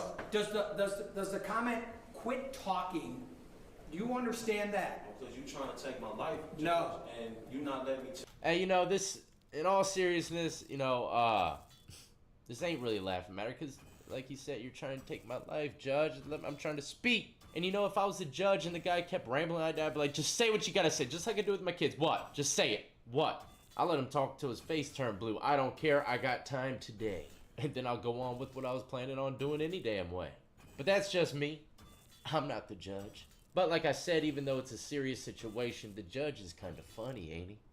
Tell you what's going on. Take your life for what? What do you mean It's not fair. You're trying to take my life. What does that mean? On the document. Again, I'm going to interrupt. Mr. Williams, listen to me. If we have to, I will gag you in 1 second. Oh, so listen to me. You will get a chance to talk. I'm going to gag you in 1 second, so just listen to me. Are they allowed to gag you in the courtroom? I know people come in with the masks, the masks so you can't spit, but, I don't know the rules and regulations when it comes down to gagging. Zip it until I give you a chance to talk. You'll get a chance to talk. Zip it, I zip am it. going to give you a chance to talk. Here it is again. So you said to me you understand this comment. Zip it. Right now. Why don't you let it play about me getting shackled on the bus for a whole week? Let that play. Mr. Williams will... Mr. Williams, be very simple. He said, why don't you play the video or something of him being shackled on the bus for a whole week? It sounds like they gave him the diesel treatment. Meaning they'll ship you around the damn country from prison to prison. You can never relax. You're never getting settled in. You're always on the move. Smelling that damn diesel. To gag you. You'll get a chance to speak. So tell me. Black women just walked in here. Okay, so I have not even been around. Let's go back. Years. I'm zipping. Anything you want to add to your insanity? Zip it. You zip it. Zip it. You zip it. Zip it. The jury came back with a verdict. That's a violation of the HIPPO law, Judge. Here we go. Oh man, the HIPPO law. If I had $1 every time I heard about that law. And then I'll unzip it when I want you to talk, because the young lady over here can't take down everything. You know how this works. We've been in the courtroom at least 50 times as we prepared for trial. I'll give him a chance to... You zip it and I'll unzip it when I tell you to unzip it. You know the... And then I'll put my wiener in your mouth. That's how this judge is talking to this man. Alright. Speak it, sense. Take me off. No, I'd like you to speak. Mr. Williams, I want to make it real clear. If you spit on, attempt to bite, or injure any of my deputies, you're going to have a bad day. But homeboy's bringing in the red duct tape because guy won't shut his mouth. I mean, what could the judge do to keep him quiet? He's trying to finish the sentence and whatever he's doing. Please expound in the comment section below. Do you think there's any other way they could have handled this situation without bringing out the grabbed him by his red nuts. duct tape? Ah, Put the tape on me, man. We done with this shit. Put the tape on me, man, and be done with the shit. I don't mean to laugh, man, but god dang, the next one's even funny. The duct tape ain't do shit. He's still talking. It is what it is. Go back on the record. Alright, so that was the end of that character. Ladies and gentlemen, he got sentenced to 24 years in prison. Now this is the damn spinoff. It gets really crazy now. Judge John Russo was the judge that we just got done watching. He was the one that ordered the tape to be brought in. Russo said in retrospect, while there's a legal precedent for gagging a defendant to keep order in court, I apologize for taking that action last week. So I guess there is something in the law that speaks on it, but he's apologizing for even enacting it, I guess you could say. Judge Russo said Williams interrupted more than 60 times in less than an hour. Williams walked out the courtroom with a 24-year prison sentence. But now the judge says he never made that sentence official, and he has asked the Ohio Supreme Court to appoint another judge for the new sentence. So now we're about to witness this man get re-sentenced. Okay, he got sentenced the first time to 24 years. How much time do you think this man's gonna get on this go-around, even after getting duct taped in the courtroom previously? Do you think he'll get the same 24, or do you think he'll get less? Here, he got sentenced for a series of armed robberies. This time, Williams didn't spout off. Only 50K. Cosgrove sent Williams to prison for 33 years. So in the first go, he got 24 years with a little bit of duct tape. The second go around, he got no duct tape with a 33 clip. Something don't make sense here. This guy's luck is absolutely horrible. He was even trying to ride out with the whole duct tape situation, like he was going to get some serious leniency with it. And you know, people think like that. Drinking warm water before bed improves eyesight almost overnight. Thousands of people are already doing this every night. That all the time. One little foul up, one little mess up in the system, and they're, you know, they got a clean break. It doesn't work like that the majority of the time. If anything, they'll acknowledge they messed up, but you're still gonna get smoked. Now, before we leave, I got one more clip for y'all in case y'all might have forgotten. It's a classic. Prepare yourselves. All right, Mr. Simpson, would you please stand and face the jury? Oh, OJ, the juice, man. Mrs. Robertson. Superior Court of California. Wonder County how of many Los times he Angeles. watches In the this. matter of the people of the state of California versus Orenthal James Simpson, case number BA097211. Oh my gosh. In the above entitled action, What a way to end it, actually. Orenthal James Simpson, not guilty of the crime of murder in violation. Those I can almost guarantee are the most important words he's ever heard in his life and probably will ever hear. And look, everybody's closing their eyes. They can relax. It's victory. Of Penal Code Section 187A, a felony upon Nicole Brown Simpson, a human being, as charged in count 1 of the information. Superior Court of the State of California, County of Los Angeles, in the matter of the people of the State of California versus Orenthal James Simpson. We, the jury, in the above entitled action, find the defendant, Orenthal James Simpson, not guilty of the crime of murder in violation of Penal Code Section 187A, a felony upon Ronald Lyle Goldman, a human being, as charged in count 2 of the information.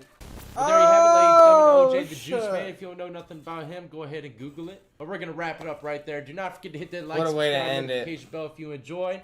And if you were to get anything out this video today, always remember this. There's a perfect time and place to open up your mouth in the courtroom. You got to know when to shut your damn mouth, even if you're in the right sometimes. Because if not, you're going to be digging yourself a bigger ditch than you're already in.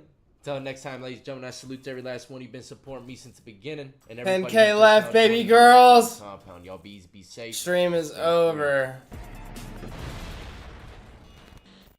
What's up, everybody, and welcome back to another episode of Lockdown 23-1.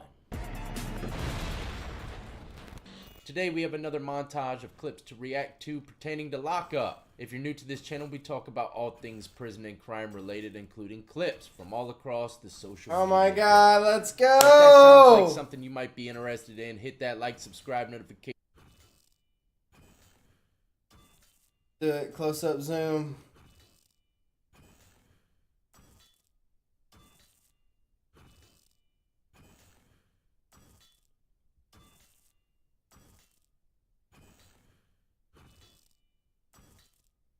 Here it comes. 3, 2, 1.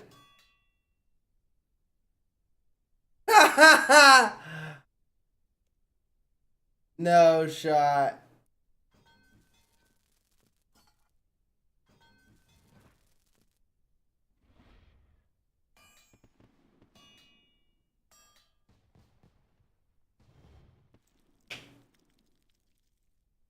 Alright, it was one away.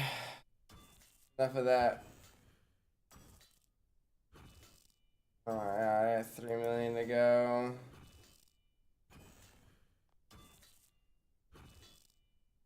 It'll be for another day, boys. I just can't.